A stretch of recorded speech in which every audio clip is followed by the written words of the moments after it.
Hey everyone, I hope you're having a good weekend. I wanted to let you know that Clay had to leave town for a few days on a family emergency, so he's not here to read our story tonight. And so I think we're going to wait till next week to run chapter 11. And in the meantime, I've got a great compilation of chapters 1 through 10, so you can binge it. And next week we'll have chapter 11. So sorry about that, guys, but enjoy the compilation of chapters 1 through 10 of Hank Dillon, Bigfoot Hunter. Well, okay, I got a story for you. This one's about Hank Dillon, Bigfoot Hunter, and this is a Hidden Corners exclusive. Now, Hank Dillon, he was a hunter, a man. He knew the wilderness like the back of his hand until the night that he saw something near Red Feather Lakes. It was a mysterious creature towering in the shadows. No one believed his story, not even Hank himself, until a stranger in a bar shared a similar tale and offered him a reason to keep on looking. Now, deep in the remote Colorado wilderness, Hank is hunting for proof, but something is watching him too. Now, join us here as we unravel the mystery of the Watcher in the Woods, a chilling tale of obsession, fear, and the search for what lurks beyond men's vision. The Watcher in the Woods. Hank Dillon had spent most of his life in the wild, where the scent of pine and damp earth was as familiar to him as the walls of a home were to other men. He was a seasoned hunter. He was a man who could track an elk for miles through the dense forests of Colorado, reading the signs left behind in the dirt, the undergrowth, like words on a page. His rifle had put food on the table and trophies on his wall, but one encounter, one fleeting, heart-stopping moment, had changed everything. It happened near Red Feather Lakes, now deep in the wilderness of the northeast corner of the state.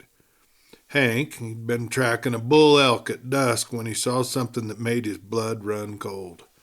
A towering figure covered in a matted dark fur stood partially obscured in the trees. It wasn't a bear. Hank knew the way that bears moved, the way their bodies swayed when they walked. This was something different, and it was watching him, just as he was watching it. Then in the space of a heartbeat, it was gone, disappearing back into the dark timber with an unnatural grace for something so large. Hank had stood there, gripping his rifle, heart pounding in his chest. Had he really seen that? Or was his mind just playing tricks on him? That night, sitting by his campfire, Hank couldn't shake the feeling that something was still out there. He barely slept, ears tuned in to the sound of the forest, straining for a sign that what he'd seen was real. And the next morning, he scoured the area looking for tracks, for broken branches, for anything that could prove to him that he hadn't imagined it. And he found them. Massive footprints, deeper than any man's boot would press into the soil. He'd measured them against his own and felt a chill settle into his bone. Could the legend of the mysterious Bigfoot be real? Well, from that moment on, hunting elk and deer lost its thrill. Hank had found a new obsession. He spent the next several years scouring the backcountry, tracking signs, talking to others who whispered of strange encounters. Most people laughed at him, dismissing his stories as the ramblings of a man who'd just spent too much time alone in the woods. But a few would lean in, eyes dark with understanding, and tell him their own stories, their own glimpses of something impossible. Hank didn't care who believed him. He just needed to know the truth. Now, with a battered old truck, a pack filled with casting material for footprints, and motion-activated cameras, and his favorite old rifle that he carried for protection, Hank roamed the wilderness in search of the creature that had stolen his sense of certainty. He didn't want to kill it. He only wanted proof. Proof that what he had seen that night near the Red Feather Lakes wasn't just a figment of his imagination.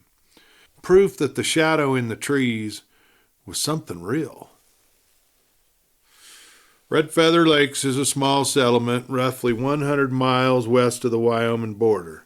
As the crow flies, it's located in the Roosevelt National Forest in the northeast corner of the state.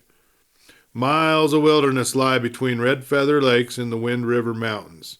The closest big town for supplies is Fort Collins, nearly an hour away, as Red Feather itself doesn't have much in the way of accommodations. There's a little general store, there's a diner with a darn good cheeseburger, and a church, and not much else. Yet the village hosts a spectacular 4th of July fireworks show that would beat most bigger cities, partially because the bright explosion of lights are mirrored in the lake while the sound echoes off the surrounding mountain peaks in booms loud enough to make you cover your ears. Now, Hank had assumed that it was this that originally caused the Bigfoot to come down off the mountain. Fireworks scare most wild and domestic animals, and Bigfoot would not be an exception. It must sound as if the world itself is exploding to these poor scared animals, and it's no wonder it would make them run. Hank Dillon had been born into a world of wild skies and endless wilderness, raised in a small hunting town on the edge of the Roosevelt National Forest. He grew up with a rifle in his hands and the scent of pine thick in his lungs. His father, a stern but fair man, had taught him the ways of the land early on.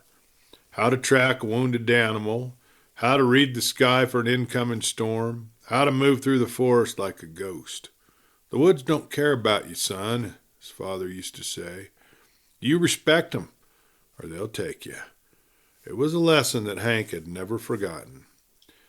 By the time he was 16, Hank could outshoot most grown men in town. He'd worked summers guiding out-of-state hunters, men from the city who wanted to feel like mountain men for a weekend. He'd skin their kill, pack their meat, and listen to their exaggerated stories around the fire. He didn't mind. It paid well enough. It meant he could stay in the woods where he belonged. College had never been a part of the plan. He wasn't cut out for desks and classrooms. The only thing that ever made sense to him was the land. For Hank's 20th birthday, his dad helped him buy a nice parcel along Elkhorn Creek. It was a pretty piece of land, thick with aspen trees and a large meadow perfect for grazing cattle. But Hank, he wasn't interested in becoming a rancher. He had a few chickens and a couple of trained hunting dogs, but he was far too young to settle down and raise cattle like his father. For years, Hank just lived a simple life, hunting, guiding, trapping, whatever it took to get by. He never married, never had kids, though there had been a few women here and there. None of them stuck. Maybe it was because Hank had never been the type to settle. He liked his space. He liked the silence of the mountains too much to trade it for a house in town. He was the kind of man who preferred the company of a good hunting dog over most people, and he figured that was just fine. But Hank's life changed the night that he saw the creature. Hank had been a man who believed in what he could see, touch, and kill. Bigfoot was a joke, something city folks whispered about to spook each other around campfires. He'd always scoffed at the stories, shaking his head, and some tourists claimed they'd heard something weird in the woods. But after seeing those eyes staring back at him from the trees, he wouldn't laugh anymore. The moment Hank had seen it, everything in his body told him to freeze. His breath hitched, his hands clenched the stock of his rifle, but he didn't raise it. He wasn't even sure if he could. The thing was half hidden behind a thick aspen trunk, its massive shoulders and shaggy head just visible beyond the white bark. And even in the fading light, Hank could make out that dark, tangled fur and the deep-set eyes that seemed to be studying him just as intently as he was studying it. The creature shifted slightly, and the movement made Hank's heart slam against his ribs. It was tall. It was taller than any man he'd ever seen. It was at least 8 feet, if you had to guess. Its broad chest rose and fell in slow, deliberate breaths. This wasn't a bear. This wasn't a man in some full costume. No, this was something else. Something that wasn't supposed to exist in these parts. His first thought was it was some kind of gorilla, maybe, escaped from a zoo. But logic told him Fort Collins didn't have a zoo, and it wasn't likely that they were experimenting on anything this large at the agricultural college. Then, just as quickly as it had appeared, it moved. And not with that heavy, clumsy gait of a large animal, but with a quiet, almost ghost-like grace. It turned, stepping deeper into the trees, and in an instant, it was gone. Hank blinked, his body snapped back into reality. He took a staggering breath, his legs unsteady beneath him. He wanted to follow, to chase after it, but his instinct screamed at him to just stay put. There was no sound, no snapping branches, no rustling leaves, just an eerie stillness that felt unnatural in the heart of the forest. Hank swallowed hard, forcing his feet to move. He took slow, deliberate steps toward the spot where that creature had stood, the rifle still clenched in his hands. He expected the ground to be disturbed, but everything looked normal. No sign of a struggle, no claw marks on the trees. He was just about to convince himself that maybe, just maybe, his tired eyes had been playing tricks on him. But then he saw footprints. Huge, deep-set impressions in the damp earth. He crouched down, tracing one with his fingers. It was easily twice the size of his own boot print. 5 distinct stubby toes, the arch of a massive foot, pressed into the mud as if something impossibly heavy had stood there. His breath caught in his throat. Well, now this was real. This wasn't a trick of the light or a shadowy illusion. Something had been there. Hank stood up slowly, his pulse hammering. The forest stretched out before him, endless and dark. He had spent his life tracking animals, learning their habits and their movements. But now this was something that he did not understand, something that shouldn't be out there. And yet it was. At first, Hank told his story with the kind of conviction that only a man who had spent his life in the woods could have. He wasn't some city slicker mistaking a bear for something. He wasn't drunk. He wasn't half asleep. Wasn't trying to make a name for himself or fuel an internet sensation on social media. He had seen it. He knew what he saw. Now, the first time he told his hunting buddies, why, they kind of laughed. Not in a mean way, not at first. It was just the kind of laugh men gave when they thought you were pulling their leg. "Come on, Hank," Dale Cooper had said, shaking his head over his beer. "You telling me you saw Bigfoot? Bigfoot?" "I ain't telling you nothing," Hank had shot back, already feeling the heat rise in his face. "I'm telling you what I saw. And what you saw was a bear." Hank slammed his bottle down harder than he meant to. "I know the difference between a damn bear and what I saw." The table just went quiet after that. Then the conversation quickly resumed about the upcoming elk season. Hank could feel the shift, though. The unspoken decision among them to move on, to not feed on to whatever nonsense had gotten into Hank's head. He thought maybe his brother Wade would be different. Wade had always been the level-headed one, the one who'd gone to college, made something of himself. He lived in Denver now, with his wife and his 2 kids. Why, just maybe Wade would listen. But when Hank told him, his brother just sighed. "For God's sake, Hank," he muttered over the phone. "You spend too much time out there by yourself. Why, you probably saw a shadow or a trick of the light and your mind filled in the rest. You think I imagined it? I think you want to believe that you saw something." That cut deeper than the laughter. See, Hank had never been the kind of man who wanted to believe in fairy tales. He believed in what was real, what he could see, what he could track, and what he could kill with his rifle. And yet, no matter how many times he went back over that moment, the memory stayed the same. The shape in the trees, the dark eyes watching him, and the silent, impossible way that it had moved. Still, The more people brushed him off, the harder it got to hold on to the truth of what he had seen. Weeks passed, then months. The doubt set in like a slow-moving sickness. Had he imagined it? Was he just some sort of trick of the light? Had his eyes got tired and turned the bear into something else?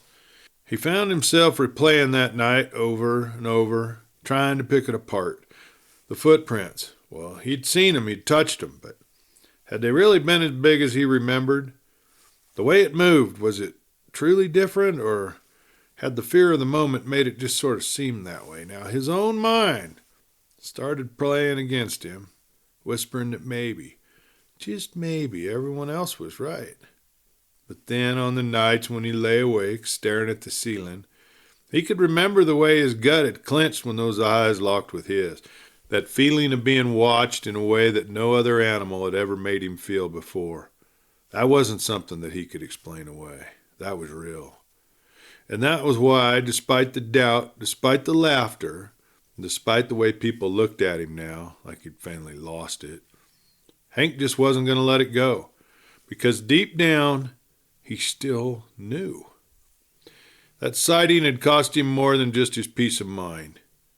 Soon word got round that Hank Dillon, the best tracker and guide in the county, had lost his grip on reality. Some of the old-timers humored him, nodding along as he talked about what he'd seen. But now most folks just shook their heads. Hank's been out in the woods too long, they'd mutter, thinking he couldn't hear him. Some of his old clients wouldn't call him.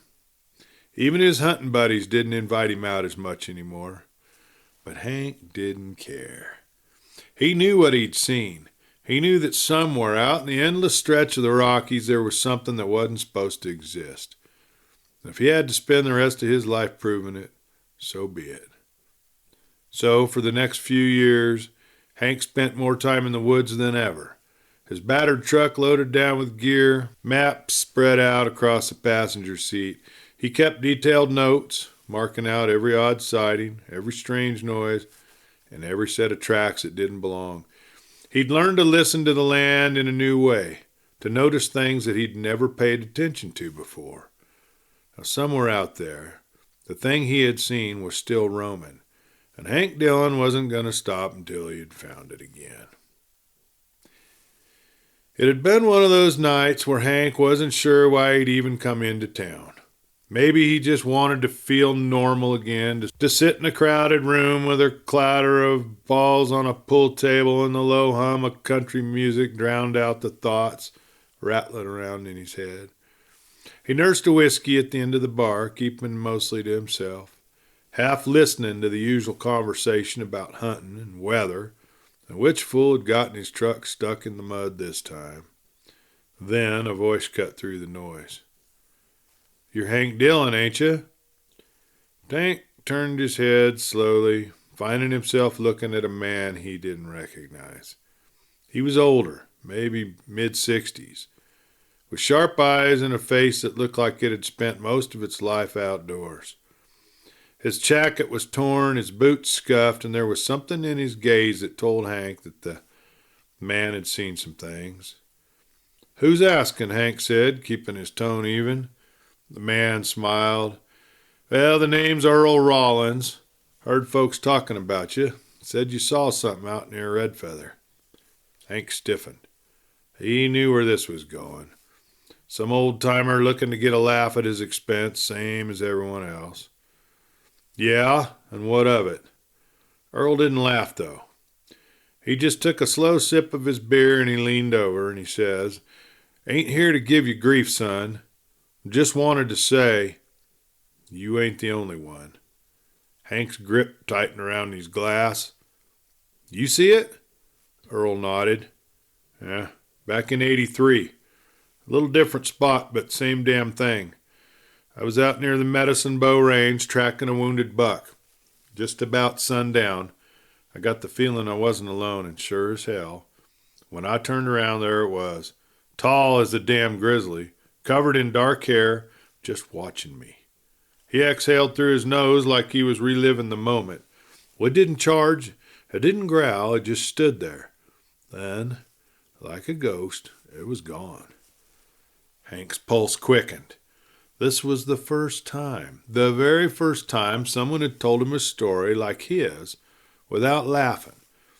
No hesitation, without trying to sell it as a joke.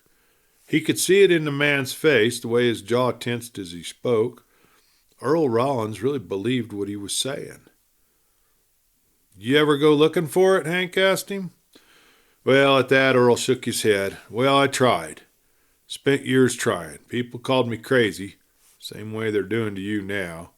His lips pressed into a thin line. But I ain't got the legs for it anymore. That's why I needed someone else to do it. Hank frowned. What are you saying? Earl looked at him. His voice dropped into a low murmur. I got money. Not a fortune, but enough to make it worth your while. You keep searching. You keep tracking it, and I'll back you. Gear, supplies, travel, whatever you need.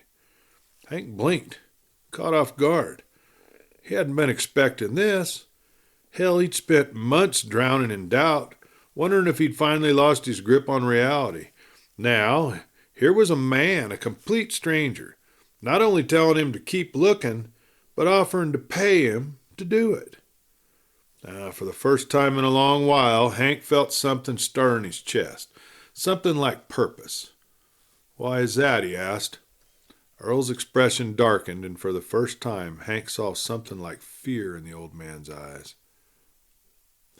Because I need to know, Earl said. Before I die, I need to know what I saw was real. Hank stared at him for a bit and took a drink from his glass, then nodded. All right, he said. I'll consider it. With Earl's offer lingering in his mind, Hank found himself lying awake that night, staring at the ceiling of his small cabin, his thoughts tangled like a snare. For months he had been chasing shadows, doubting himself more than anyone else ever could, but now someone else, another man, had seen it, was telling him to keep going. Not just that, but he was willing to back him. It was more than just validation. It was a chance. By morning, Hank had made up his mind. He met Earl at the same tavern that next evening, this time sitting across from him in a dimly lit corner booth. Earl had already ordered whiskey for both of them. You think I'm crazy for doing this? Hank asked, swirling the amber liquid in his glass. Earl gave a small chuckle. Son, if you weren't a little crazy, you wouldn't have seen it in the first place. Hank grunted at that, then leaned forward. He says, if we're going to do this, I need to know everything you remember. Every detail, every sound, every damn thing you saw out there. I've spent the last several years searching for the damn creature, and it's been as elusive as sin. Earl nodded, reached into his jacket, pulling out a battered leather notebook. He slid it across the table. I've been keeping notes since '83, he said. Every sighting that I heard about, every strange track I found. Some of it might be nothing. Some of it might be what you're looking for. Hank flipped through the pages. His pulse was quickening. Locations, dates, sketches of tracks, notes about eerie howls in the night, even a few blurry old Polaroids that showed nothing but dark shapes in the trees. It was messy. It was scattered, but it was something. Why, you're serious about this, Hank muttered. Earl met his gaze. Dead serious. Over the next few weeks, Hank prepared. He upgraded his gear, a new trail cam, fresh supplies, better boots, and Earl had kept his word, wiring him the money he needed. They plotted out locations, pinpointing spots where sightings overlapped, where the land was wild and untouched. Then one cold morning before dawn, Hank loaded up his truck, gave one last glance at the world he was leaving behind, and set off into the wilderness.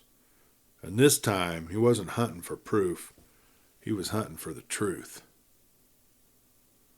The mountain loomed dark and silent as Hank drove deeper into the backcountry. His truck rumbling along that winding dirt road that led toward Red Feather Lakes. The old notebook sat open on the passenger seat. Earl's scribbled notes filling the pages like a road map to something just beyond the realm of belief. He'd studied them carefully, marking locations where sightings had been reported, some by campers, some by hunters like himself. There were patterns if you knew where to look. Certain areas where the land was thick and old-growth forest, where the trees stood like sentinels over forgotten trails. Places where the roads ended, the real wilderness began.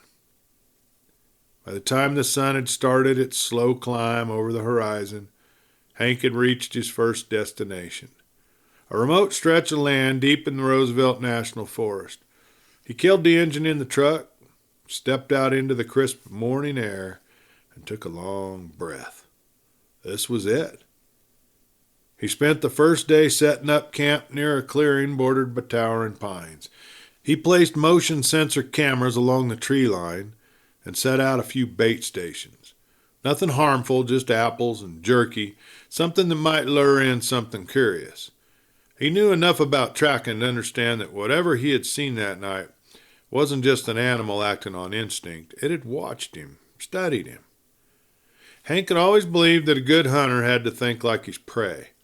But what if this prey was thinking right back? Well, as night fell, the wilderness around him came alive with sound. The distant call of an owl, the rustling of something moving through the brush, normal things, familiar things. Then, sometime after midnight, something changed. The woods went silent. Hank had spent too many nights under the stars to mistake it for anything else. There was always some noise, crickets, wind through the trees, the distant howl of a coyote, but now, nothing. Not even the whisper of the breeze. His gut clenched. He sat up in his tent, ears straining, rifle within arm's reach. His breath was slow, steady. And then, just beyond the tree line, he heard it. A deep guttural grunt, low and rolling, like something massive exhaling into the night. Hank's skin prickled. He reached for his flashlight, but hesitated. Then a branch snapped. Not just a twig underfoot. Something big had moved. Hank swallowed hard, forcing himself to stay still, to listen. And then came the sound that sent ice through his veins.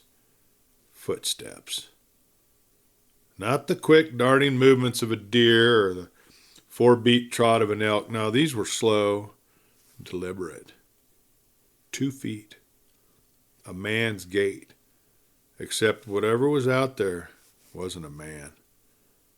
Hank's pulse thundered in his ears as he gripped his rifle, slowly unzipped the tent flap, peering into the darkness beyond the trees. Something was watching him. He could feel it. For the first time that night, near Feather Lakes, Hank Dillon knew, without a shadow of a doubt, he wasn't chasing a myth. It was real, and it had found him first. Hank stayed deathly still, his breath shallow as he scanned the darkness beyond the fire's dying embers. His hand tightened around his rifle, but he didn't raise it. Not yet. He wasn't dealing with some spooked animal. Then just as suddenly as the noise had started, the silence deepened. The heavy footsteps had stopped. His gut twisted. Whatever it was, it knew Hank was there just as much as Hank knew that it was there. Hank reached for his flashlight, flickered it on with a quick snap of his thumb. The beam cut through the black, landing on the dense tree line. Shadows stretched and shifted, branches swaying slightly. Everything looks different at night, especially with a flashlight. And then, movement.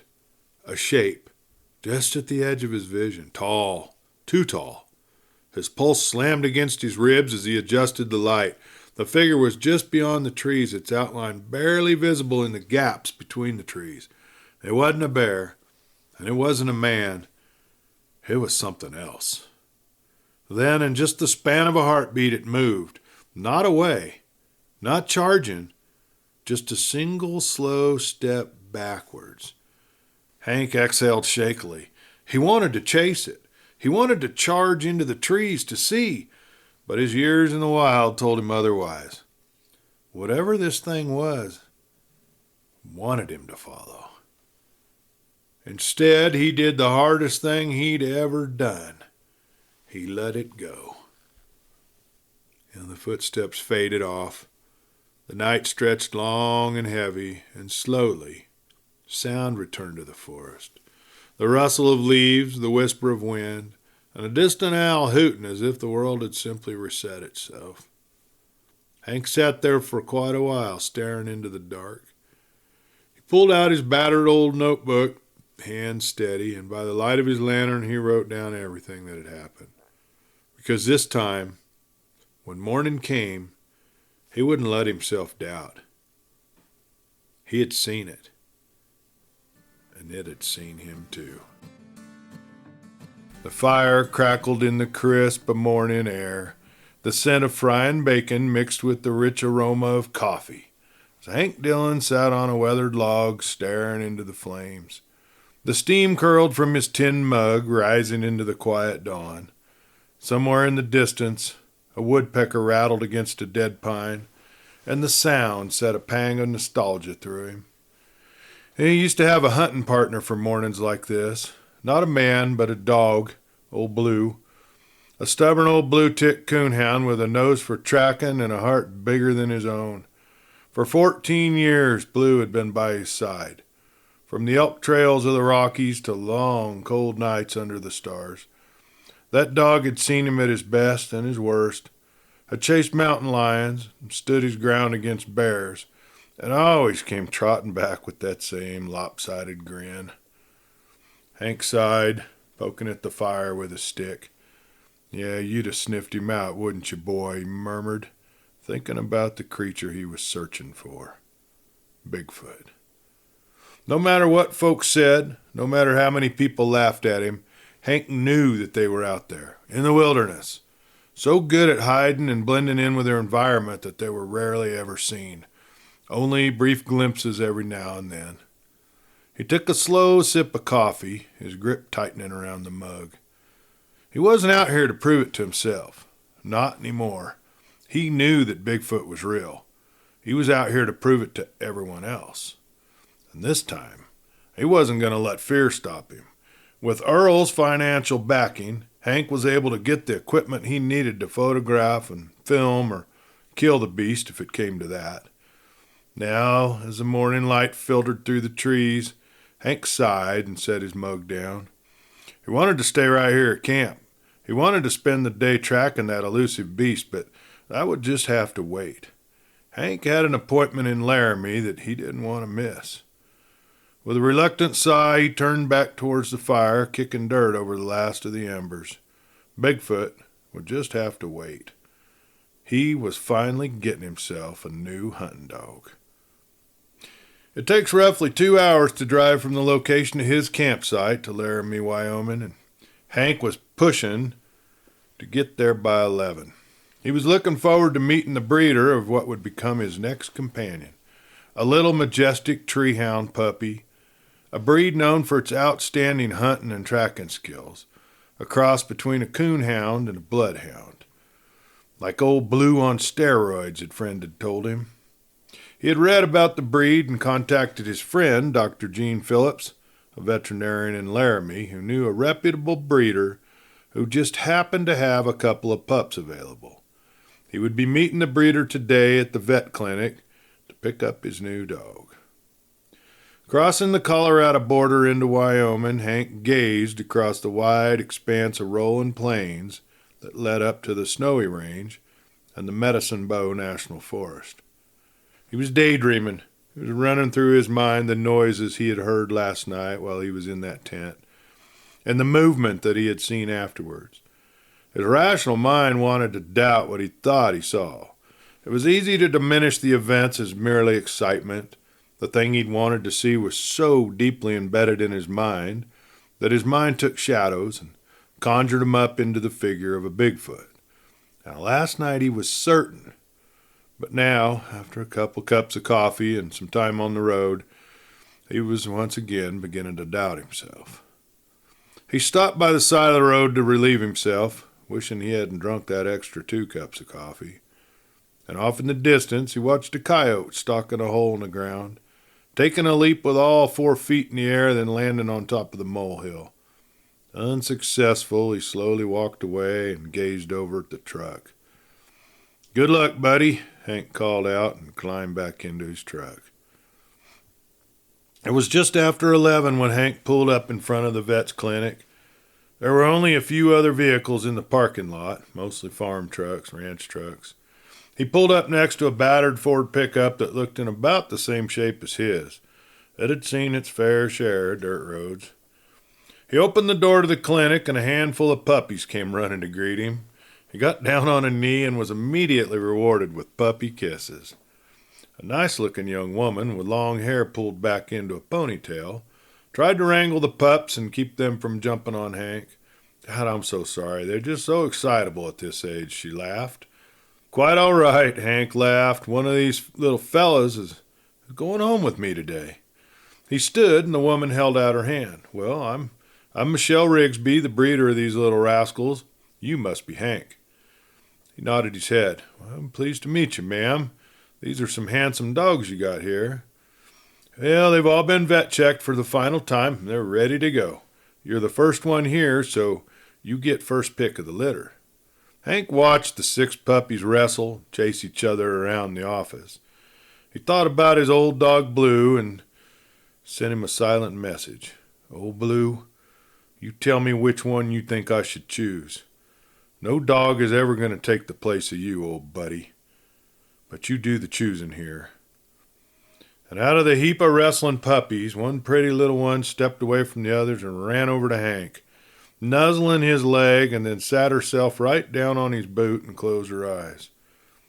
"Well, I guess this little one's chosen me," he said to Michelle.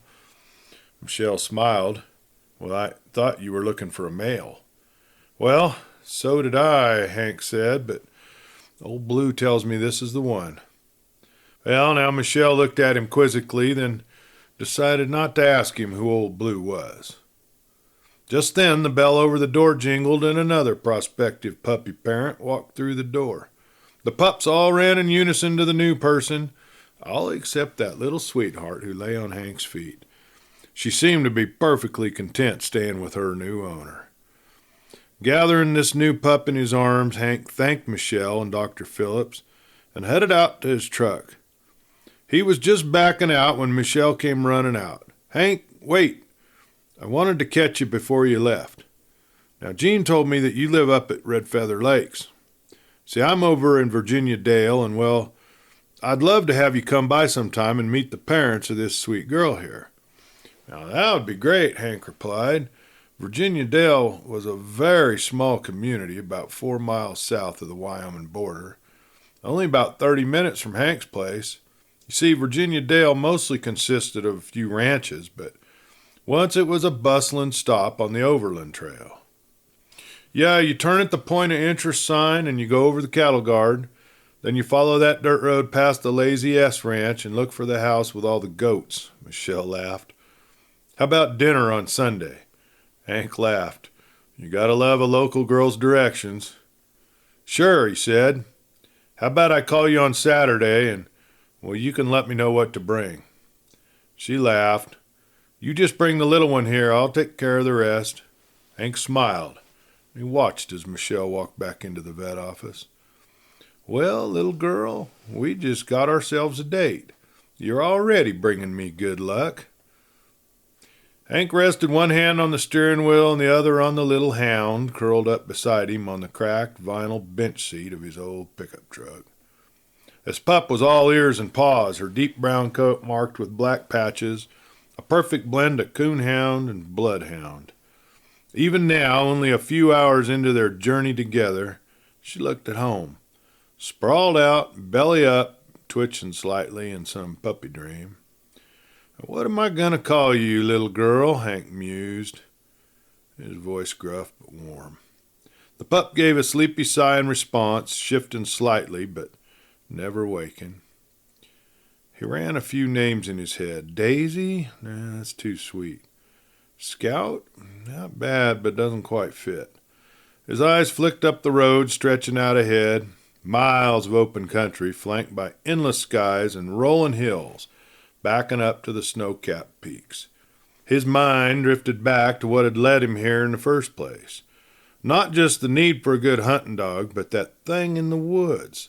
The reason he'd left his camp so reluctantly. Sasquatch, he muttered under his breath, a smirk pulling at the corner of his mouth. The pup's ears twitched, and for some reason the name stuck in his head. Sasquatch.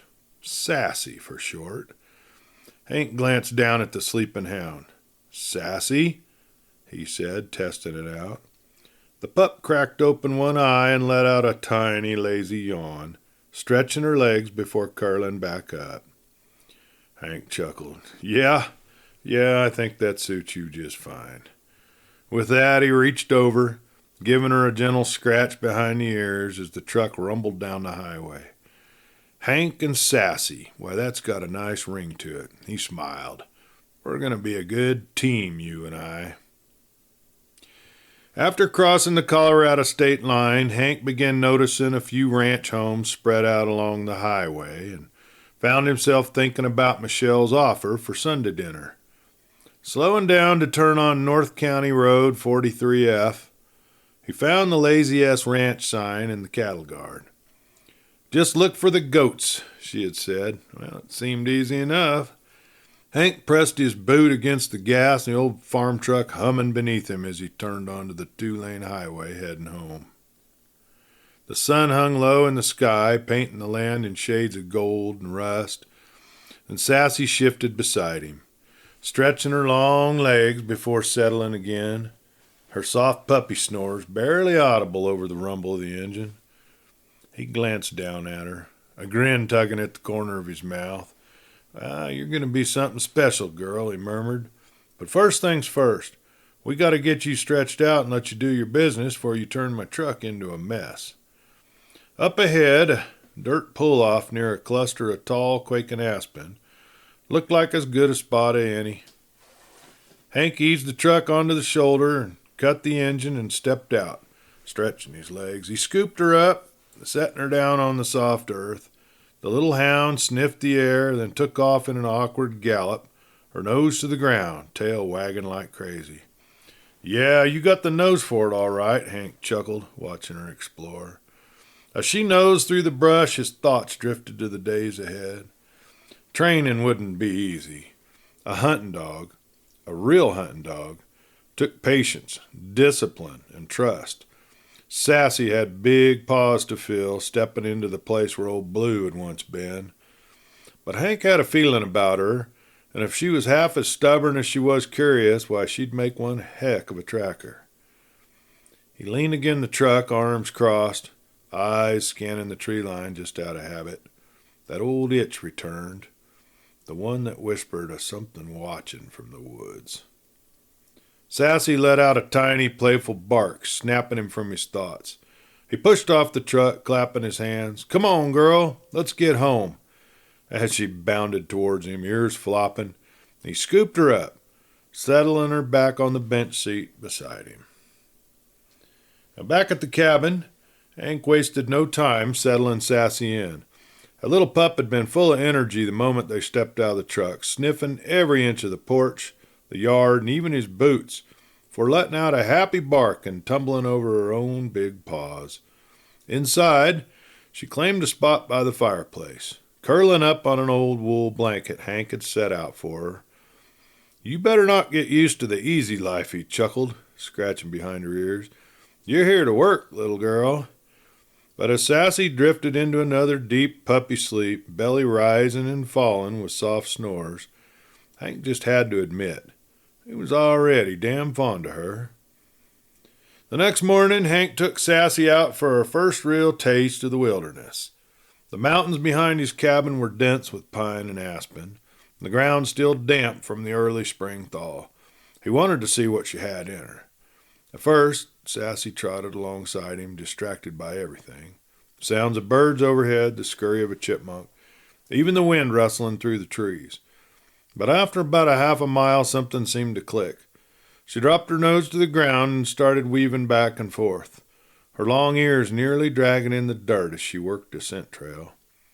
"Well, look at you," Hank murmured, watching as she suddenly froze, tail up, nose pointed, toward a patch of thick brush. A moment later, a startled rabbit bolted out, and Sassy let out a high-pitched bay, her little legs scrambling after it. Hank let her chase it for a second before giving a sharp whistle. "Sassy, come!" To his surprise, she skidded to a stop, looked back at him, and, after only a moment's hesitation, trotted back to him. He knelt down as she reached him, ruffling the loose skin around her neck. "That's my girl," he said, pride swelling in his chest. "You got it in you, don't you?" Now, by the second day, Hank had no doubt Sassy had the instincts of a born tracker. They hiked deeper into the woods this time, following an old game trail that twisted along the ridgeline. Sassy stayed close, her nose in the dirt, working the scents like she'd been doing it her whole life.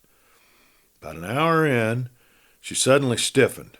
Her body went rigid, her nose pointing toward a set of tracks in the damp soil. Deer, most likely. Hank crouched beside her, running a calloused hand over the imprints. "You find something, girl?" Sassy sniffed again, but then instead of moving forward, she let out a soft whine, her ears pressing back slightly. Hank frowned. "Now, that was different. What is it?" She backed up a step, glancing up at him, then back at the trees ahead. Hank followed her gaze, feeling that familiar prickle at the base of his neck. The woods were still, too still. Something about the air had changed, the way it always did when he felt like he wasn't alone. Sassy stayed close to his leg, no longer interested in the deer trail. Hank exhaled slowly.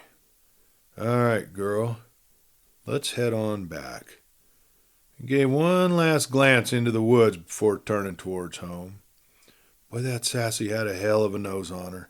And maybe, just maybe, she'd already picked up on something Hank had been hunting for a long, long time. It was a dark, cloudless night. Hank dozed in his recliner, Sassy curled up against his legs, sleeping soundly. The clock on the wall read just past midnight when Hank's cell phone buzzed on the table beside the chair. The terror-filled voice on the other end of the line sent a chill through him. "Hank, please. Something's out there. Something big." Michelle's voice cracked with panic. "My goats are panicked, and my dogs just took off after it. I can't get them to come back." Hank was already on his feet, shoving his boots on. "You call the sheriff?" he asked, grabbing his coat. Yeah, they're sending a car, but Fort Collins is over an hour away. You're closer. Please, Hank. I don't know what that thing was." Hank grabbed his rifle from the rack and slung it over his shoulder. Sassy stirred, sensing the tension, her floppy ears perking up. "I'm on my way," he said firmly. "I'll be there in 20. He hung up, heart hammering in his chest. He'd heard that kind of fear before, and he had a feeling Michelle hadn't just seen a mountain lion or a bear. No, this was something else. Something bigger. Sassy whined as he opened the door, and Hank picked her up and carried her to the truck. "Come on, girl." Climbed into his truck, the engine roaring to life as he tore down the dark, winding road toward Michelle's ranch. Some 20 minutes later, Hank's gut clenched as he pulled up to Michelle's cabin. His headlights swept across the yard, illuminating the chaos. Her front door hung off the hinges, broken clean through as though something had rammed it with inhuman force. A window was broken, and the porch light cast eerie shadows over the churned-up dirt, and deep, heavy prints led towards the tree line. He cut the engine, stepping out slowly, rifle in hand. "Michelle," he called out. No answer. No movement inside. The goats bleated in distress from their pen, their eyes wide and rolling with fear. Hank swallowed hard, stepping up onto the porch, his boots crunching over shattered glass.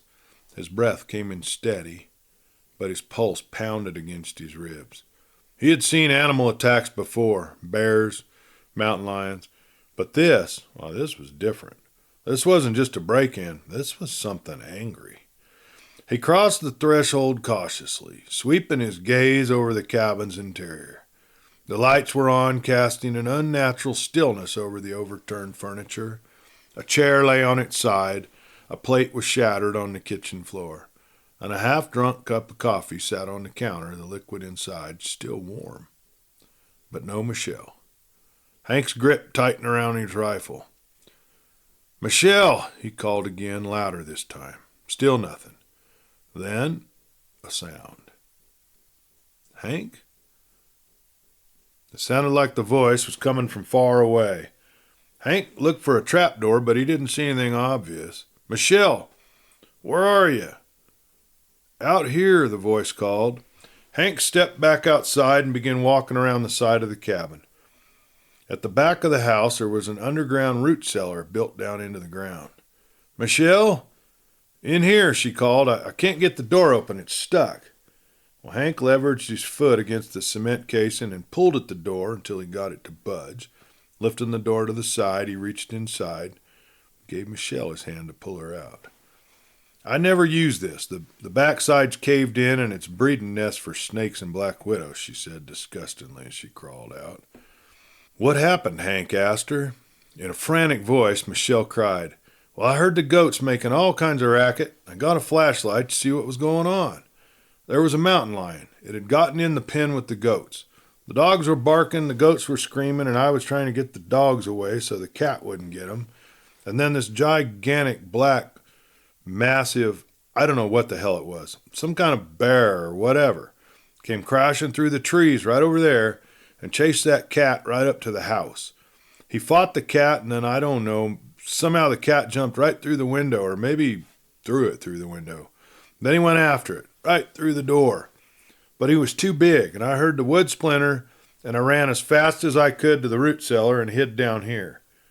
But then I heard you drive up, and I couldn't get the door open." Hank put his arms around Michelle and gave her a reassuring hug. "Well, you're okay. Whatever was here, it's gone now." "Yeah, the dogs chased him off into the woods," Michelle cried. "The cat and that thing."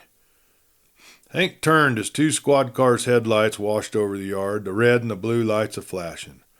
2 officers stepped out, hands resting near their holsters as they took in the scene. "You two all right? What happened here?" the older of the 2 officers, whose badge read McAllister, asked. His eyes narrowed as he took in the broken door, the shattered window, and Michelle's wide-eyed, disheveled state. Michelle took a deep, shuddering breath.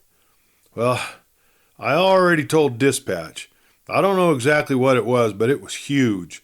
Bigger than any bear I've ever seen. It came barreling out of those trees and went straight for the mountain lion that was in my goat pen. Then all hell broke loose." Now the younger deputy, Simmons was his name, shined his flashlight at the ground, following the deep tracks that led from the forest to the cabin. "Yeah, these prints are fresh," he was muttering. Hank, still standing protectively beside Michelle, nodded grimly. "Look at the size of them," he said, gesturing to the massive, deep impressions in the dirt. "Those aren't bear tracks." Sheriff McAllister sighed, rubbing his jaw as he scanned the trees with his high-beam flashlight. "We've been getting some weird calls lately. Cat took down a horse over at Glacier View recently, and we got some livestock missing. Lots of call about strange noises in the woods. Now this." Now Deputy Simmons followed the trail with his light towards the trees. "You think it's worth tracking?"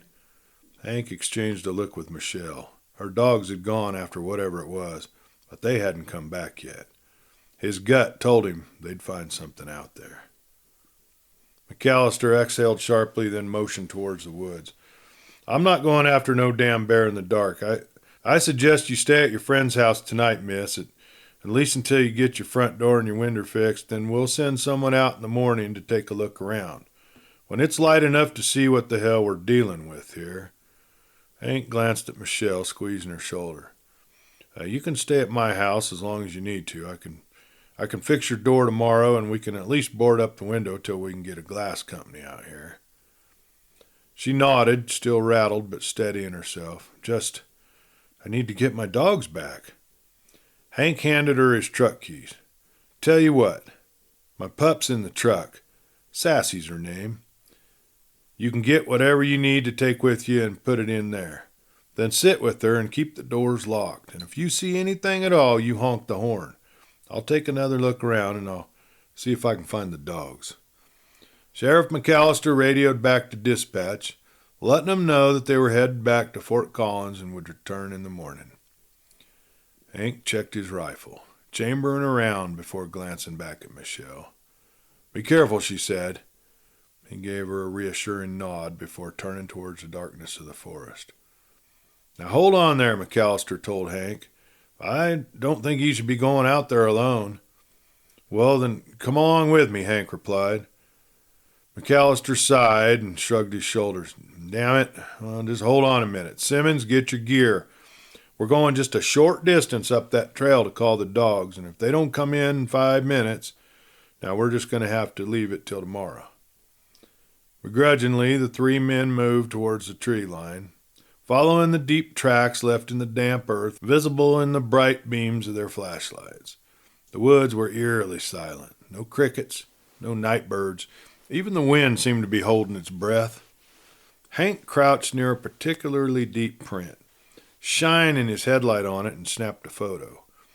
"Yeah, too big for a bear. Well, a bit too heavy for a cat. And look here." He pointed to the elongated shape of the front pad. "This thing walked on 2 legs." McAllister swore under his breath. "I don't like this," he said. "Not one damn bit." A sudden, distant howl echoed through the trees. Not a wolf, not a coyote. It was a deep, guttural, unnatural, the kind of sound that makes the hair on the back of your neck stand up on end. Then another sound, a sharp, pained yelp. Michelle's dogs. "They're in trouble," Hank said, already moving. The 3 men pushed deeper into the forest, their flashlights slicing through the darkness. The trail wound through the trees, leading them to a rocky outcropping just beyond a small creek. And then they saw it. The first dog lay on his side, bleeding and whimpering, struggling to stand. The second dog stood guard over his mate, growling. Hank's gut churned. "It's okay, boy, it's okay. We're here to help you. Shh, shh, shh, shh." He held his hands out and inched towards the dogs, gently talking to them. The male stepped back and let Hank pick up that injured female. McAllister swallowed hard. "Well, we need to get out of here, now." But before they could move, the woods around them went deathly still. Then came the sound, low, guttural breathing, and it was right behind them. A low growl rumbled through the darkness, vibrating through the trees like distant thunder. Hank turned slowly, every muscle in his body tensed like a coiled spring.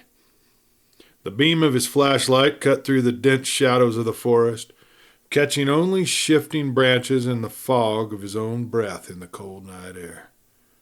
McAllister and Simmons backed up instinctively. Weapons were raised. The wounded dog whimpered, dragging itself closer to Hank, who crouched down and laid a steadying hand on its side. Then the growl came again, closer this time. Then movement. A massive shadow peeled away from the trees, stepping into the dim light of their flashlights, but just for a second, then it was gone. And for that brief instant, what the men saw had stood on just 2 legs, at least 8 foot tall, its broad shoulders covered in thick matted fur. But it wasn't just its size that made the men's blood run cold. It was the cunning and the intelligence within its eyes. Deep set, golden, and focused, right on them. "Don't tell me what we just saw is what I think we saw," Simmons whispered, gripping his rifle tighter. McAllister's face was pale. His gun was shaking ever so slightly in his hands. "Hank," he muttered, his voice low and urgent, "let's get the heck out of here." Then, without warning, it roared. The force of it hit him like a shockwave, deep, primal, and furious. Simmons stumbled backwards, nearly dropping his rifle. The wounded dog let out a terrified yelp. Hank quickly picked the injured dog up in his arms, and the 3 men began running toward Michelle's cabin, the male dog bounding up the trail in front of them. No one wanted to stop to look behind them. Back at the cabin, Hank placed the injured dog on the seat next to Michelle with Sassy curled in tight beside her. The male dog jumped into the bed of the truck. "Is this boy safe riding in the back?" he asked. Michelle nodded her head. "He'll be fine if you've got a blanket back there for him to lay on." Hank pulled his sleeping bag out of the gear bin he always kept in the back of his truck and laid it down for the dog. The dog settled right in. McAllister, breathing hard, muttered, "We'll be sending someone out tomorrow to look over this place in the daylight. We want to see what tracks we can find. And Hank, don't mention this to anyone just yet, okay?" Hank nodded his head. "Gotcha. We're going to drive over to Doc Phillips in Laramie. I want to be there when he opens so he can look over Michelle's dog and stitch her up. I'll check in with you when we're heading back." It was going to be one of those long nights. It was still when Hank pulled into Laramie. Michelle was asleep, her head leaning against the truck window with one of Hank's jackets tucked under her head. Her female dog, little Sassy's mama, slept fitfully on the seat between them, occasionally letting out a soft moan. The poor dog had lost quite a bit of blood and was definitely in some pain, but was taking it like a trooper. Old Sassy seemed to understand the situation and lay on the floorboard at Michelle's feet. As he pulled into the parking lot of the vet clinic, Michelle stirred awake. "Are we there yet?" Yeah, Hank replied. "But we're still a couple hours early. Are you okay sleeping in the truck? I can get you a motel room." Michelle yawned. "No, that's not necessary. I'm fine with waiting. There's a coffee shop around the corner, and I'd love some coffee as soon as they're open." "Well, you got it."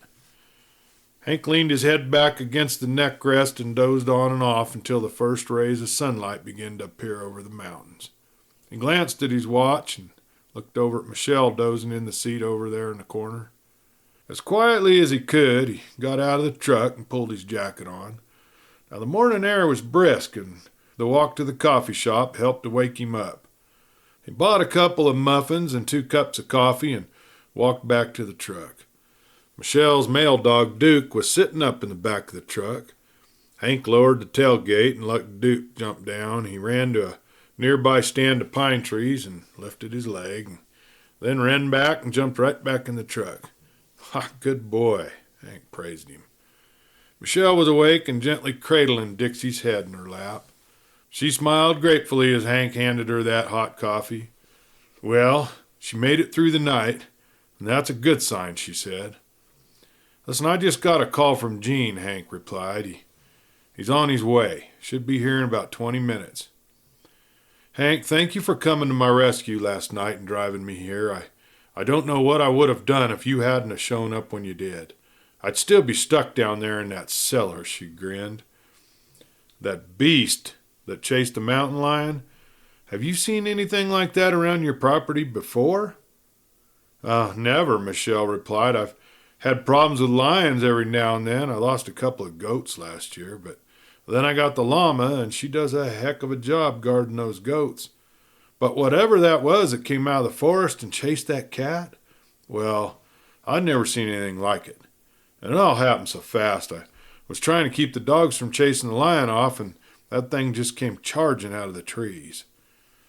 Hank was just about ready to tell her about his own sightings when Dr. Phillips drove up and parked his pickup next to Hank's. He waved for them to follow him on inside, so Hank went around to the side of the pickup and gently picked Dixie up in his arms. "She's a lucky girl," Dr. Phillips said as he walked back into the exam room.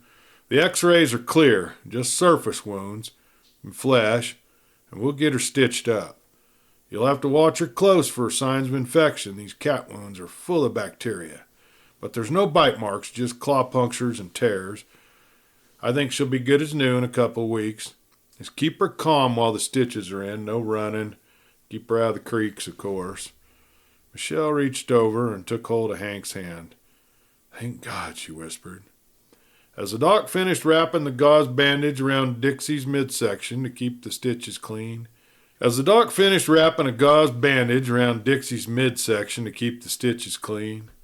he glanced over at Hank and Michelle sitting on the small bench. Okay, well, we're all done here. Now, I want to see that little pup of yours. What's her name? Sassy?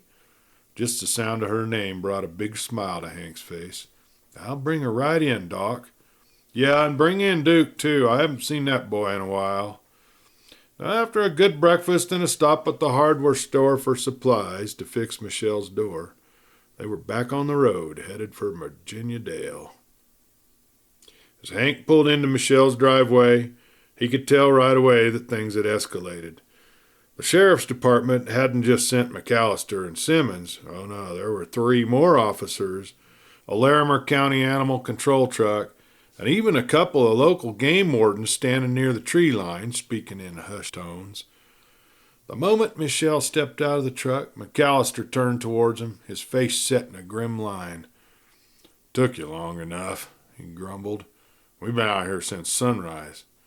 Hank glanced at the officers, then at the deep, heavy-booted tracks that had been stamped into the moist, soft dirt. You find anything? McAllister exhaled sharply. Plenty. Just not what we were looking for. He gestured for him to follow, leading him past the busted front door and around the side of the house towards the goat pen. The morning sunlight revealed a mess of churned-up dirt, broken fence posts, and fresh blood stains in the soil. The mountain lion's kill had been dragged away, leaving only just a few tufts of hair. Simmons knelt near the fence line, pointing at something in the dirt. Found this here about an hour ago. Hank stepped closer and felt his stomach tighten. It was footprints, enormous, but something was off. Unlike the clear, deep prints they'd seen last night, this one was smeared, dragged, as if the creature had been a-stumbling. Michelle hugged herself, her expression troubled. So it was hurt. McAllister gave a slow nod. Well, best we can tell, it came back after we all left last night. It must have ran right through here, and hell, I don't know if it was still chasing that cat or what, but all I know is these fence posts weren't broken when we drove out of here last night. But, he beckoned for them to continue following him. Here's where things get really weird. He led them a few more yards toward the tree line, stopping just short of where the tracks disappeared into the forest. Now, we followed the trail for almost a mile, but the tracks just stopped like it vanished into thin air. Hank frowned. That doesn't make any damn sense. One of the game wardens, an older man with salt and pepper beard, crossed his arms. Makes sense if something or someone helped it. Michelle blinked. What do you mean? The warden nodded towards the trees. Half a mile in, we found tire tracks. Fresh ones. Someone drove into the woods, stopped right where that creature's trail ended, then drove back out. Hank felt a cold weight settle in his gut. You think someone took it? Wouldn't be the first time, the warden muttered. Hell, I've heard stories of black trucks showing up after weird sightings like this. Government types, private collectors. You name it. McAllister sighed, rubbing his temple. Look, I don't know what the hell's going on here, but I do know one thing. This situation just got a whole lot bigger than some backwoods folk tale. Hank exchanged a glance with Michelle. See, now last night they had come face to face with something that wasn't supposed to exist. And now someone else was involved. Someone who wanted to keep this thing hidden. Michelle's voice was quiet but firm. So what do we do now? Hank tightened his grip on his rifle, staring into the trees where the trail had gone cold. Well, we know that beast was injured. I guess we find out who took it. Back at the cabin, Michelle made a pot of coffee while McAllister helped Hank hang the new door. I'm puzzled, Hank said. Now, assuming you're correct and someone took that injured beast, how could they possibly have known about it, and how could they have someone out here that fast? My best guess, McAllister answered, is that whoever this government agency is, they've got access to every call that goes in and out of our dispatch center. I'm telling you. And by the way, this is highly classified information here. There's been a hell of a lot of sightings recently, And when one of our officers shows up, there's absolutely nothing there to investigate. But there's also been multiple sightings of black trucks in this region, and I'm not talking about just any old black pickup trucks. These are high-dollar jet black trucks with tinted windows. License plates are all the same, government issued, and they all have the same ID number. Makes it impossible to know how many there are. Now, we thought we were following one vehicle, but then we got someone over in Loveland that's trailing the same black vehicle, same ID number. Well, that sounds crazy. Have you pulled him over, Hank asked. No, you see, there's an unspoken rule about messing with those guys, McAllister said, lowering his voice as if someone might be listening. Every time we've gotten close, we're told to back off. Orders come down from higher up, state level, sometimes maybe even federal. And if we keep pushing, well, let's just say some of my colleagues who ask too many questions, well, they ain't in law enforcement anymore. Hank exhaled slowly, adjusting the hinge on the new door. So what you're telling me is we aren't just dealing with some random outfit hunting cryptids. We're dealing with the government and some kind of cover-up. McAllister nodded grimly at that. Or something like it. It could be a private organization with a high-level clearance. Either way, they've got resources. They've got surveillance, vehicles, people in the right places. Hell, they probably know about this creature long before it ended up here. Michelle set down 3 steaming mugs of coffee on the counter. Well, that still doesn't explain why. Why would they care so much about a Bigfoot? McAllister took a sip, shaking his head. It could be a dozen reasons. Maybe they don't want the public knowing that these things exist. Maybe they're studying them. Maybe they're trying to control them. Hell, maybe they are controlling them. Hank stared into his cup, the weight of the situation settling over him. Then we got a problem, don't we? McAllister gave him a knowing look. Yeah, we do. Because I don't know about you, but I don't like people telling me what I can and can't know, especially when it's happening in my own backyard. Hank grunted in agreement. He had spent his whole life tracking things through the wilderness, but this was different. This wasn't just about finding a Bigfoot anymore. This was about finding the truth. Now that the door was fixed and the broken window boarded up, Hank and McAllister turned towards the goat pen. Michelle had several T-posts and some extra livestock fencing wire behind the goat shed, so they set to work repairing the pen. Thanks for helping with all this, Hank nodded towards the broken fence. I'm grateful for the help. McAllister nodded. Well, my boys are just wrapping up and we'll be heading out soon. I don't think you'll have any more trouble here, although that cat might still be around and we don't know what kind of shape it's in. Hank nodded at that. Well, we're going to be careful. Michelle said only one of her goats is missing. Looks like her llama did a pretty good job of protecting him. McAllister turned to walk back to his car, then stopped, walked a few paces back towards Hank. Say, I got a favor to ask you. I know you've been tracking this Bigfoot or whatever the hell it is. Let me know if you see something fishy, tire tracks and whatnot. You bet I will, Hank replied. Well, Michelle was sitting on the porch step, Sassy and Dixie at her side. Duke had found a patch of sunlight and was dozing soundly. When I invited you over to dinner, I certainly wasn't expecting all of this to happen, she smiled, but here, and I think I better feed you. Hank smiled. Well, we're both tired from another night of no sleep. How about I take a rain check on that dinner, but Michelle, I'm worried about you staying here alone after everything that's happened. Are you sure you don't want to come up to my place for a couple of days? No, really, I'll be fine. I need to feed the goats and the chickens, and I really just want to crawl right into my bed. Hank had to smile at that. Okay then, but don't hesitate to call me if anything else happens. He gave her a big hug and put Sassy in the truck, waving as they reached the dirt lane that led to the highway. The steady hum of Hank's truck filled the silence as he drove through the winding roads back to Red Feather. Sassy lay curled up in the passenger seat, her soft puppy snores a contrast to the storms of thoughts running through his head. McAllister's words replayed over and over. Government involvement? Or some privately funded Bigfoot investigators? Yeah, it sounded all too much like a conspiracy theory. You know, the kind you'd hear from a guy 3 whiskeys deep at the local bar. And yet, how else could he explain what had happened? The sheer impossibility of it all really gnawed at him. Now, the Bigfoot had been there. The tracks were clear, undeniable. Blood, prints, broken branches, a perfect trail leading right up until the moment that those truck tracks appeared. Then, nothing, like the thing had just vanished into thin air. And that truck, who the hell was driving it?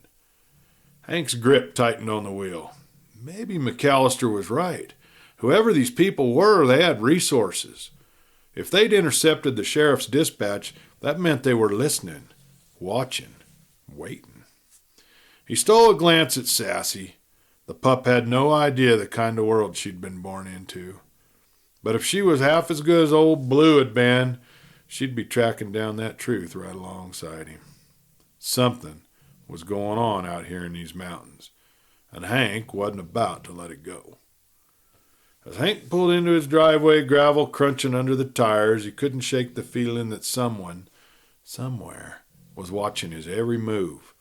The mountains had always been his sanctuary, a place of freedom and open sky, but tonight, the dark silhouettes of the pines seemed to kind of close in around him. Sassy stirred as he killed the engine, stretching her long legs before hopping out of the truck. Hank grabbed his rifle from the rack and slung it over his shoulder. Now, he wasn't paranoid, never had been, but something about this whole situation just didn't sit right. Inside the cabin, he locked the door behind him, a habit he rarely had in the wilderness. He brewed a fresh pot of coffee, the rich aroma filling the small cabin, and Sassy curled up by the fireplace. But Hank, he sat down in the kitchen table, staring at the worn wood, deep in thought. McAllister had all but confirmed that there was something bigger at play, but who were they? The government? Some secret agency? A private group with deep pockets and a vested interest in keeping the Bigfoot a secret? His mind drifted back to those black trucks. If McAllister was right, they all carried the same government-issued plates, the same ID number. That meant that someone wanted to make it impossible to track them individually. But why? And how had they moved so quickly? They'd arrived, took what they wanted, and disappeared before sunrise. Hank took a sip of coffee. His mind raced back to the thoughts that had been nagging him for years. The same thoughts that had made him question everything he thought he knew about Bigfoot. If these creatures were real, why weren't there any bodies? No bones, no verifiable skulls, nothing that could be studied and proven beyond a shadow of a doubt. Even animals as elusive as mountain lions and grizzlies left behind remains.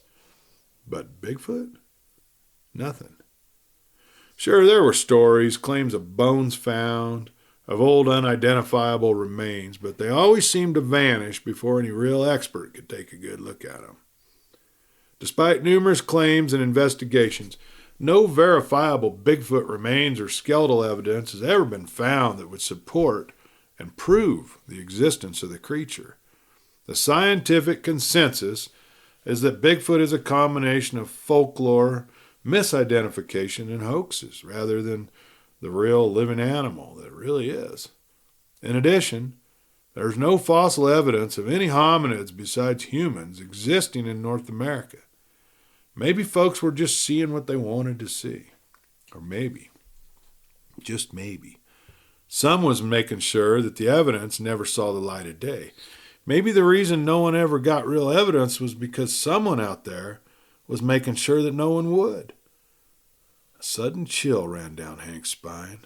He thought back to last night, the massive black beast that had crashed through Michelle's property. Its overwhelming size, the power of its movements. How could something that big exist right under people's noses without ever being caught? And what if those black trucks weren't just there to cover up the sightings? What if they were collecting something? Sassy lifted her head suddenly, ears perked. Hank froze. A single light appeared through the trees. Far off, but unmistakable. Not the warm glow of a lantern, not the flicker of a campfire. Headlights. Moving slow. Right towards the cabin. Hank sat motionless, his grip tightening around his coffee mug as he watched the distant headlights creeping through the trees. His heart pounded a steady rhythm in his chest. Whoever was out there wasn't in a hurry. They were moving slow. Too slow for someone just passing through. Sassy let out a low, uneasy whine.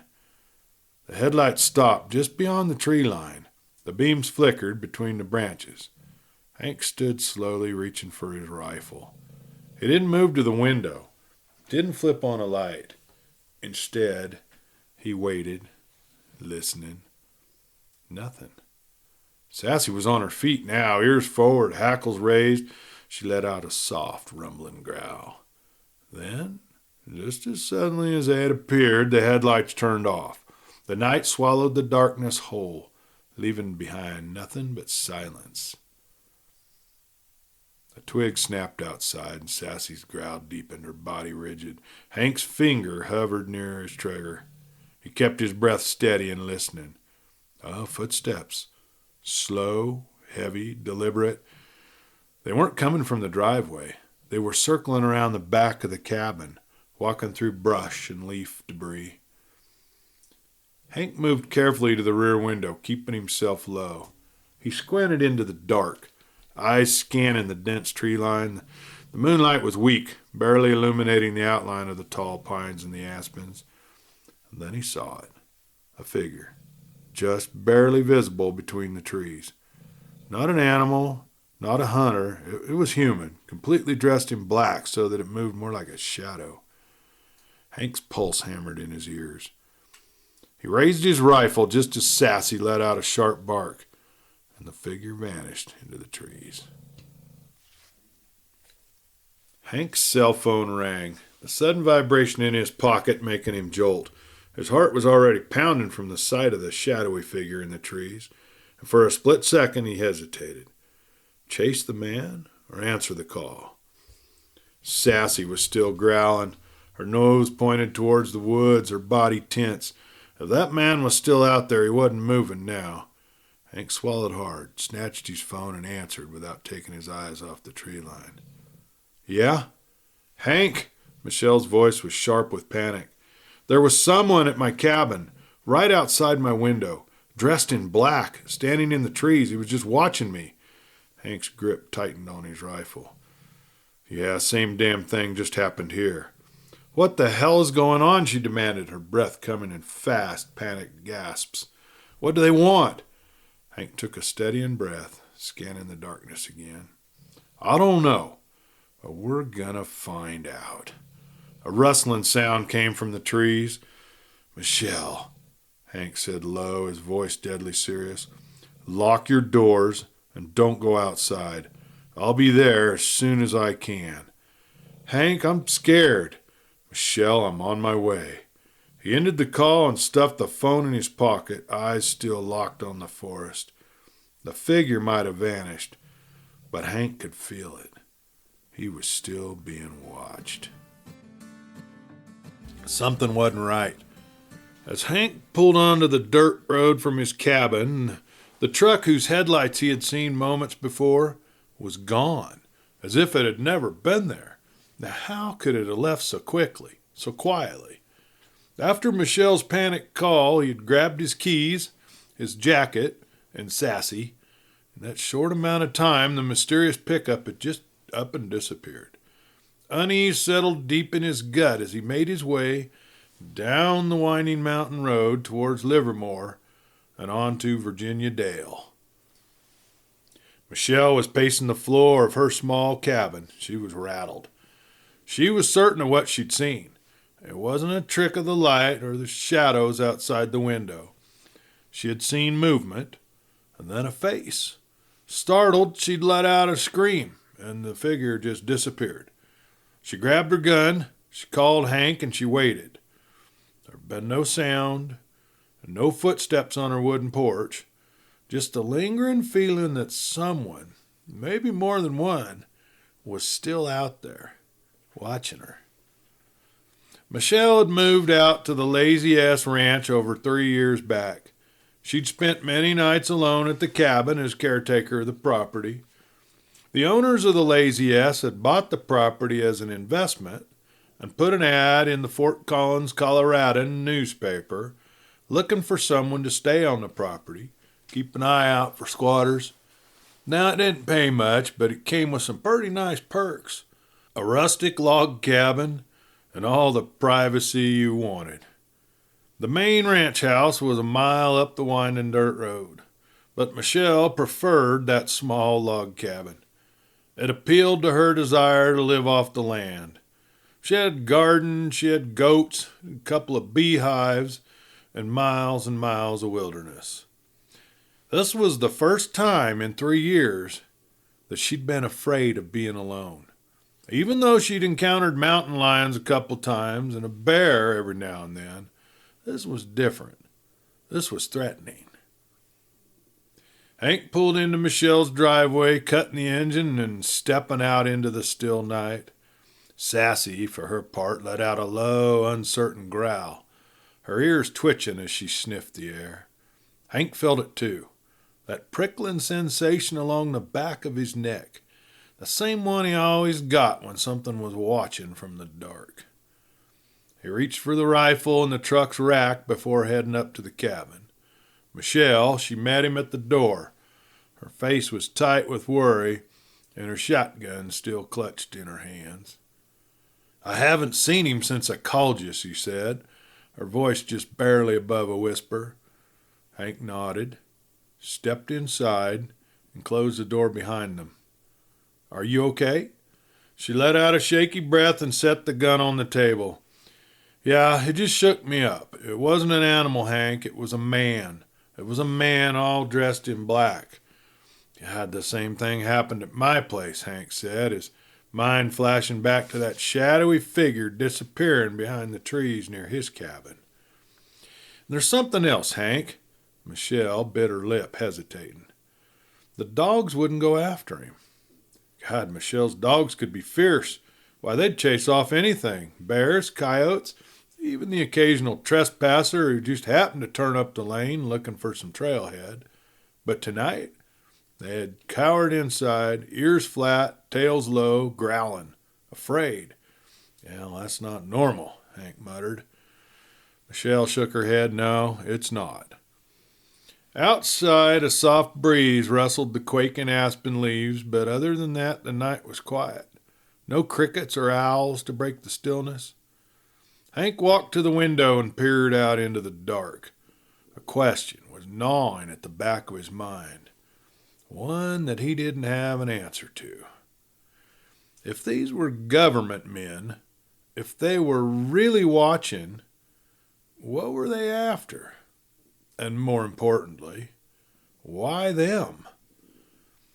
Hank kept his eye on the tree line, watching for any sign of movement. The porch light cast a weak glow over the clearing, but beyond that was only darkness. He didn't like it. Whoever'd been watching Michelle could still be out there. He turned back to her. "I'm going to check outside." Michelle tensed up at that, but what if they're still out there? Hank nodded. "Well, if they are, then we're just sitting ducks in here. If it was just their intention to scare you, then by golly, they succeeded." She swallowed hard, but grabbed a flashlight and her shotgun. Hank motioned for Sassy to stay close, and they stepped out onto the porch. The wind had picked up, carrying the scent of pine and damp earth. The night stretched out before them, silent and waiting. They moved slowly, scanning the perimeter of the cabin. Duke sniffed the ground before him, tracking an unfamiliar scent and finding a sign of tracks in the loose soil. "He must have come from the back, through the woods," Hank whispered, shining his flashlight towards the trees beyond the garden and the goat pen. Then Michelle gasped, "Hank!" He spun around, following her gaze. And there, mounted to the top of the wooden windowsill, was a small black device, barely visible. Hank stepped closer, carefully pulling it free. A sticky, tapey substance held it in place. It was sleek, about the size of a deck of cards, with no visible buttons or marking. It looked like some kind of a tracker. Michelle shuddered at that. What is that? Hank turned it over in his hands. It wasn't just a tracker. It was a listening device. Someone had been recording them.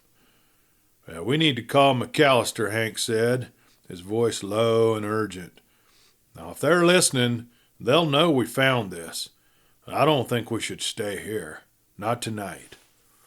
Michelle hesitated at that, because this was her home, her sanctuary. But the concern in Hank's eyes was enough to convince her. Where do we go? She whispered. Hank tightened his grip on the device and looked towards the dark road ahead, raised a finger to his lips. Then he motioned for Michelle to follow him. Inside the house, he wrapped the device in several kitchen towels and placed it in the oven. Grab your things. I know a place we can stay. Michelle grabbed a bag and threw some clothes in it and got the dog leashes. What if both our trucks have trackers on them? See, I have an old pickup in the barn. It belongs to the ranch, but I have permission to use it any time I want. It's old, but it runs pretty well and it's got gas. Great. Let's take that. Hank grabbed Michelle's bags and headed for the barn. The old Ford rumbled to life, coughing a few times before settling into a steady growl.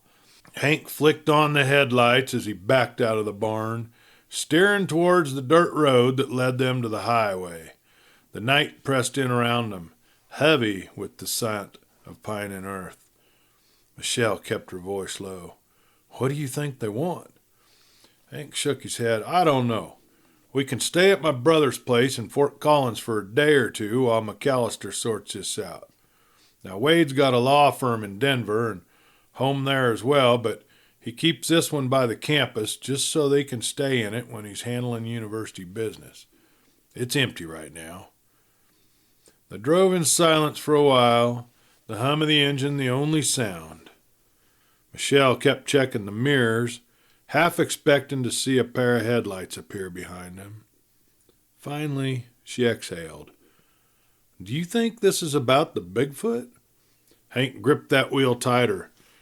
I think it has to be. This is all connected somehow. The way the tracks just disappeared and the missing evidence. The government-style trucks with identical plates. But what doesn't make any sense is why they're watching us. Well, Hank was in the kitchen making coffee when Sheriff McAllister phoned him up. Good morning, Hank. Just got in, saw your message. What can I help you with? Hank then proceeded to fill the sheriff in on the events that occurred late last night. There was a long pause on the other end of the line before McAllister finally responded. You're telling me that someone was lurking outside Michelle's cabin and your place too? Yeah, that's right, Hank said, leaning back against the counter.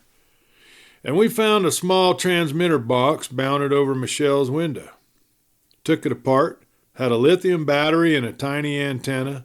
Looked like a low-range transmitter. I haven't checked my place yet. The sheriff exhaled sharply.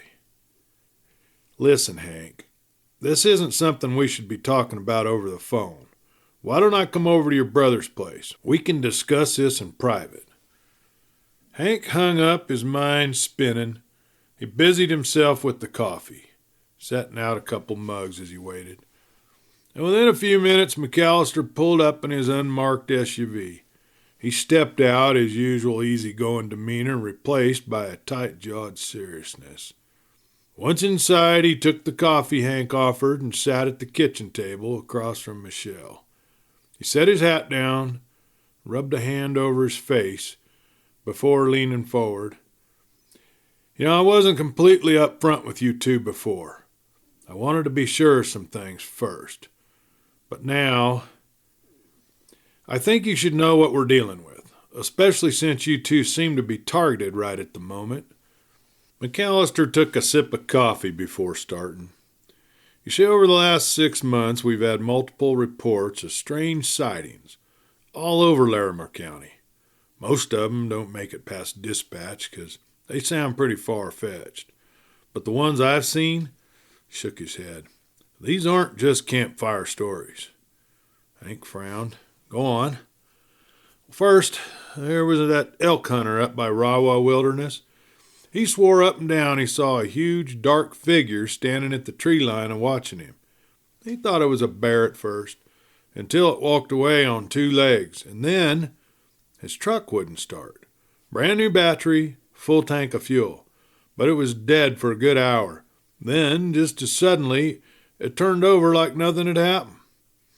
Hank leaned back in his chair, arms crossed. Well, it could have been the elevation. He might have been anywhere between 9,000 to 13,000 feet up there. McAllister smirked. Well, yeah, that's what I thought too, until I heard about the hikers near Dead Man's Pass. You see, they were camped overnight when they saw, or they thought they saw, strange lights in the woods. Not flashlights, not campfires. These were bright, bluish white, hovering between the trees. Well, one guy went in to investigate, and the next thing they know, he was waking up 4 hours later, quarter mile from camp, disoriented, and no idea how he got there. Hank's fingers tapped against the tabletop. Now that's a strange one. Do you think these things are connected? McAllister nodded. I do, and there's a whole lot more. We've had numerous reports of cattle mutilations all over Greeley, Windsor, Wellington, but here's where it gets even weirder. The reports have spiked near the same area where people have also reported seeing those black trucks, just like the one you saw. McAllister leaned in. It's like every time someone gets too close to whatever's out there, those trucks show up. And whatever evidence there was, it's gone. Hank exhaled, rubbed his temples. So what do we do? McAllister hesitated. I'll send a few officers over to both your places and have them look around. Now, I think it's a good idea to stay here in town for a few more days until we can do some investigating, just to be on the safe side. You can go check on your goats and whatever else you need to do, but till we figure out what's going on here, I know I'd feel better knowing you two were just a bit closer to town. Oh, and one more thing, McAllister says. There's someone I want you to talk to. A buddy of mine. He used to be with the FBI. Retired up to Walden a few years back. His name's Tom Sheffield. He'd been following these cases pretty close. He likes to stay under the radar. Says it's safer that way. But if he's willing to talk with you, I'll set it up. Hank mulled it over. All right, I'll talk to him. McAllister nodded to him. Good. I'll call him this very morning. He stood, draining the last of his coffee before setting the mug down. And Hank, yeah? Be careful. Hank walked him to the door and watched as the sheriff climbed into his SUV and pulled away from the house. He had a bad feeling about all this and a sinking suspicion that things were about to get a whole lot stranger.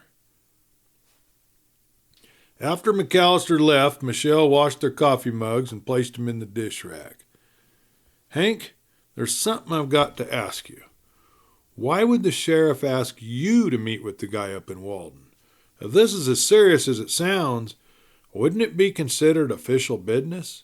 I mean, you're not affiliated with the police or the military in some way, are you? Hank grinned back at her. No, nothing like that. McAllister has a brother-in-law named Earl Rollins. Well, Earl hired me to do some investigative work for him, basically to track down the so-called Bigfoot sightings around our area. I know that's got to sound a little crazy to you. Crazy? Michelle laughed. A week ago, I would have thought you were crazy. Now, I'm not so sure. As Michelle and Hank bounced down that dirt road in the old ranch truck, the golden morning sun filtered through the pines, casting long shadows over the road. The eerie events of the night before seemed pretty distant now, softened by the light of day and several cups of coffee. "You know," Michelle said, glancing at Hank, "things don't feel quite as terrifying in the daylight." They pulled up to Michelle's cabin. Everything looked just the way they left it. No signs of intruders, no more strange figures lurking in the trees. Her goats bleated a greeting and the chickens pecked at the ground, oblivious to the night's disturbances. Michelle hopped out of the truck and went straight to the feed shed. She scooped grain into the pails, moving with pretty practiced efficiency. Once all the animals were fed and watered, Michelle grabbed a few essentials from inside the cabin. Some clothes, her laptop, and a small pistol she kept in a locked drawer. "Just in case," she murmured, slipping it into her bag. "Well, let's check my truck," Hank said, crouching by the wheel wells, running his hands along the undercarriage. Nothing at first. Then, near the back bumper, he spotted something small and metallic just out of place, a tiny black box tucked just out of sight. "Damn it," Hank muttered, reaching for it. He peeled it off with a tug, turning it over in his hands. Michelle leaned over his shoulders. "What is that?" "Well, it's a GPS tracker." Hank's jaw tightened. "They've been keeping tabs on me." A chill ran through Michelle. "So they know everywhere you've been." Hank nodded and continued checking his truck for anything else that seemed out of place.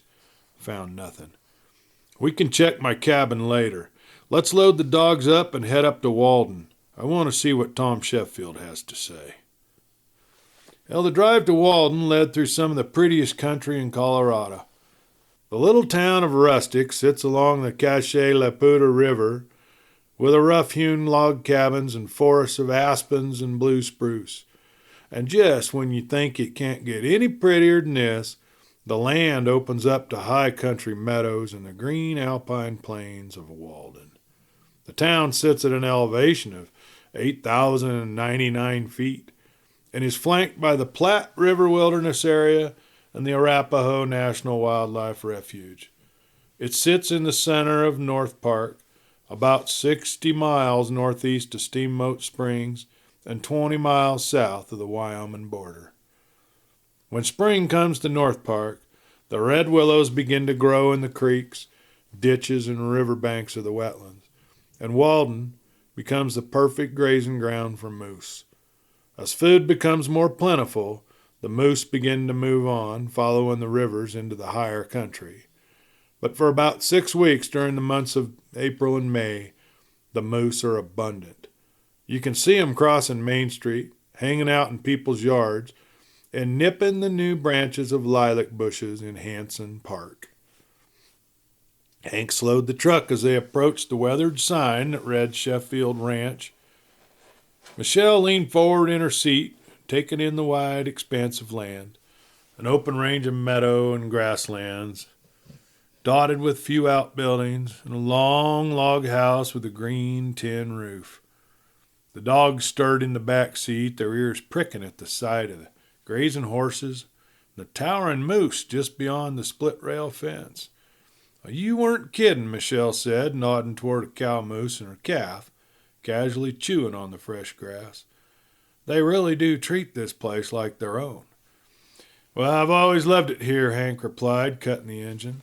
The moment that he stepped out of the truck, he inhaled that clean, crisp air, thin from the elevation, but rich with pine and damp earth.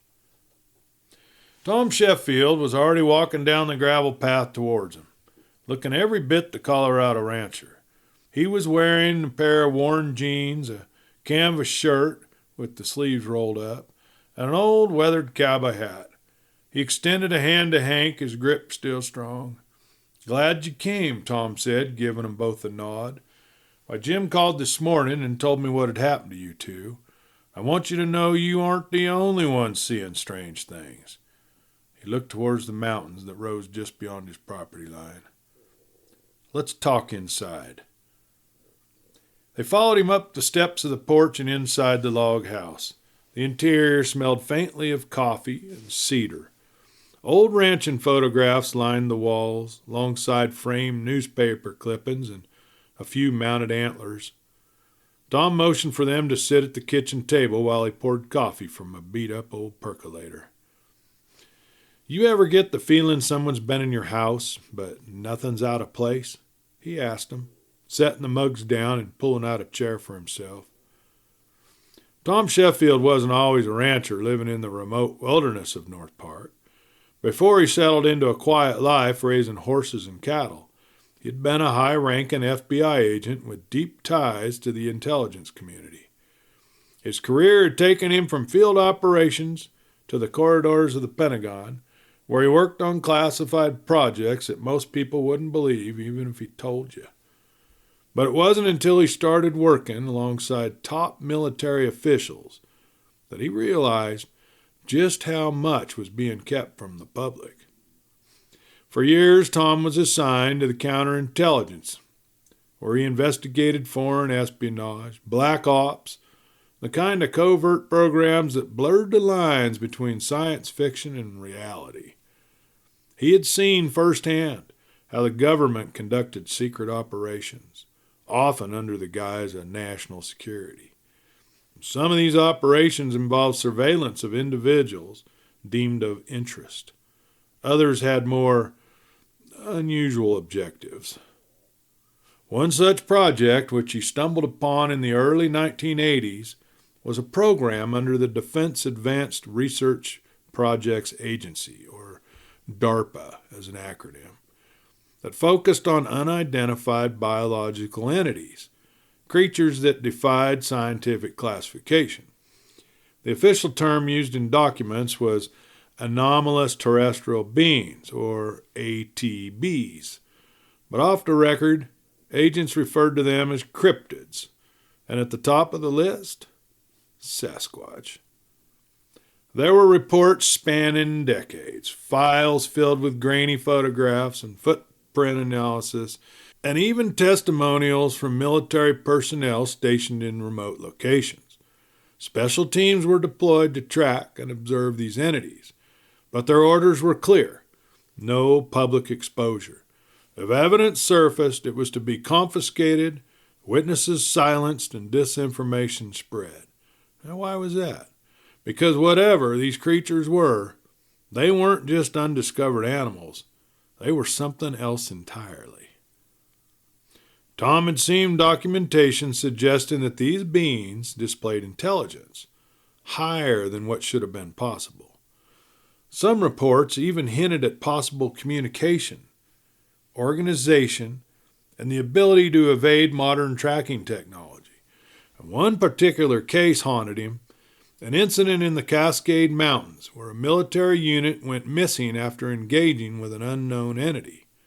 The only survivor claimed they had been herded away from a restricted area by something massive and unseen.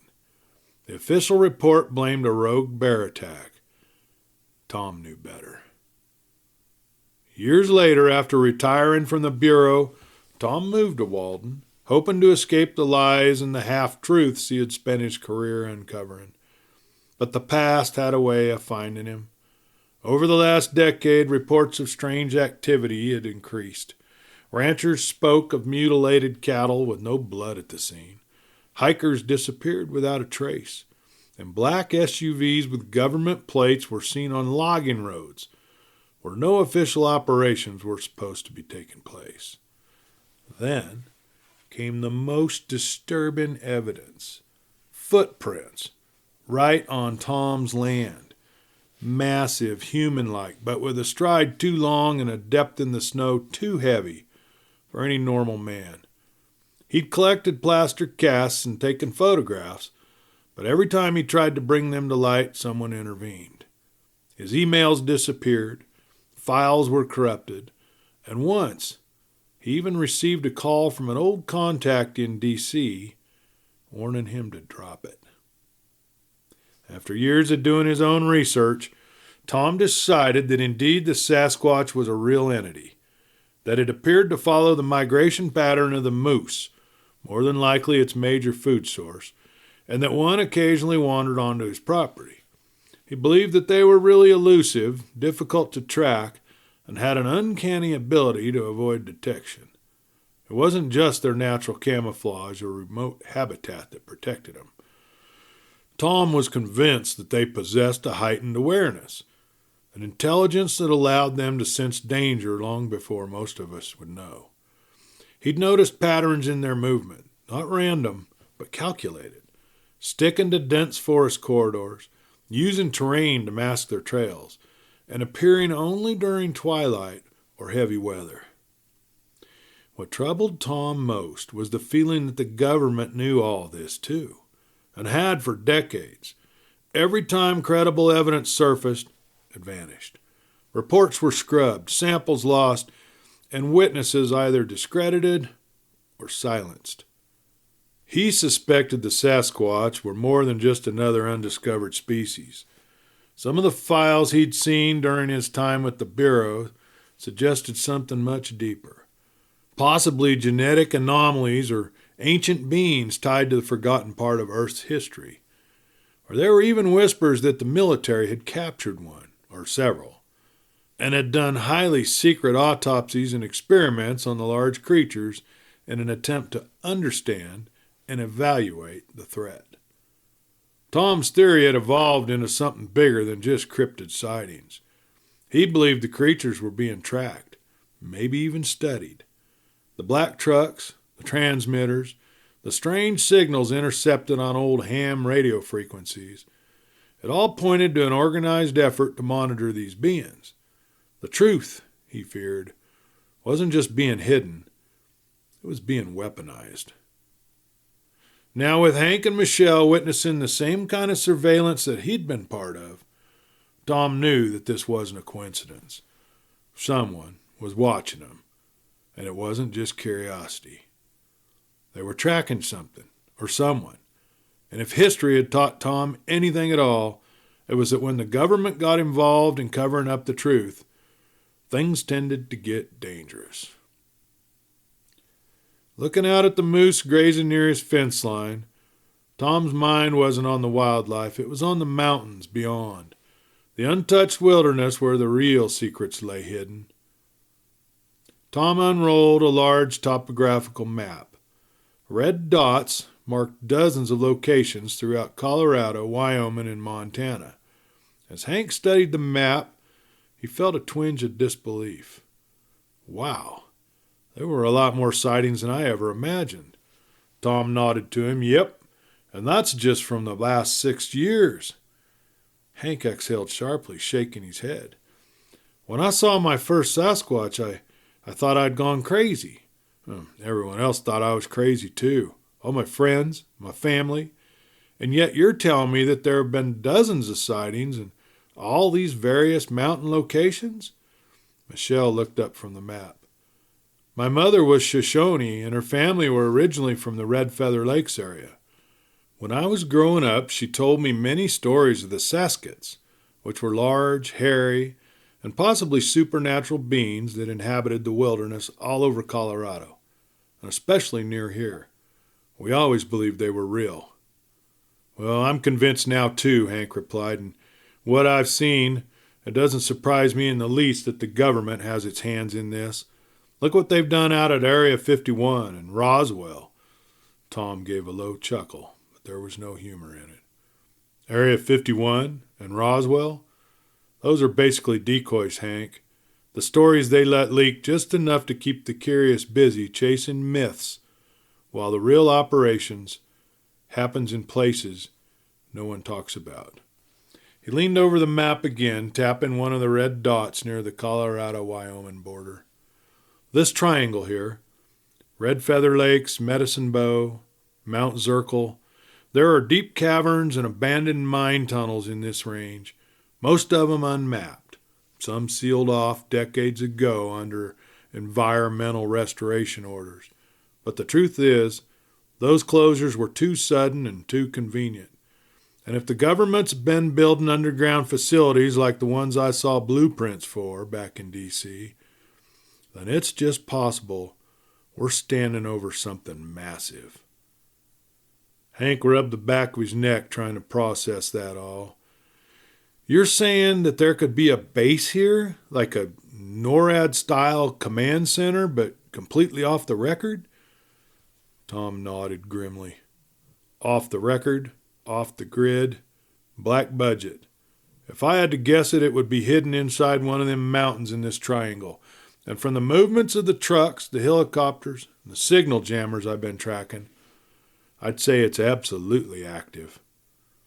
A long silence followed, broken only by the soft snore of Sassy, lying under the table.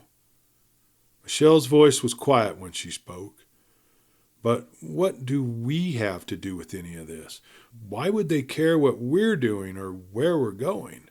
I don't understand why they'd even be interested in us. Tom shook his head. Hard to say. I know Hank here has been tracking sightings. McAllister told me that Earl Rollins had thrown some money on the table, and let's just say, if Earl's money's involved, then he suspects something far larger than just a few cryptid sightings. The sun shone through the curtains in Tom's spacious log home. The three of them sat in uneasy silence, the weight of their conversation settling like a heavy snow. Hank reached for his coffee, but his hand froze halfway to the cup. A faint rumbling sound, deep and low, vibrated through the floorboards. Tom was already on his feet, moving towards the window. That's not thunder, he muttered. Michelle's eyes darted to the map still spread across the table and instinctively began rolling it up. Well, then what is it? Outside, under a full glare of the midday sun, a sleek black helicopter crested the tree line and flew over Tom's acres of green pasture, sending the horses and the moose running. It flew low, too low, and moved with the deliberate precision, casting a massive shadow over the clearing. Matte black, with no visible markings, the aircraft flew directly over the log house, the rotor wash whipping up pine needles and dust in a roaring cyclone. It hovered over the ranch house for just a moment, then sped off south across the horizon. Tom turned back from the window, his face pale. They know we're here. Tom Sheffield stood on his porch, a steaming mug of coffee in his hand, his eyes scanning the sky as if it might give up secrets. The sun was just beginning to burn the frost off the grass, casting a pale gold over the valley. Moose tracks trailed through the willows down by the creek, and a few warblers had returned to sing from the aspens. But there was a stillness in the air that had nothing to do with spring. He hadn't slept much. The sound of the rotor blades that hunted him all night, their thump, thump, thump, etched deep in his bones. He'd heard helicopters like that before, in the sandbox, back when he wore a uniform and knew how to read a military operation from a mile off. And what he saw over Walden wasn't routine. He walked back into his kitchen, picking up a dog-eared field journal, rereading the notes and details from his last few encounters. His laptop was open and he'd been poring over maps and public flight records all morning. There were no matches for the chopper that they'd seen the afternoon before when Hank and Michelle were there. Nothing officially in the airspace. Well, that was the point, of course. Ghost flights don't log transponders. Bigfoot, cryptids, black helicopters, and the unmistakable scent of conspiracy. It was all coming to a head in Tom's mind. Picked up his cell phone, he scrolled down his contacts list until he found the name. James Comey, former director of the FBI, and a good friend of his who might just be willing to share some information. He was a man who knew things. Tom was one of the few who had Comey's home phone number. The phone rang twice. Sheffield, came the familiar voice, smooth as ever but guarded. Been a long time. Too long, Tom said. I wouldn't be calling unless it was serious. Comey paused. I figured. You never were one for small talk. What's going on? Tom glanced towards the window. Something's happening out here, and not just backwoods nonsense. I've got black unmarked helicopters flying low over my land. No lights, no markings. Government plates parked a mile down my property line. Surveillance gear. Advanced stuff. Military-grade transmitters.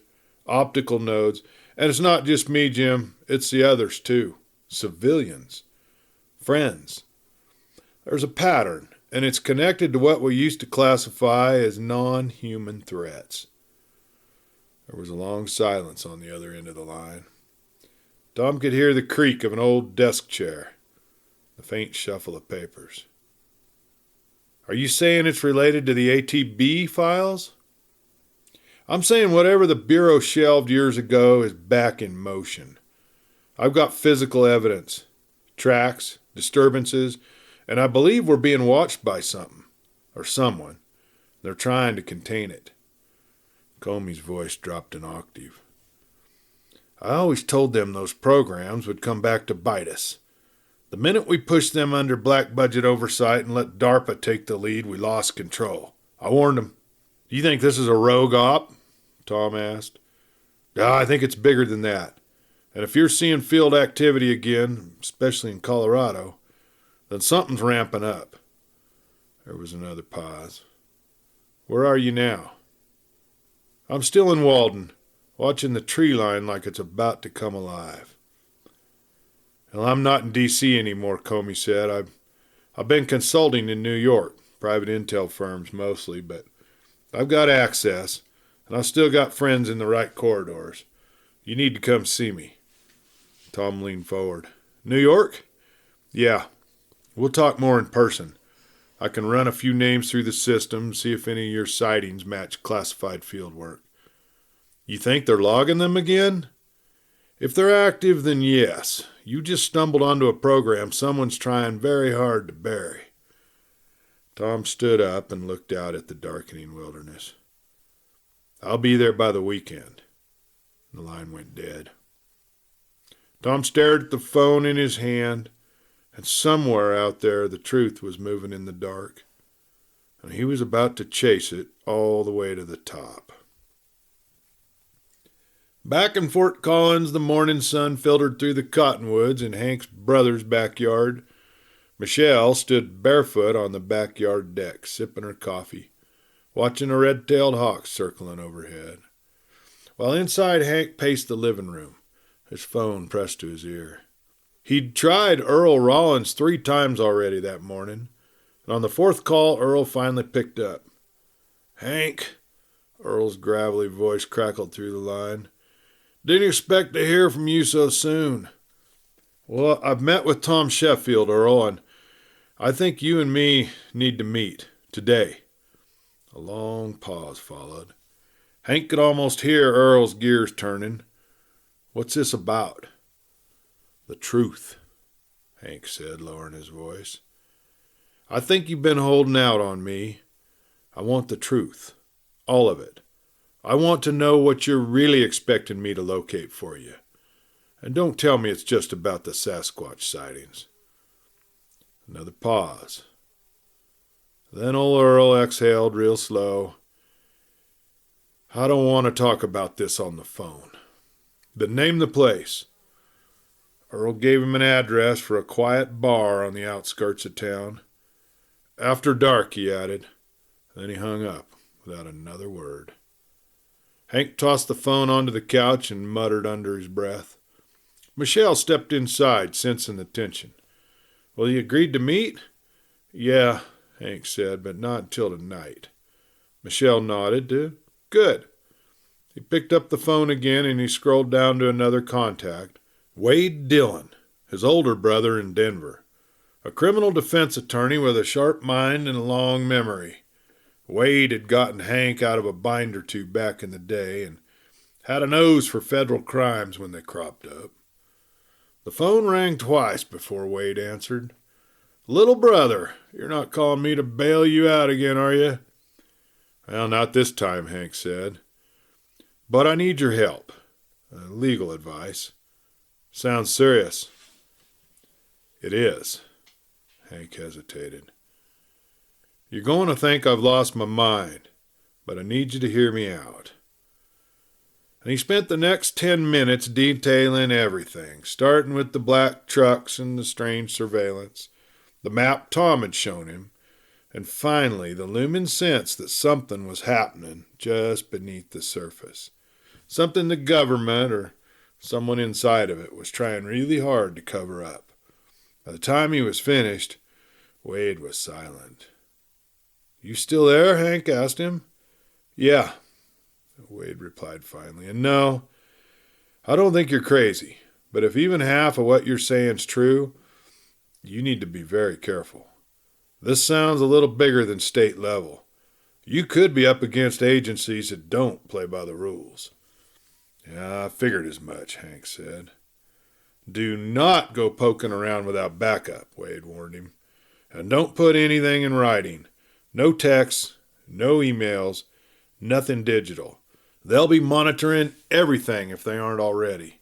Meet Rollins, find out what you can, and after that, maybe it's time you and your friend Tom went public. Try to find someone in the media that still cares about the truth." "Appreciate it, Wade," Hank said. "Well, one more thing," Wade added. "Be sure you trust the people around you, because once you step into this world, you can't turn around and say, 'Never mind.'" Hank hung up and looked out at Michelle, who was now sitting on the back step, talking softly to Dixie, while she watched Sassy play with a stuffed raccoon. He hoped Wade was wrong. Back in his gut, he knew it was already too far in to back out now. But it wasn't fair to bring Michelle into all this. He barely knew her. Well, he wanted to know her better, but he didn't want to pull her into a dangerous situation.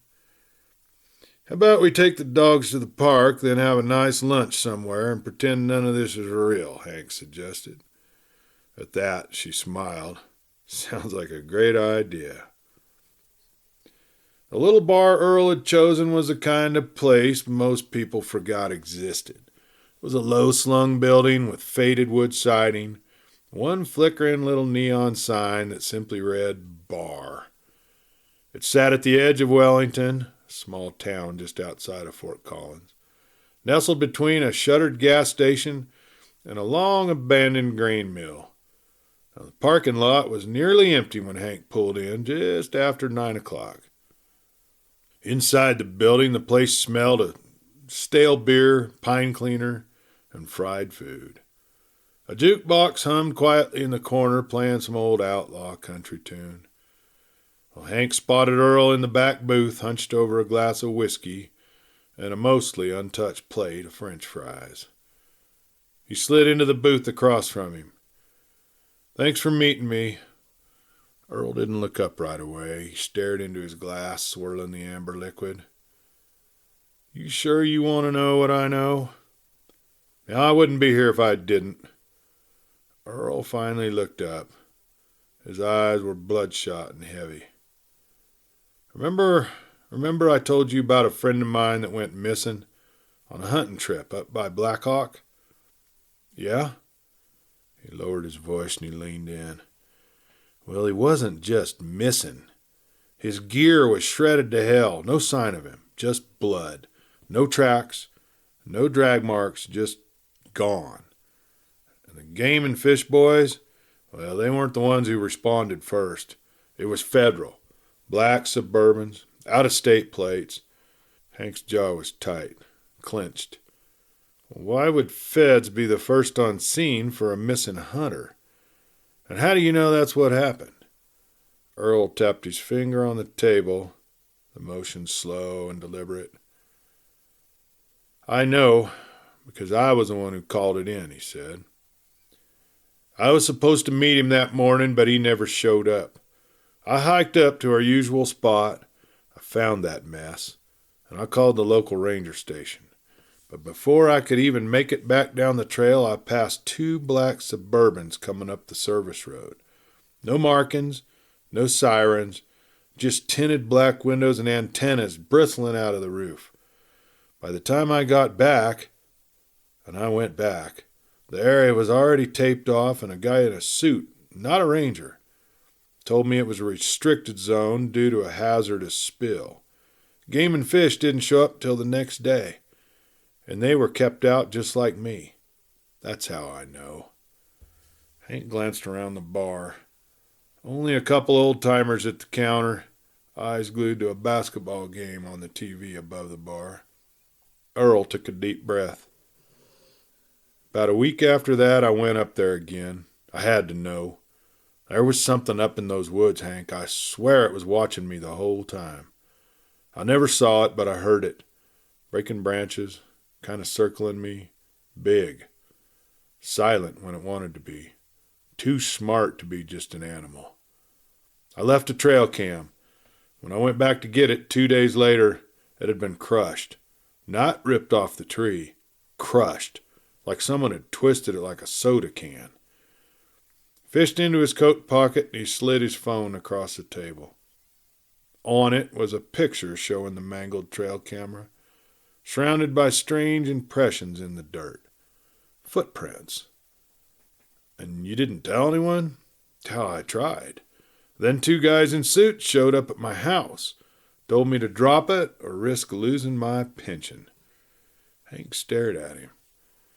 So that story you told me, about seeing a squatch back in '83 and the notebook you gave me, any of that real? Oh, it was all real, Earl whispered to him. Every damn bit of it. But back in those days, there weren't men in black showing up the moment one was sighted. That didn't start happening, at least as far as I know, till just the last few years. And now there's been 2 more disappearances since this last January. The feds showed up both times. No press, no public statements. The locals are being told to stay quiet, and something is moving through them woods. The sightings, the mutilated animals, the equipment failures, it's all connected. Hank sat back, staring at Earl. So you want me to figure out what's going on in that triangle and why the feds are trying so hard to cover it up?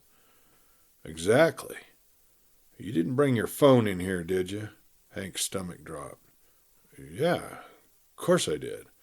Earl cursed under his breath. Then they already know we're talking. The lights in the bar flickered. The flight into New York had been uneventful, but Tom's nerves were on edge. Even after all these years, the ideas of walking into the belly of the beast made his stomach turn.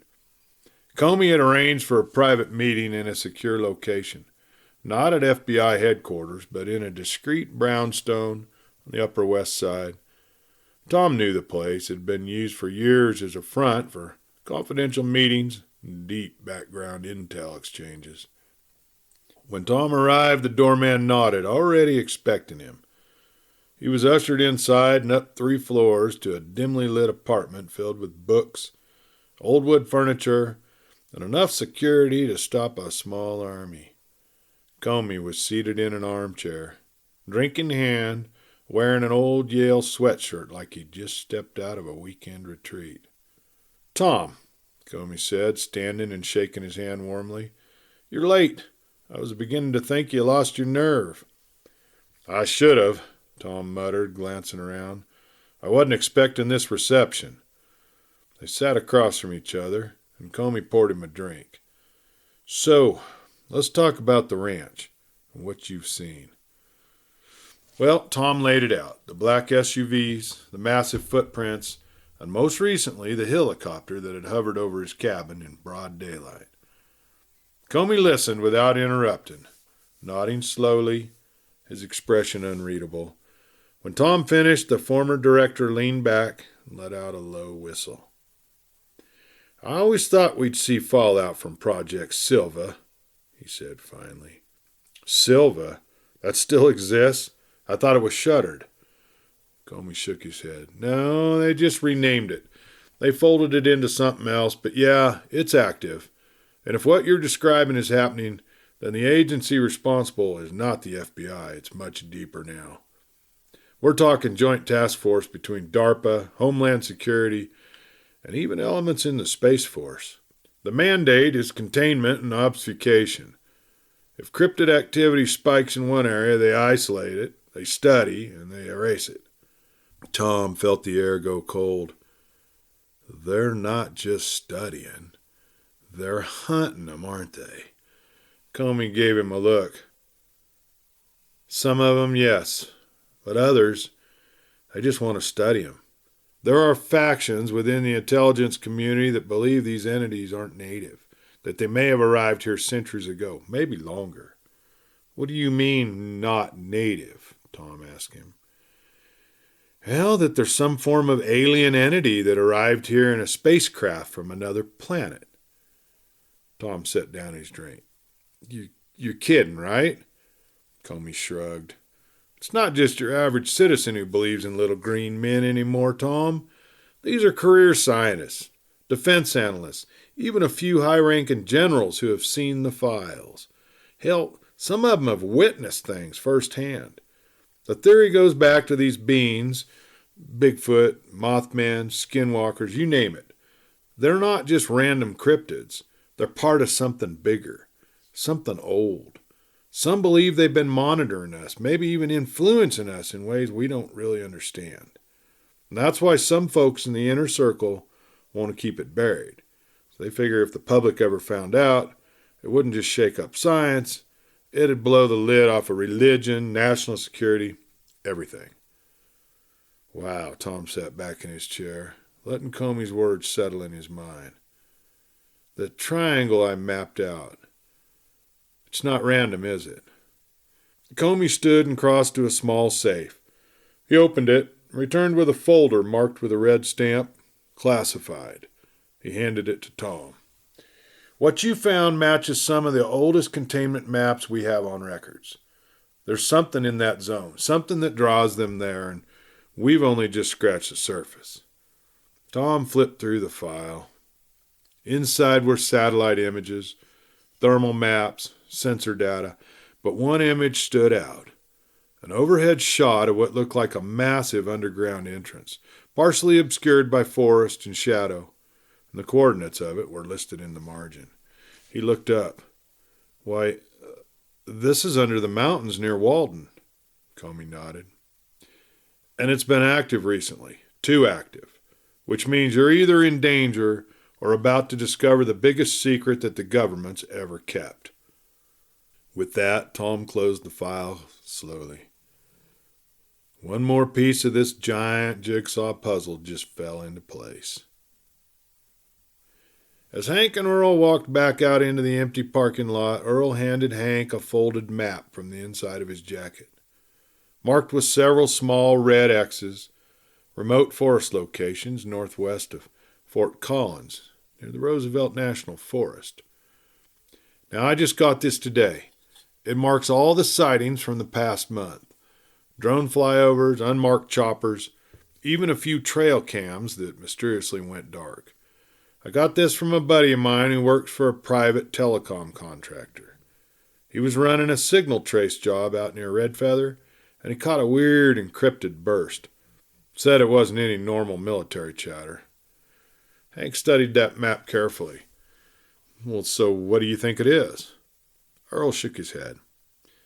I think it's a roving operation. They move in, they observe, collect data, maybe even trap. Then they vanish. These X's, well, they're all places with high electromagnetic spikes, enough to fry a GPS unit.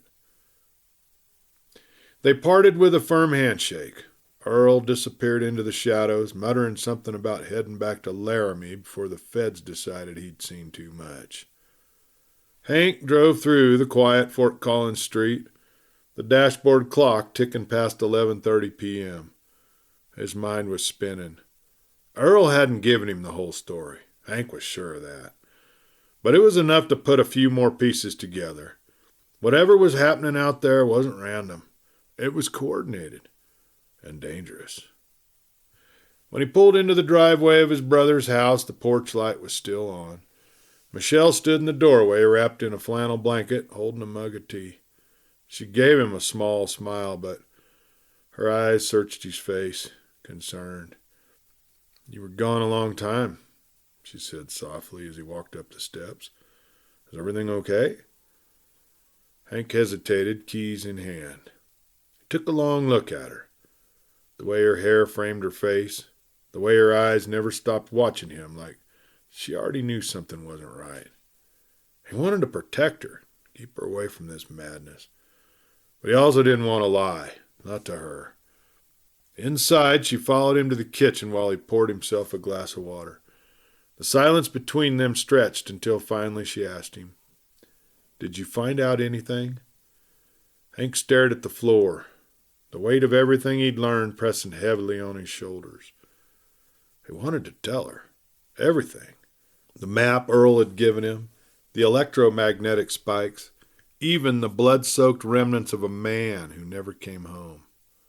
But what if it was just too much? What if all of this, made her run? He drew in a shaky breath. "Yeah, I did find something," he said quietly. "More than I expected, and now I have to make a choice.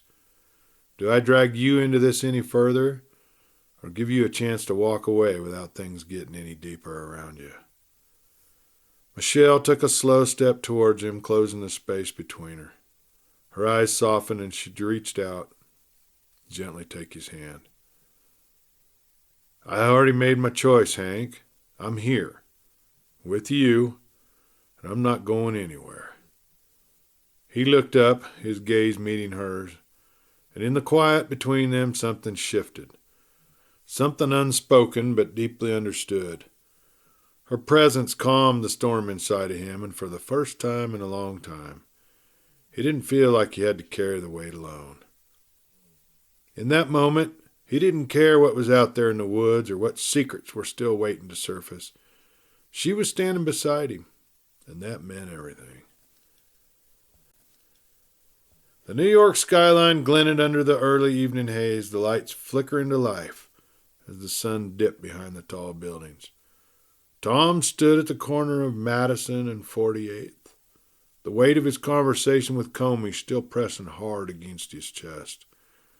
The old bureau director didn't confirm anything outright, but he'd said enough to validate what Tom already feared. Tom exhaled slowly, watching the steam rise from a manhole nearby. He wasn't sure what chilled him more, the idea of a species hidden on Earth for centuries, or the knowledge that his own government was trying to cover it all up.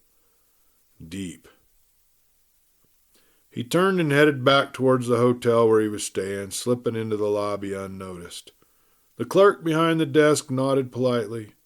Tom barely registered it. His mind was racing. He needed more information. And there was one place he might find it. A private archive in Brooklyn, run by a former NSA analyst turned whistleblower, a man named Darrell Rhodes, who had quietly disappeared from the public eye after releasing a batch of documents that hinted at cryptid-related surveillance.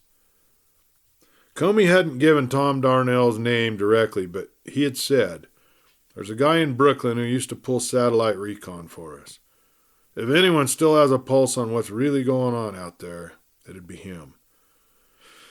Tom packed his bag quickly, laptop, burner phone, flash drive, and the old bureau credentials.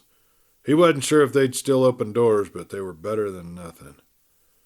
As he stepped back out into the city night, he felt the buzz of electricity in the air. Not from the traffic or the hum of people, but something deeper, something unseen. He could feel it in his bones now. Whatever was happening on his ranch, whatever those black helicopters were doing, it was connected to something far bigger than a local cover-up. And tomorrow, in Brooklyn, he was going to find out just how deep this rabbit hole went. The neighborhood in Brooklyn where Darnell was rumored to be holed up had seen better days. Once a hub for indie bookstores and hole-in-the-wall cafes, the block now carried a quiet, uneasy air. Bars on the windows, cameras on every corner. A sense of watchfulness that had nothing to do with casual surveillance. Tom moved cautiously up the brownstone steps to the address Comey had vaguely hinted at. He knocked. Twice. Then paused. Then once more. just like the bureau code from years ago. No answer. He knocked again. Still nothing. He glanced over his shoulder. The street was mostly empty. A food cart half a block down, a man in a hoodie loitering near a mailbox. Tom reached for the doorknob. It turned. Inside, the air was stale and heavy with the scent of burnt electronics and dust. The place had been ransacked, but not sloppily. Whoever had been there had known what they were looking for. An old computer sat cracked open, its hard drive long gone. Filing cabinets stood ajar, contents stripped bare. The only thing untouched was a bulletin board near the back wall, a few photos, satellite images, newspaper clippings, and in the center of it all, a blurry infrared image of a tall, humanoid-like figure deep in a forest. Tom's stomach twisted. Someone had gotten to Darnell first. He moved through the room carefully, scanning for anything that they might have missed. A false bottom in one of the drawers revealed a hidden notebook, handwritten, full of coordinates, names, and references to Project Silva. Then he saw the message, scrawled hastily on the back cover of the notebook. If you're reading this, I'm either dead or running. Trust no one, especially not them. There was no signature, just a smear of dried blood near the bottom corner. Tom backed out of the apartment fast, locking the door behind him. He didn't see the black SUV a half block down, parked, engine off, tinted windows, but he could feel it. The same chill he'd felt back in Colorado. Darnell was either gone or disappeared. And Tom, was he next in line? The smell of coffee and sizzling butter filled the kitchen, mingling with the soft morning light that filtered through the curtains. Michelle sat at the little kitchen table, barefoot, in one of Hank's flannel shirts. Her hair was still tousled from sleep. She watched him at the stove with a sleepy smile as he flipped a golden flapjack high into the air and caught it clean on the skillet. "Are these the famous Dillon flapjacks you promised me?" she teased him. "The very ones," Hank grinned. "Family recipe, passed down from a long line of stubborn cowboys with a love of pancakes." She laughed, the sound warm and easy, and for a brief moment everything felt normal. Like they weren't being haunted by dark secrets, like the world wasn't filled with creatures right out of storybooks. But underneath it all, they both felt the weight of what was coming. Hank tried not to think about that meeting with Earl, or the map with red dots forming that strange triangle. This moment he just wanted to be with her, making pancakes. And his phone rang. The sound cut through the cozy silence like a blade. Hank's smile faded as he reached for the phone, glancing at the caller ID. Tom Sheffield. Michelle looked up, immediately sensing the shift. "Is it Tom?"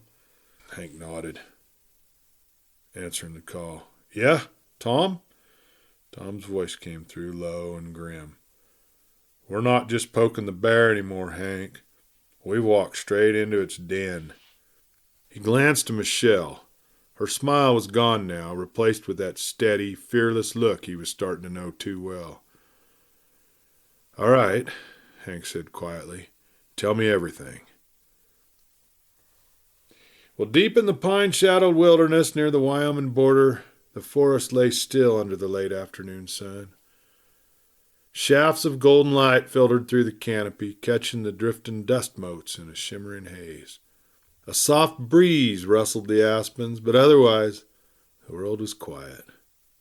Then a shape moved between the trees, massive, deliberate, almost imperceptible. The Sasquatch padded silently across a bed of pine needles, its hulking frame blending seamlessly into the dappled shadows. It paused near a game trail, lifting its head to catch the wind. There it was again, that unmistakable scent of moose, warm, earthy, alive. Its stomach rumbled low, an enormous hunger gnawing at its core. The migration was underway, and the animals were returning to the lower valleys.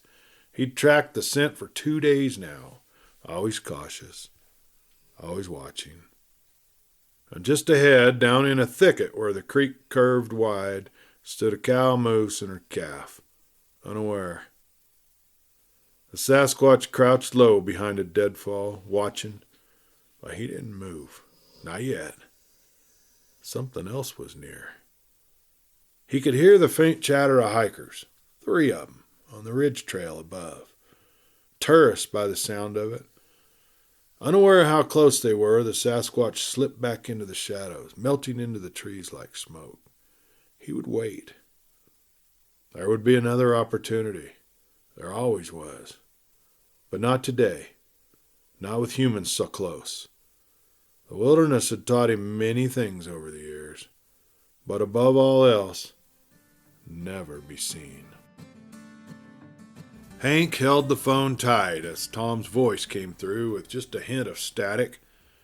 "Well, tell me everything," Hank said. Tom exhaled heavily on the other end. Well, I met with Comey. He didn't deny it. Any of it.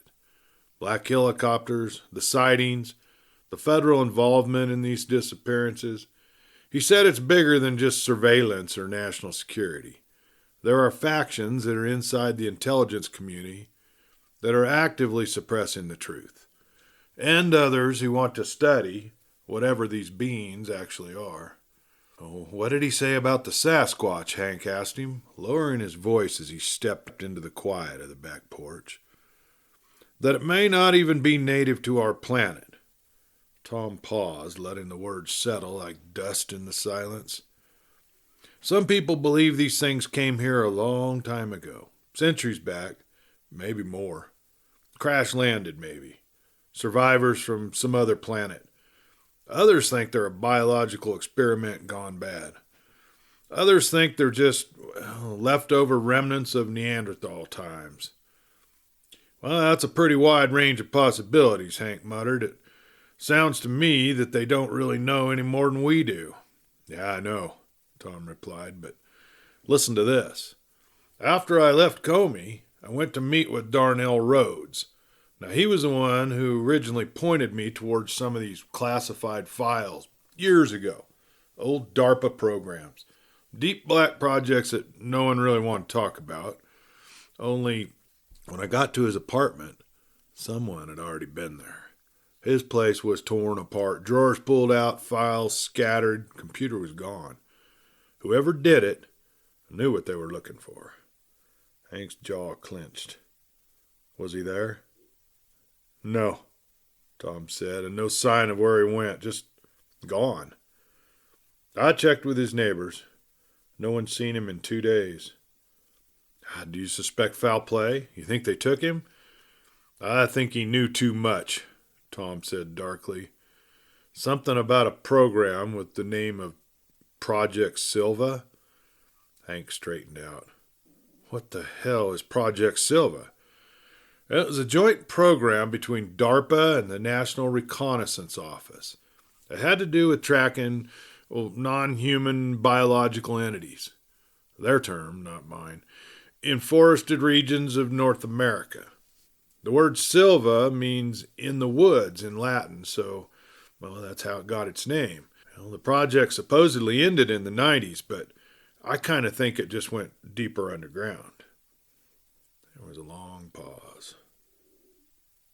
"You still there?" Tom asked. "Yeah," Hank replied, rubbing his temple. "I'm here, just letting it settle in." "Listen," Tom continued. "This goes beyond sightings or old legends now. There's a pattern here. These creatures, wherever they are, they follow specific migratory routes. They kind of seem to avoid detection on purpose. Something's changed. They're getting closer to people. The activity's ramping up, and I think the government has something to do with it." "So what do we do now?" Hank asked him. Tom's voice dropped to a low whisper. "We find Darnell. And we find out what the hell Project Silva really uncovered. Now, that is before someone else makes us disappear too." Hank ended the call with Tom and stood motionless on the porch for quite a while. The morning sun casting long shadows across the wooden floorboards. A pair of finches fluttered noisily in the trees above. He stepped back inside the house, grabbed a mug of coffee from the kitchen and stared at it for a moment before pulling out his phone again.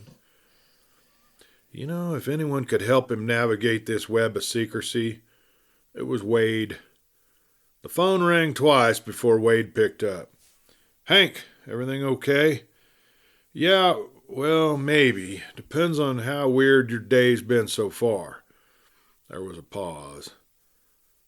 "Should I sit down?" Hank chuckled dryly. "Might not be a bad idea." He didn't leave anything out. Not this time. He talked for nearly 20 minutes, pacing the living room while Michelle sat on the sofa watching him nervously. When he finally mentioned Project Silva, he stopped walking and he let the silence just hang there.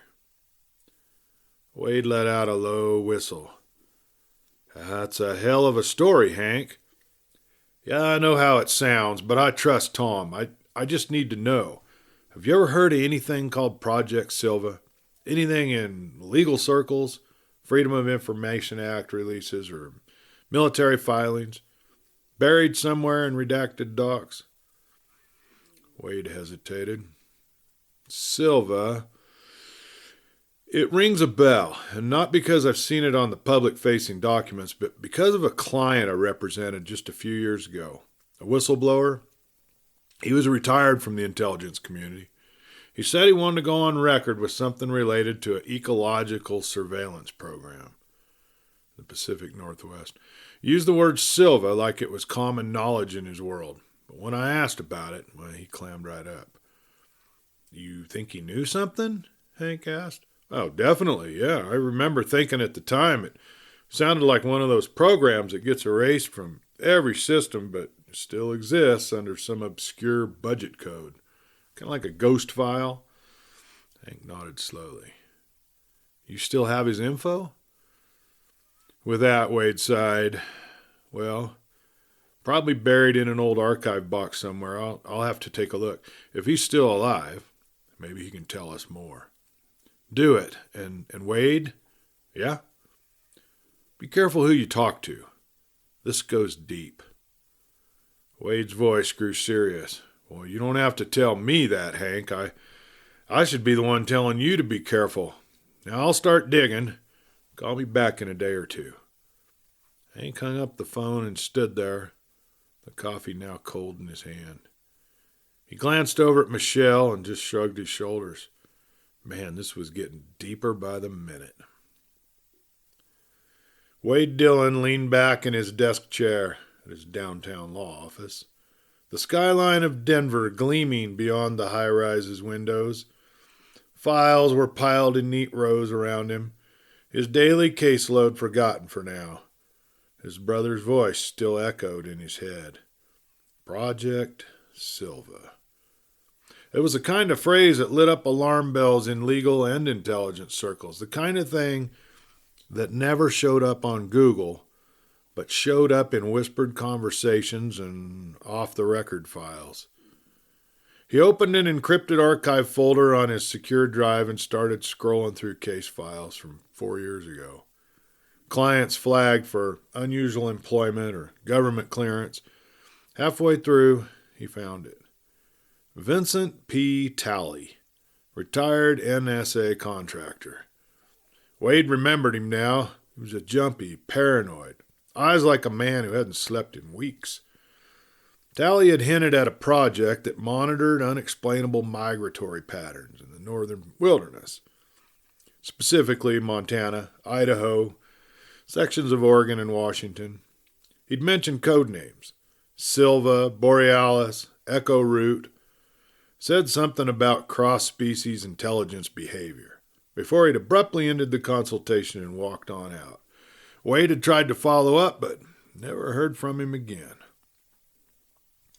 Wade picked up his phone and dialed a contact he hadn't spoken to in years. A former federal investigator turned private analyst with the name of Carter. If anyone could pull a string in that black budget realm, it was Carter. And when he picked up the phone, Waden didn't waste any time. I need everything you can find on a classified program, codename Silva. I think it ties into biological surveillance and maybe something happening out in the Rockies. There was a long pause. Then Carter's voice came low and cautious. Wade, why are you asking about that? Because my brother's involved and I need to know what the hell's he's walked into. The laptop fan whirred softly on the kitchen table as Hank leaned over the keyboard. Michelle beside him, sipping from a chipped mug of strong coffee. The early afternoon sun streamed through the window, warming the room, but neither one of them felt particularly relaxed. Michelle pointed to the screen. There, that's the second article in a row mentioned electromagnetic interference. The very same area where they reported Sasquatch sightings. Coincidence? Not anymore, Hank said. I've been logging EM spikes like this for months. Never had a connection. Till now. The laptop was open to a GIS map, red pins scattered across northern Colorado, southern Wyoming. Well, each red pin marked a reported sighting, an EM surge, or a vanished hiker. Patterns were emerging. It still didn't make any sense. Michelle flipped open Hank's leather-bound field notebook. Now, you mentioned a power station near the Rawa wilderness that had unexplained outages? Yeah, Hank said, rubbing his jaw. I thought it was weather-related, but it lines up with a sighting that Earl mentioned. Something big moving through the trees, tall and silent. She looked up at him. You think these creatures, Sasquatch or whatever they are sensitive to electromagnetic fields? Or generating them, Hank muttered. Suddenly, his phone buzzed. It was a text from Tom. Got a lead. Roads may be alive. Going off grid for 48 hours. Hank read it aloud. Michelle's eyes got wide. Boy, you were right. This is getting deeper by the minute, she said. Yep, Hank replied, his voice low. And we haven't even scratched the surface. Rain pattered lightly against the window pane of the office at the Pentagon. Inside, the lights were dim except for the green glow of a desk lamp that illuminated a stack of secure documents and an old-fashioned rotary phone, buzzing softly with an incoming encrypted call. A hand, calm and deliberate, reached out and picked it up. Yeah, came a low, filtered voice. It's me, James Comey said quietly on the other end. We've got a problem.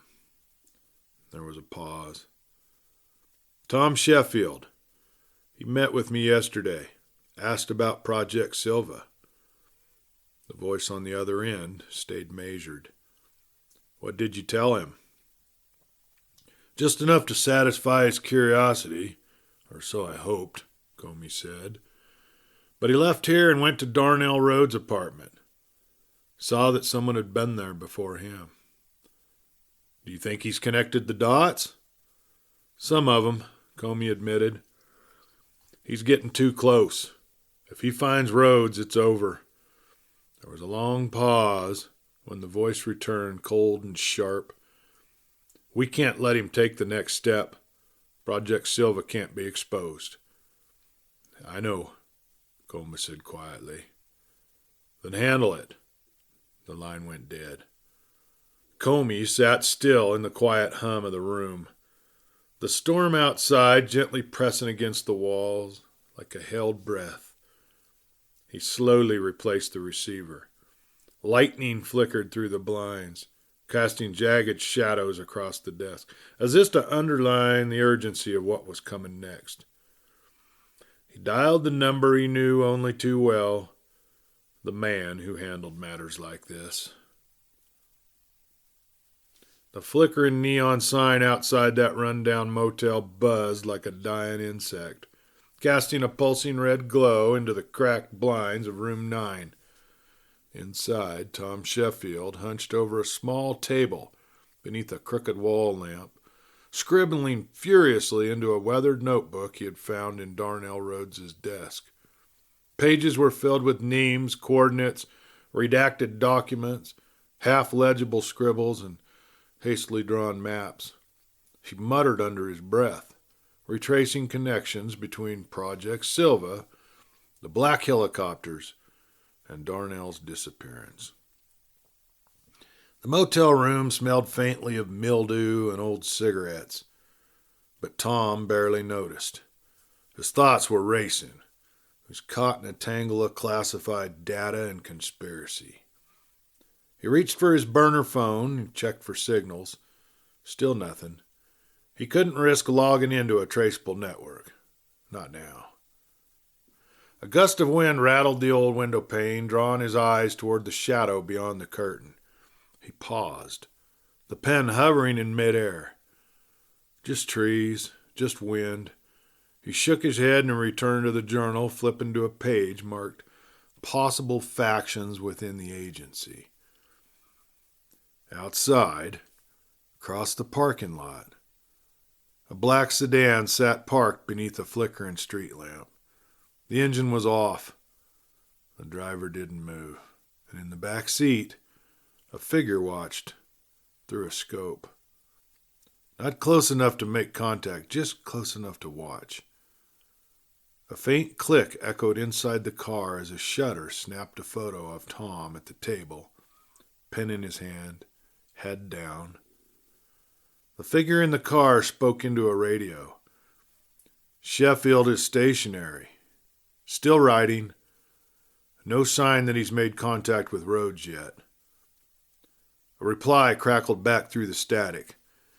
Maintain distance. If he moves, follow him.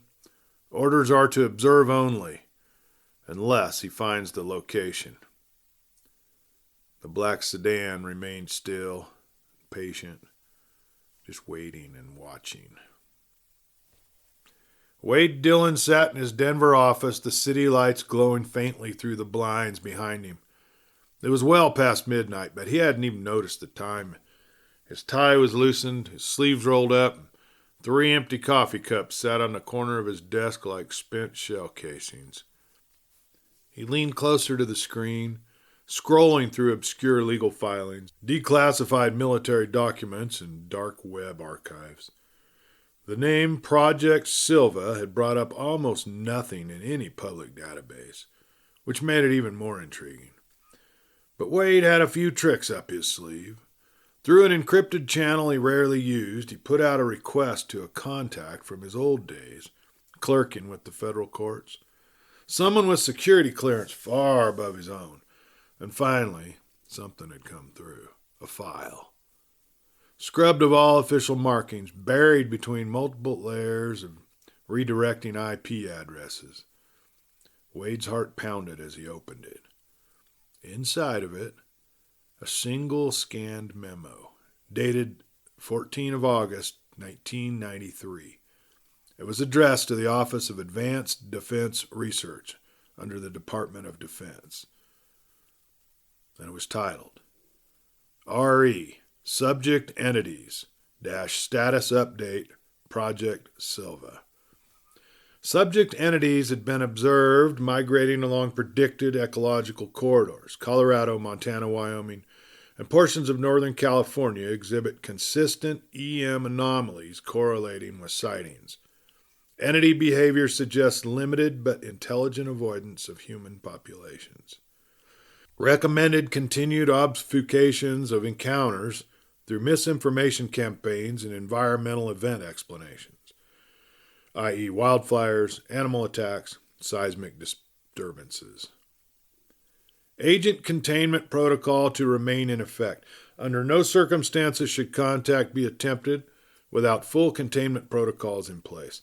Subject entities remain unpredictable and potentially extraterrestrial in origin. Wade leaned back, whistling low under his breath. Extraterrestrial? He cross-referenced the memo with historical power outages, disappearances, and even legal settlements made in remote counties near those regions. Several small towns in northeast Colorado had quietly accepted federal payouts tied to what were labeled infrastructure disruptions.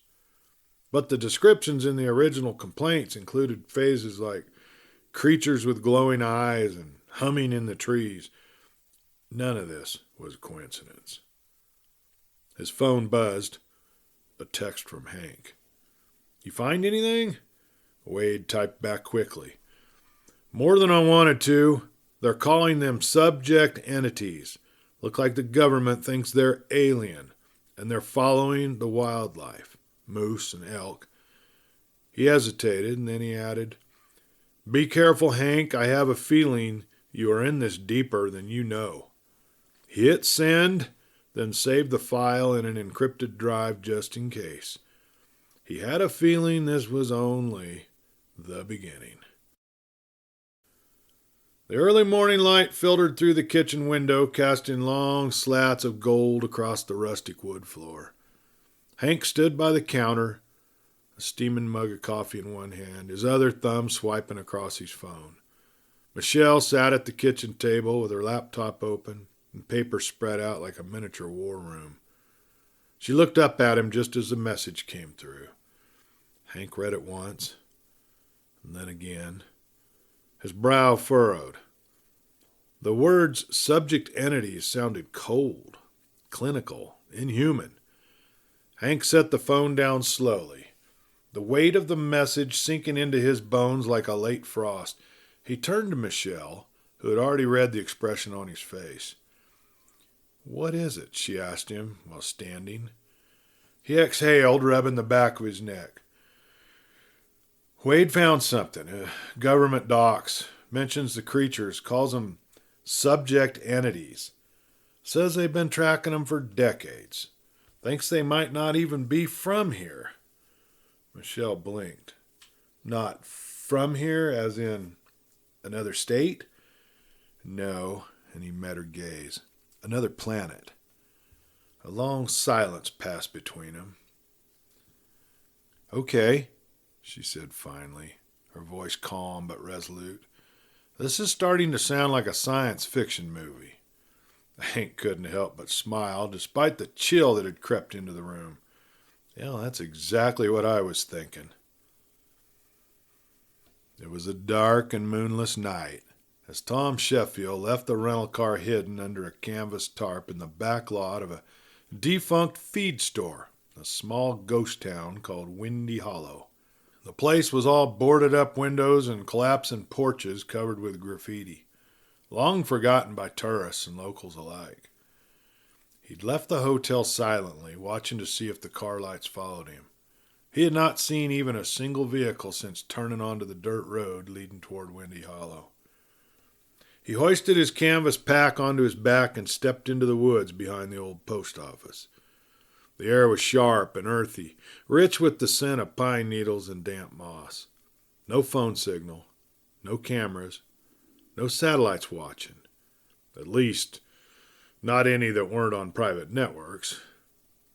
Now, Darnell had mentioned a cabin once, years ago, when they still exchanged encrypted messages. A hunting shack left to him by a reclusive uncle, tucked deep away into the Catskills. It wasn't on any official land deed, no GPS coordinates. It was the kind of place you only found if you already knew that it existed. And Tom walked for 3 hours before the terrain began to slope upwards, his headlamp trained on the forest path before him. He paused at the base of a ridge, checking for signs, disturbed brush, snapped twigs, just like the ones he'd seen on his own property back in Colorado. And near the crest of the hill he spotted it, a single boot print in the muddy earth, recent, deep tread, hopefully belonging to Darnell. His pulse quickened as he pressed forward. As the first light of dawn crested the ridgeline, he reached a clearing ringed by birch trees, and at the far end stood the cabin, half sunk into the landscape, camouflaged by decades of decay and overgrowth. Smoke curled faintly from the chimney. Someone was inside. Tom crouched low, moving in slow arcs until he had a good vantage point through the brush. He counted the seconds between the shifting shadows in the window. Someone pacing. Pretty much alone from what he could tell. Maybe Darnell, maybe not. He tapped twice on the back door and then once more after a pause. If it was Darnell, he'd know the code. The door cracked open, and Darnell stepped into view, gaunt, disheveled, with weeks of growth on his face, and a look in his eyes like he hadn't slept for days. Now the cabin interior was sparse. It had an old cot, a rusted stove, and piles of handwritten notes stacked across a table. Photos, maps, declassified schematics. "You're alive," Tom said. "Barely," Darnell replied. "It's good to see you, Tom. It's been years. I hope you know that they're tracking everyone who was ever involved in Project Silva. I barely got out. They wiped my apartment clean, but I got this out before they came." He nodded towards the table with the stacks of papers. Tom held up a small notebook he had found in Darnell's apartment. "I found this in the secret drawer in your desk." Darnell smiled. "I knew someone would find it. I'm glad it was you. Come on, sit down and I'll fill you in." Tom quietly bolted the cabin door behind him, then followed Darnell to the rickety table piled high with documents. The only light in the room came from a kerosene lamp, casting long shadows across the warped floorboards. "What the hell is going on, Darnell? I just met with Comey and he sent me to talk to you." A look of alarm passed over Darnell's face. "Comey sent you?" "He told me if anyone knew about Project Silva, it would be you," Tom replied. "Well, if Comey sent you, it was because he was hoping you would lead them to me. Did anyone follow you here?" "No, I made sure of it, and I parked my car down at Windy Hollow just in case and hiked up here. If anyone was following me, I would have seen him. What's this all about, anyway?" Darnell flipped through a file on his table with trembling hands. "You got to be careful who you trust, Tom, and Comey's one of them." "Who's them? And what's this all about, Darnell? I want to know what this Project Silva's all about." Darnell walked to the table with all the papers and maps and invited Tom to pull up a chair. Project Silva started as a Cold War initiative, biological surveillance units, but it evolved. Tom leaned in. The pages were dense with sketches and handwritten cipher notes and what looked like anatomical diagrams. One depicted a towering humanoid figure with elongated limbs and an exaggerated cranium. "All these sketches," Tom said, "they look like your average drawing of a Sasquatch." "Exactly," Darnell replied. "And according to these records, they were here long before us. Project Silva's mission was to locate, monitor, examine, and exploit or exterminate them."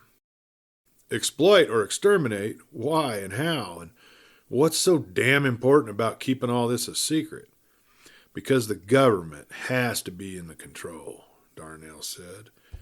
"Their interest in controlling these mysterious cryptids stems from a mix of fear and fascination and the cold logic of national security. You know as well as I do that the Sasquatch has long been rumored to possess uncanny physical abilities, incredible strength, stealth far beyond human capability, and an almost supernatural talent for avoiding detection. They see that as a potential threat. What if hostile nations could use these beings to their advantage? Like weaponize them. If even half of the legends were true, then Sasquatch isn't just an anomaly, it's a biological asset. The U.S. government wants to control that asset before anyone else does. And not only that, these creatures demonstrate signs of intelligence such as pattern of migration, interspecies communication, the ability to use tools, and a presumed awareness of human presence. And this elevates them from animal to unknown entity. And anything that is unknown, especially something possibly more ancient and intelligent than our very own species, triggers every alarm bell in the defense world. Some within the agency even believe the Sasquatch are extraterrestrial, part of an ancient planetary seeding experiment or evolutionary anomaly. That theory made the situation even more dangerous. If these creatures were a bridge between species, or better yet between worlds, then their very existence could unravel centuries of scientific understanding. and shake the foundations of social and religious belief systems. Imagine the public response if the government officially confirmed the existence of an intelligent, hidden species living in the remote corners of North America. Not only would that incite panic and excitement, there would have to be an Ecological Protection Act put in place, tourism monitoring, conspiracy theorists flooding remote areas. All of this would severely disrupt national stability and forest industries. And the solution? Control the narrative. Suppress the sightings, destroy the evidence, neutralize the threat. Genetic research teams operating under Project Silva's black budget were tasked with analyzing captured specimens. The creature's DNA, they hoped, might offer breakthroughs in regeneration, disease immunity, even enhanced cognition or strength. But this research required live samples. And in the process of capture and containment, it often proved fatal. The cost of scientific progress, in their minds, was silence. Tom sat in the small, upright wooden chair, taking in all that Darnell was telling him. Okay, I understand that the government wants to control the public's perception of any of these creatures, the Sasquatches, the Skinwalkers, and all the other cryptids, and keep them in the realm of fairy tales and legends told around a campfire. But what I don't understand is why are they going after civilians, people like me who just happened to see one of these critters? Why are they following us? Yeah, there's a whole network of people just like you, Tom. People who think they've seen a Bigfoot tramping through the forest. The government wants to intimidate these people, wants to make them feel like they've imagined it all, or scare them enough to never speak of it again. And if that doesn't work, then they make them disappear. Accidents, suicides, lost hikers, you name it. Project Silva doesn't operate by the rules of due process. It's about containment, and it's about control. And once you're on the radar, they don't stop watching you. Tom exhaled slowly. And I'm on their radar now? You've been on it for a while, Darnell said. In fact, you've been on it since you first learned about Project Silva. And now, after visiting Comey and poking around where they really don't want you to, you're not just being watched, Tom. You're being hunted. Darnell leaned forward and whispered, the only question now is, what are you going to do about it? Tom leaned back, considering the question. What I want to do is expose them. I want to find out the truth and let the public know. Exactly what they're afraid of, Darnell replied. Tom sat staring at the papers on the table, and a chill swept down his spine. Well, who's left from the original project, he asked. Hell, not many. Most either disappeared or went dark. There was one name that came up again and again in the files. Dr. Avery Langford. She was the lead cryptobiologist. She vanished over a decade ago, but I think that she's resurfaced under a different alias. Maybe working in a private lab in Nevada. Tom rubbed his temples, trying to connect the threads. There was a long silence before he replied. Okay then. We go to Nevada and we find Dr. Langford. We uncover the truth about Project Silva and we blow this wide open before more people vanish.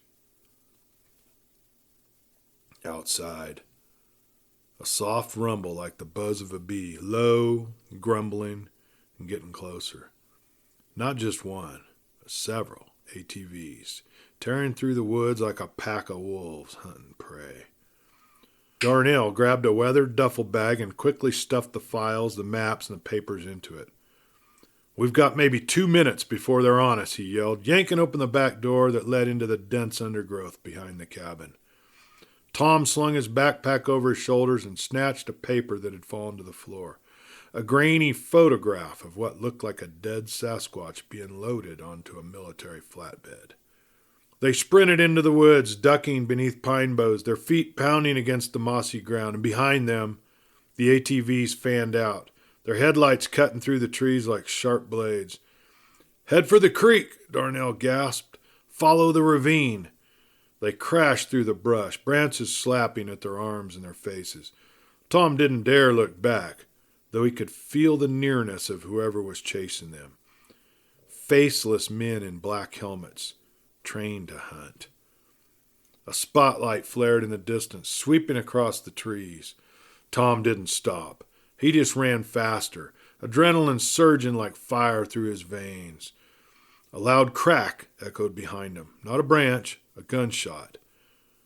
They dove into the darkness of the trees, the edge of the ravine just yards away now. Behind them, the engines revved closer. Closer. At the edge of the ravine gave way beneath his feet. The last thing Tom saw was the ground rushing up to meet him. Tom Sheffield regained consciousness in the ravine. He was injured but alive. Now Darnell managed to scramble down to him with the help of a broken branch, half sliding through loose soil and pine needles to get to him. "Your leg's bad," Darnell whispered, breathless, eyes scanning the edge of the drop-off above. "Don't move." Tom grimaced through clenched teeth, trying to stay quiet. Blood was seeping through his pant leg, but he nodded. And above them, the forest was alive with sounds. Voices yelling commands and the mechanical whines, ATVs weaving through the trees. They were close. Too close. Darnell pulled Tom beneath a collapsed pine tree, its thick roots jutting upwards like gnarled fingers. Hidden beneath the dense tangle of branches, they held their breath. Boots crunched overhead. A flashlight beam swept the ravine edge, pausing only for a moment before moving on. Then voices. "You sure he didn't have a transmitter on him?" a deep voice asked, and then another replied, "No signal, he's off grid, but I know he's down there." An unnatural silence followed the voices, a lull that felt more threatening than any sound. Then came the sharp buzz of a static burst over a radio. "Base, this is Alpha. No sign of the asset. Continuing perimeter sweep." And a new voice answered, cold and digital. "Authorization granted. If found, terminate." Tom swallowed hard as he heard the man walking away. "They just called you an asset," he murmured. Darnell whispered, "I think they're referring to you, Tom."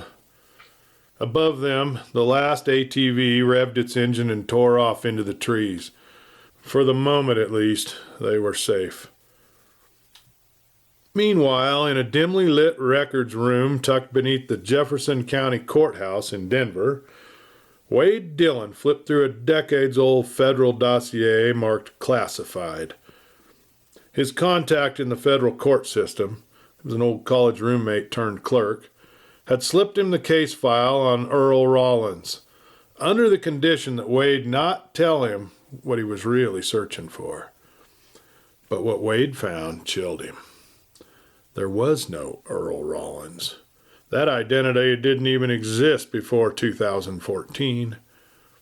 The man that Hank had trusted, the man who had funded the search and told tales of cryptids, of a friend vanishing in the woods and government cover-ups, was actually Dr. Franklin M. Sterling, a former DARPA biogeneticist and the founding director of Project Silva.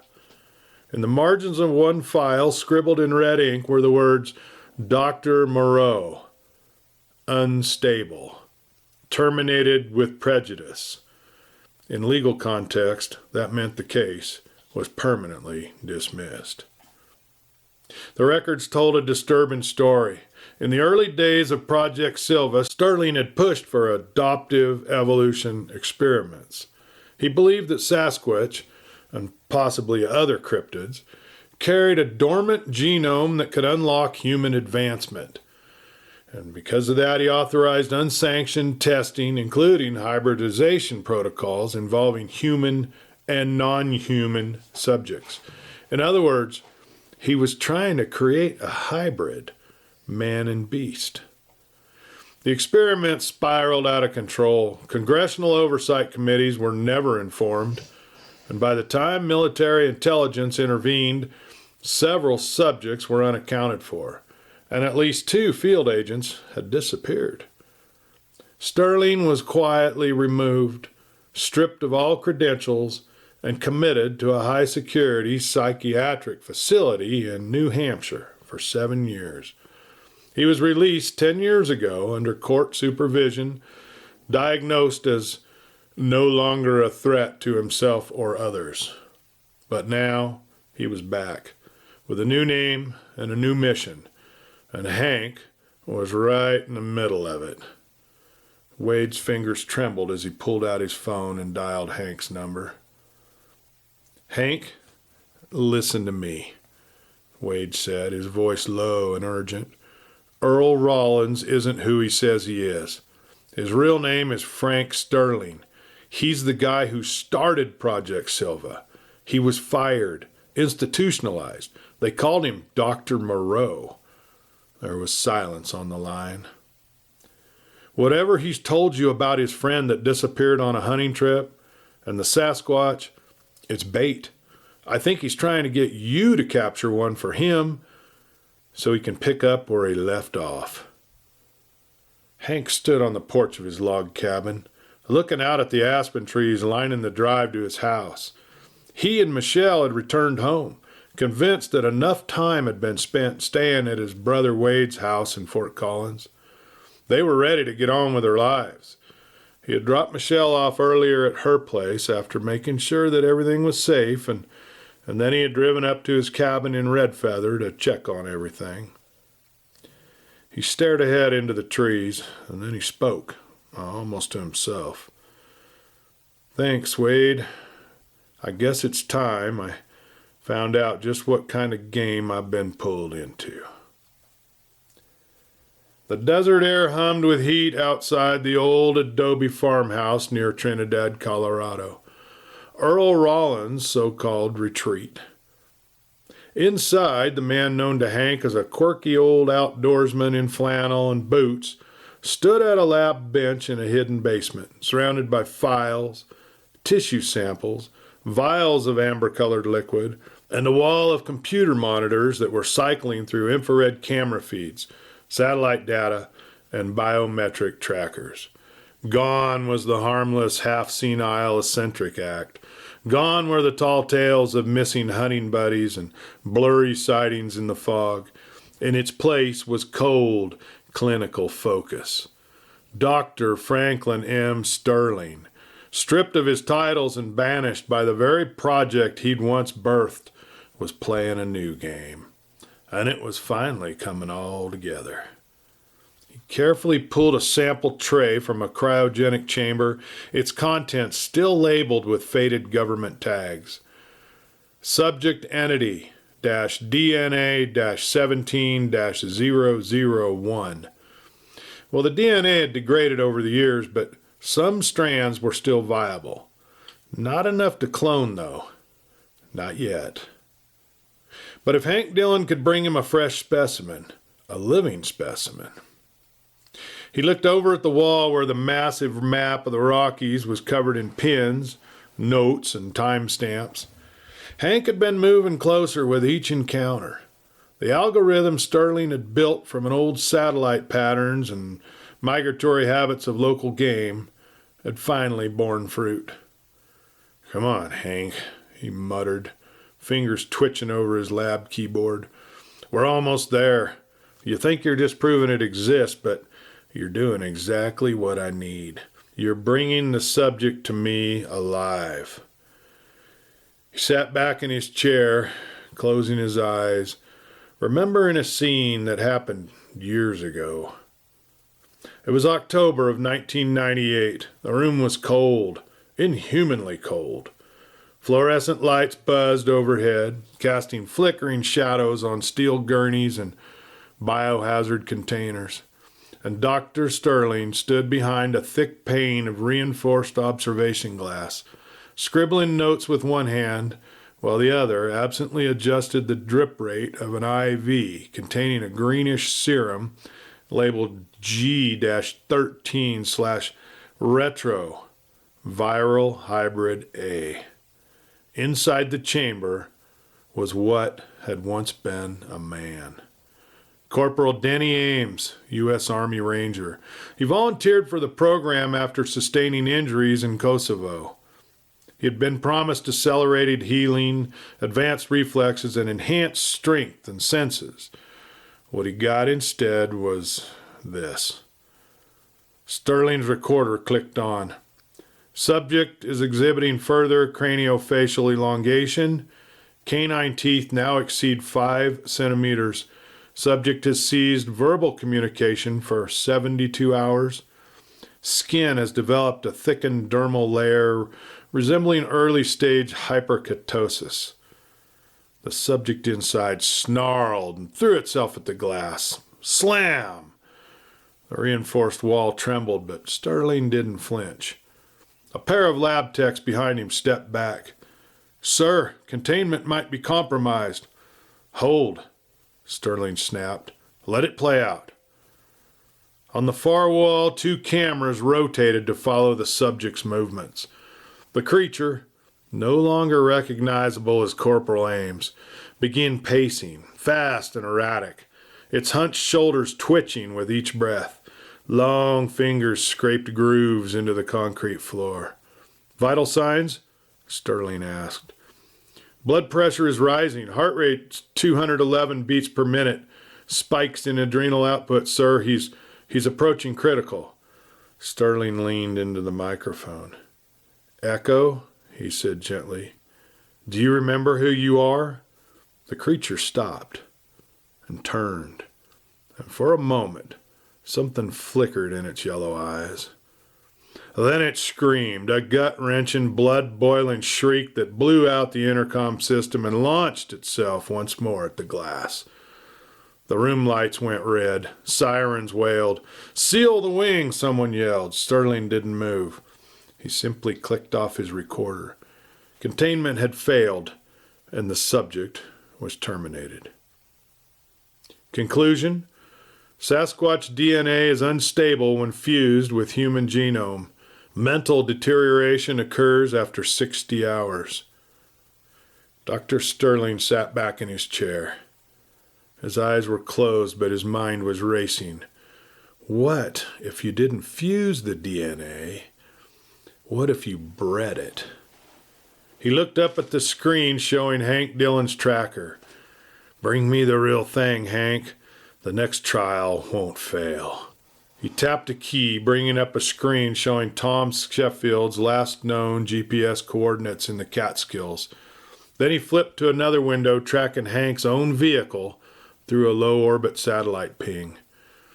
"All the pieces are moving," he whispered. Sterling stood, moving towards a steel door with a biometric lock. Inside was a reinforced containment chamber.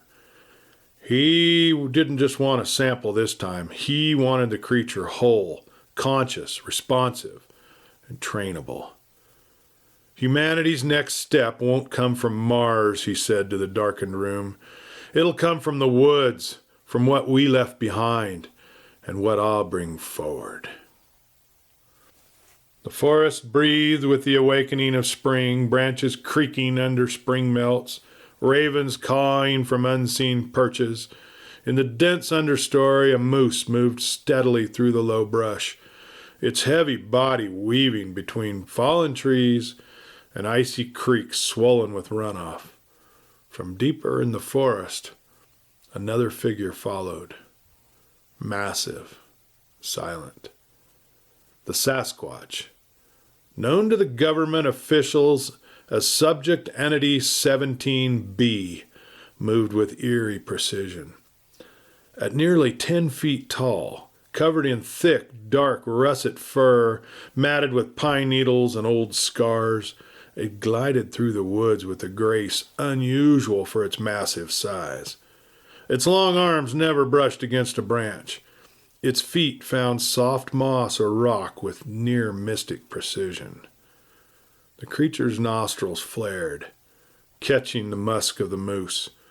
It crouched near a rise, one hand pressing into the damp forest floor as it watched the moose drink from a shallow stream. Then it froze. The wind shifted, not towards the moose, towards the creature. It sniffed again, sharply. Oil, metal, the scent of man. Without a sound, the creature backed into a dense stand of spruce and vanished. It knew these woods better than any map, better than any drone. The moose raised its head lazily, ears twitching, but it sensed none of what the creature had sensed. Above, 20,000 feet in the atmosphere, a military satellite rotated, cameras adjusting as it lost visual through the trees.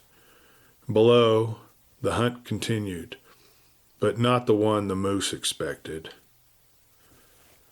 Deep beneath the jagged spires of the Rocky Mountains, hidden behind a series of false trails and camouflaged access roads, lay Facility Black Dome, a black site not listed on any official registry.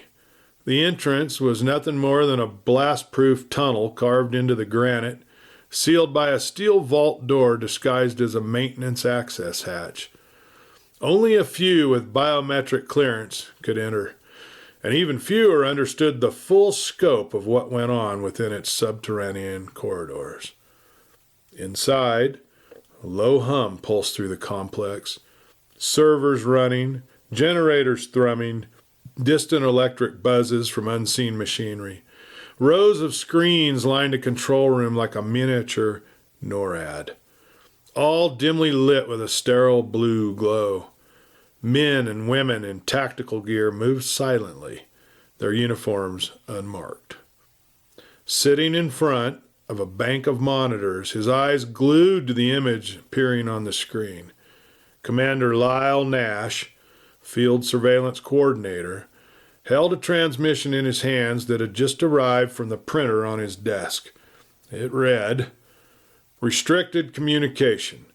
Operation Project Silva. Transmission log 0429, May 1, 2025. Satellite imagery confirmation. At 0416, recon satellite number 441 captured thermal and visual confirmation of subject entity 17B. Subject was observed moving east-northeast at an estimated pace of 7.3 miles per hour along a low-traffic corridor near State Route 125, 12.6 miles southeast of Walden, Colorado. Subject appears to be using dense forest and creek beds for cover. Elevation gain observed at 8,631 feet. Coordinates logged. Deploy all ground units immediately. Intercept route north via Forest Service Road 740. Monitor airspace with thermal drone. Use of tranquilization protocol S-4 authorized if direct contact occurs. Avoid lethal engagement unless subject demonstrates immediate hostile behavior.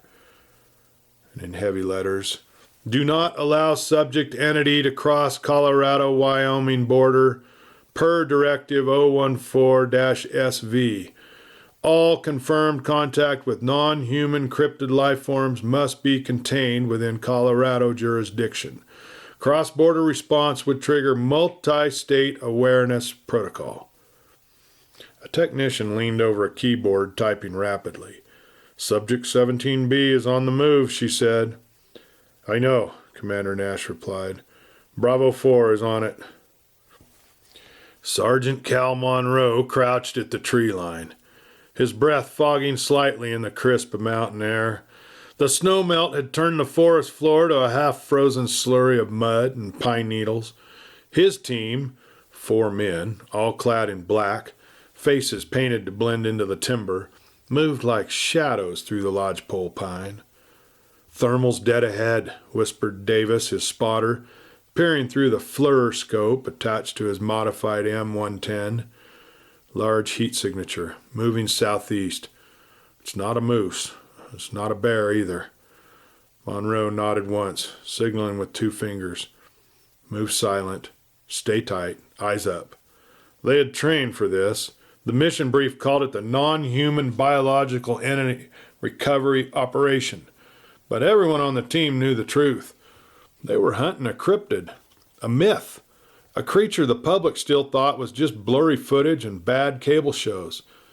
They were hunting the Bigfoot.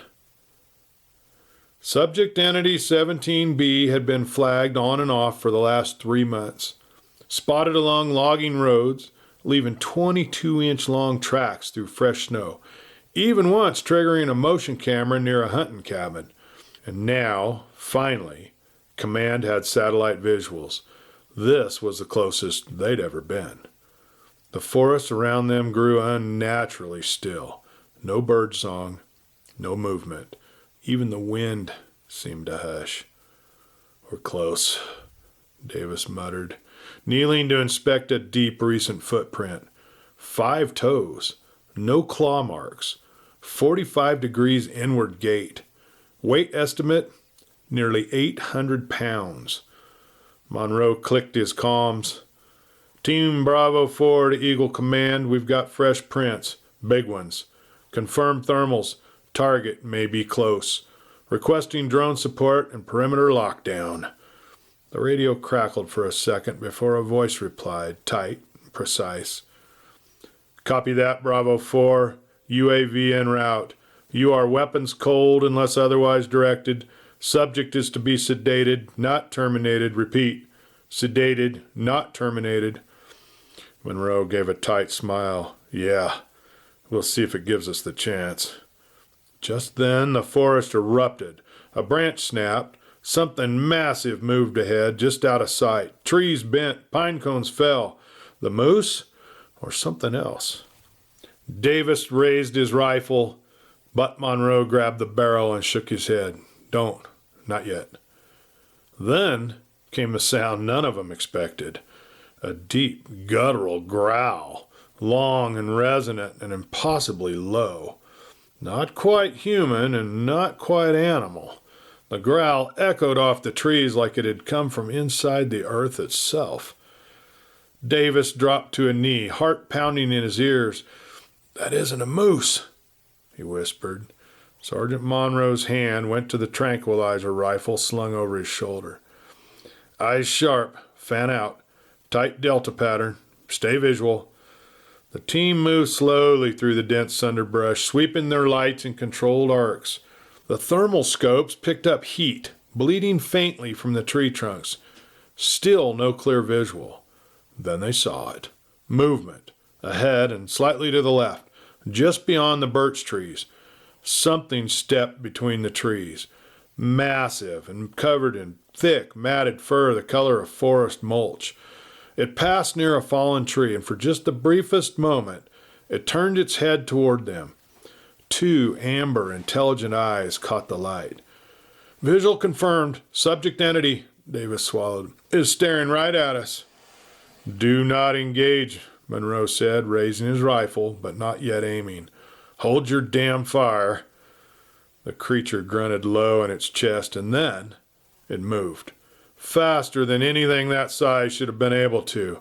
It vanished between 2 boulders in a blink, and the team sprang into motion. "Go, go!" Monroe shouted, pushing forward.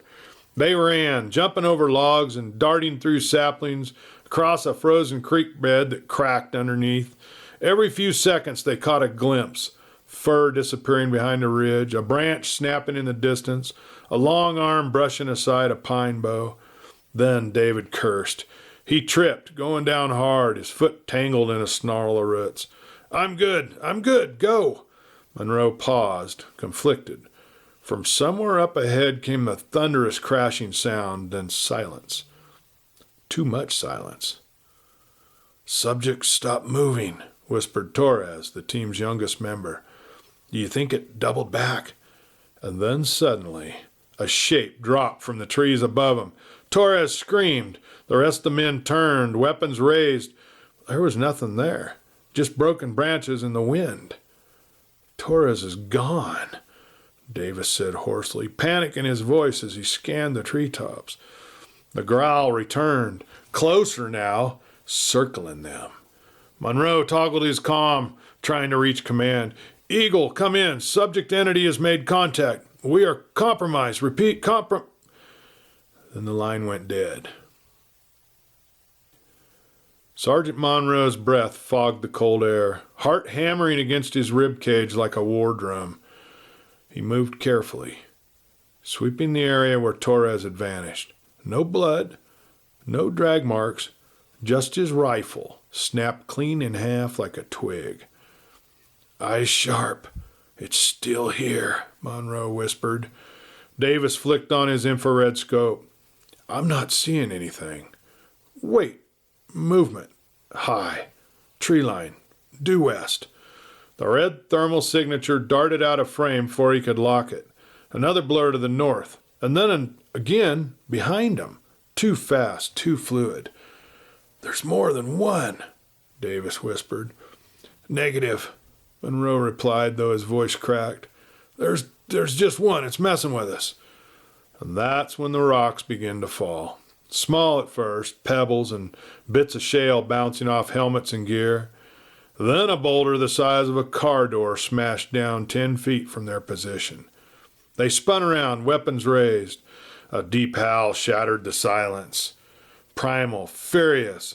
And then another, this one farther away. And then another, closer. Davis looked at Monroe.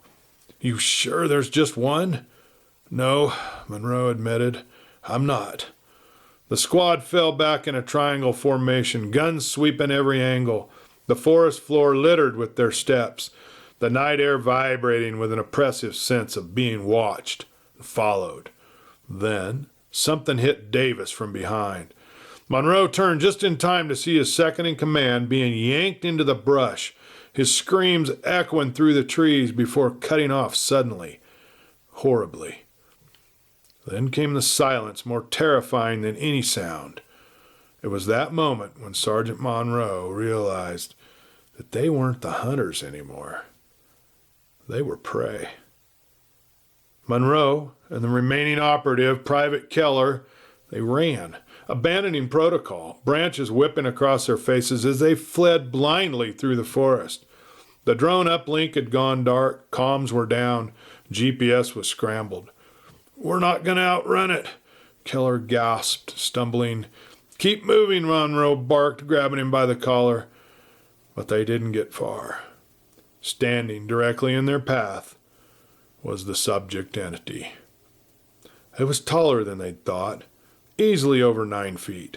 Its body was thick with muscle and fur matted with dirt and what looked like blood. It stood still, breathing heavily and watching, studying them. Monroe lifted his rifle. Back up, I will drop you, the Sasquatch growled, not in fear, but in warning. Behind them, another growl answered, then another. They were surrounded. Keller's voice cracked. We're in the middle of a hunting pack. Monroe didn't lower his weapon, but his hands began to shake. The creature took one slow step forward. And then everything went dark. Inside the operations room of the facility black dome, a cold artificial glow from rows of screens illuminated the gathered personnel. Massive wall monitors displayed topographical maps, satellite feeds, and a rotating series of encrypted telemetry data. The air buzzed with quiet urgency.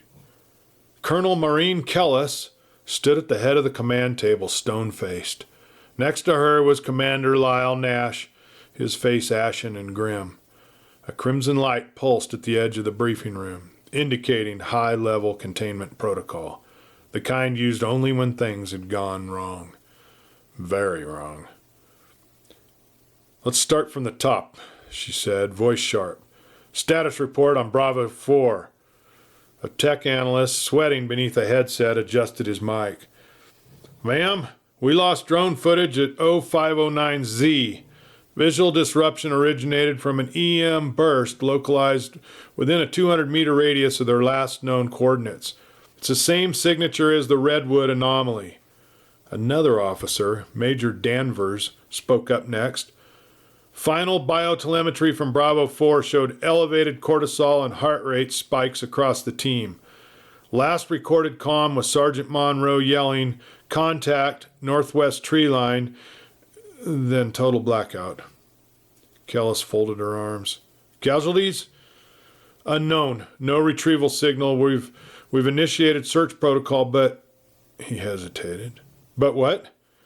"Ma'am, this isn't just an encounter. This was an ambush, and we believe there were multiple entities." Silence fell across the room.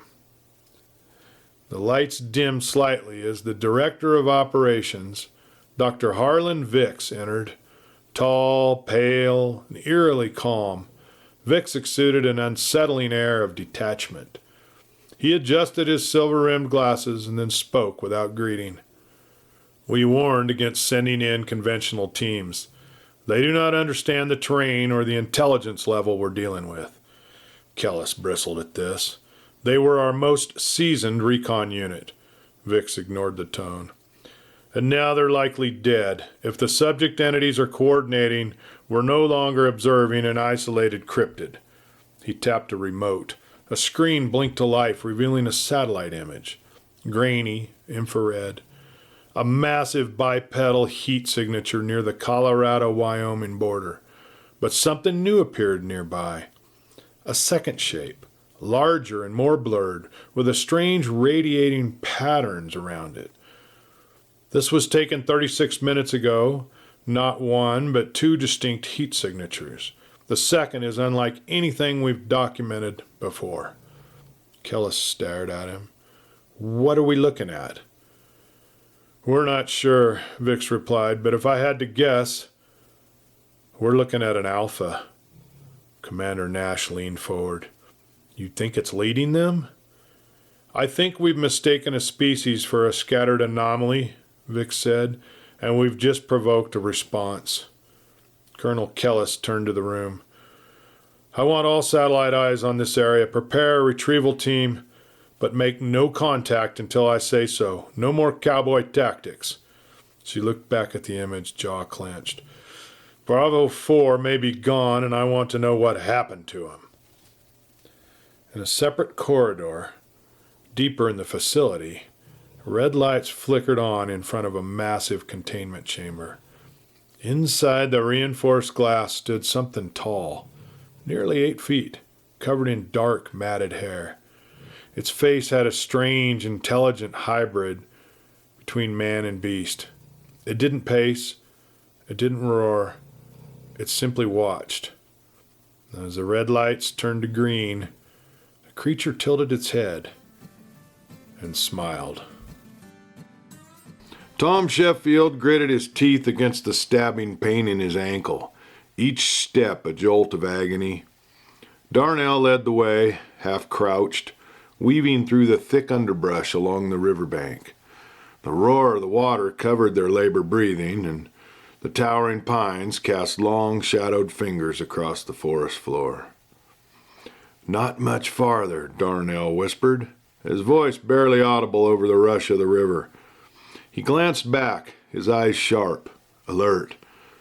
"The old still should be just over the ridge. You hanging in there, Tom?" Tom nodded, but his pale, sweat-slicked face told another story. His ankle throbbed with each lurching step, a sharp, burning pain that radiated up his leg. But he had no choice. Stopping meant dying. Those men, they weren't here for questions. They were here to silence him. Behind them, the distant hum of ATVs began to fade away, the searchers pushing farther up the valley. A cold, thin mist was beginning to settle over the river, a ghostly shroud that would help hide their trail. Darnell reached the ridge first, brushing aside a cluster of thick ferns. "Here, this way." Tom followed, gritting his teeth, and they slid down a steep embankment to a narrow, overgrown path. It twisted through a stand of dense pines, and just beyond, nestled against the slope, stood a sagging, moss-covered shack. A rusty metal drum lay toppled beside it, remnants of a previous moonshiner's operation. Darnell helped Tom to the creaking porch. This was my grandfather's still.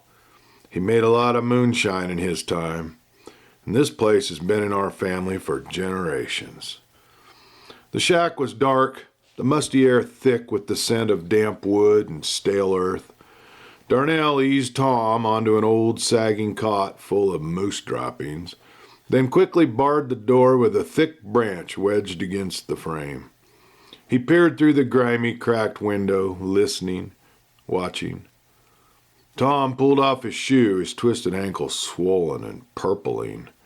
A large gash across his calf was already turning purple, and his pant leg was soaked with dried blood. "We can't stay here long. They're going to double back."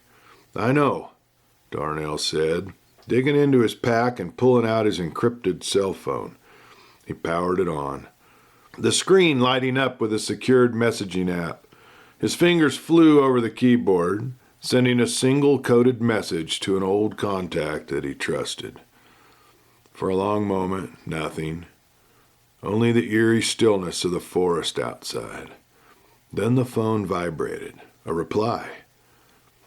"He's coming," Darnell whispered, a hint of relief in his voice. "We just have to hold out until he gets here." Tom leaned back, closing his eyes, his breathing slowly steadying. But even as he rested, his mind raced. How far would Project Silva go to bury the truth? Outside, the mist thickened, curling around the trees like spectral fingers. The forest seemed to close in tighter around their fragile shelter. Meanwhile, Wade Dillon leaned back in his cramped Denver office, staring at the tangle of documents spread across his desk. Official records, newspaper clippings, declassified reports. They were all pieces of a twisted puzzle, each more horrifying than the last. His fingers drummed nervously on the desk as he leaned forward, his eyes flickering over the latest documents he had pulled from the Federal Archive. Earl Rollins, a.k.a. Frank Sterling, he whispered, his name now a bitter taste in his mouth. Director of Project Silva, fired for inhumane practices, spent years in federal mental institution, released 10 years ago. But the more Wade dug, the more it became clear that Sterling hadn't been just another deranged scientist. No, he'd been a visionary in the darkest sense, a man who had dared to cross lines that never should have been crossed. His project had been shut down, yeah, but the research hadn't stopped. Wade's breath quickened. It had evolved.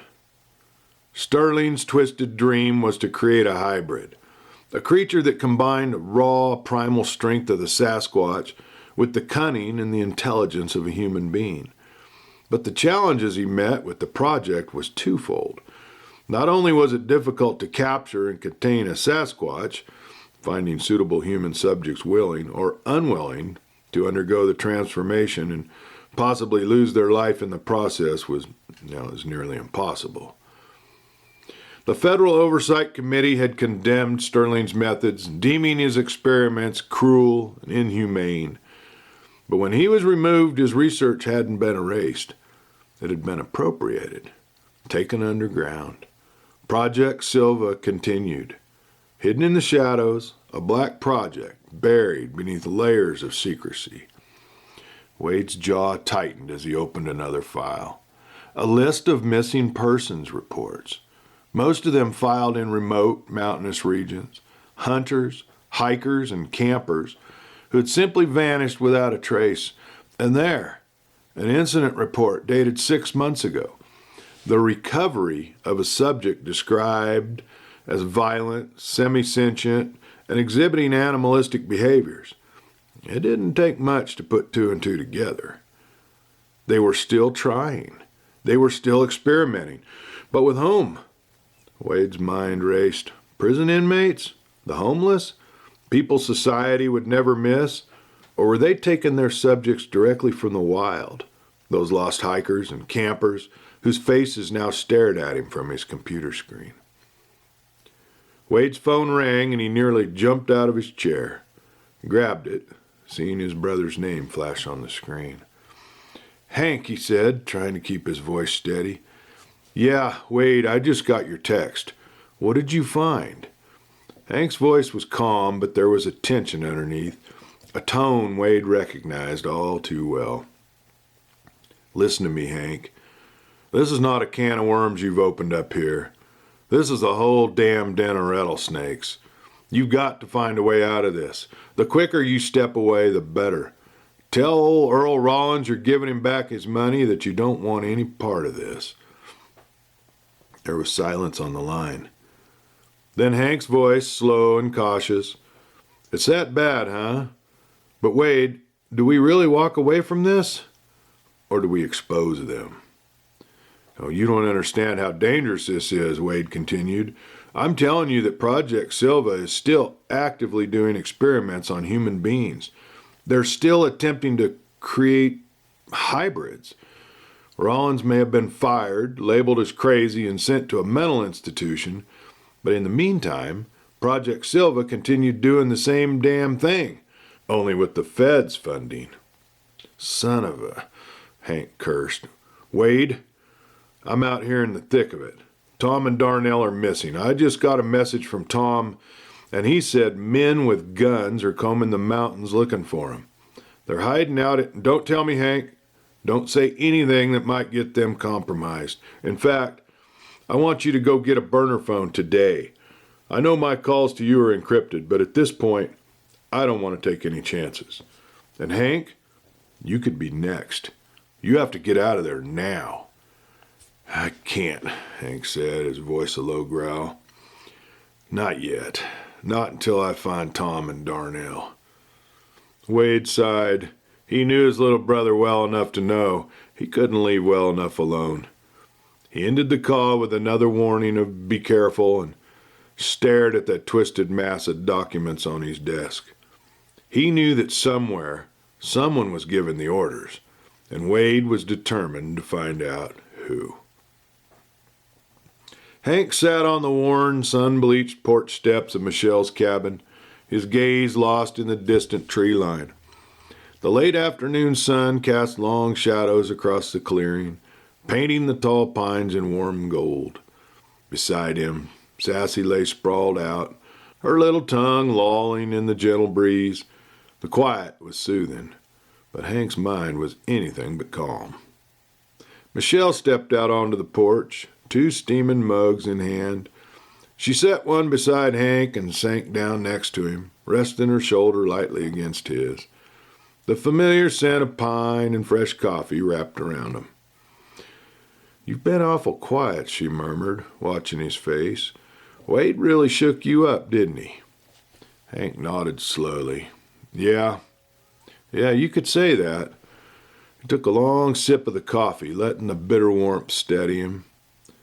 "Yeah, I thought Earl Rollins was just some rich old eccentric who got it in his head to hire me to chase Bigfoot. Figured he'd seen something, maybe lost someone he cared about. But this..." He shook his head, setting the mug down. "Turns out Earl Rollins doesn't even exist. His real name's Frank Sterling, former director of some classified government project called Project Silva." Michelle's brow furrowed. "Project Silva? Isn't that what Tom Sheffield was talking about?" "Exactly," Hank said, running a hand over his face. "And Sterling, well, Rollins, whatever we call him, he wasn't just part of it, he founded it. But they shut him down because of what he was doing, experimenting on people, on animals, trying to make some kind of hybrid." A shiver ran through Michelle as she set her coffee down. "That's just sick, Hank." "It is," Hank's jaw clenched. "And now I'm thinking he's not just trying to find Bigfoot. He wants me to catch one, bring it back to him so he can pick up where he left off." Michelle's eyes widened. "But you said his lab got shut down, that he was committed to some institution." "Yeah, he was," Hank admitted, "but that was years ago. And somehow he's out now, pretending to be this crazy old man trying to prove Bigfoot exists. Using me. Using us. He looked down at Sassy, who seemed to sense the tension, raising her head up to look at him. Damn it, Michelle. I've been played like a fool. She reached out, gripping his hand tightly. No, you haven't. You were trying to help, trying to get answers. And you did. And now we know what you're dealing with. Do we? Hank leaned forward, elbows on his knees, staring at the ground. I mean, I don't even know how many of these creatures are out there, and I sure as hell don't know how far Sterling is willing to go, or the government that is trying to cover this all up. The forest rustled in the breeze, the soft whisper of pine needles brushing together. The dogs seemed to relax, but Hank could still feel the knot in his gut, the nagging feeling that they were running out of time. So what do we do? Michelle asked quietly. Go to the authorities? Tell them what we know? Hank shook his head. No. If Project Silva is still operating, and from what Wade found, it is, then the authorities are the last people we can trust. Sterling's got money and connections. We go to the wrong person, and we're just handing ourselves over to the enemy. Michelle's hand tightened on his. Then we stay smart. We stay together. We figure this out one step at a time. But I need you to promise me something. Name it. If it comes down to it, if it means keeping us safe, you'll walk away. You won't chase this thing so hard that it costs you your life. Hank's smile faded. Michelle? No, I mean it, Hank, she insisted, turning to face him fully. You're not invincible. You're not some action hero out of a pulp novel. You're just Hank Dillon, and I love you for that.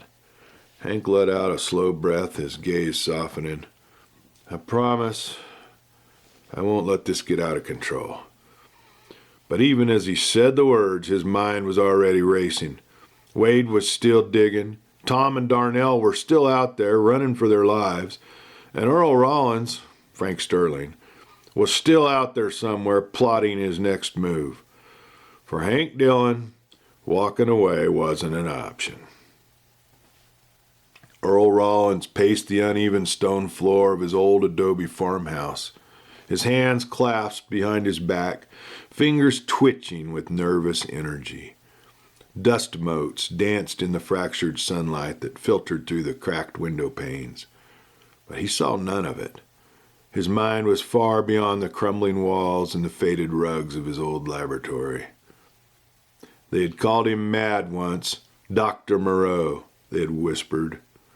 Fools, short-sighted bureaucrats who only saw the failures, not the grand design, the tapestry of creation he had been weaving.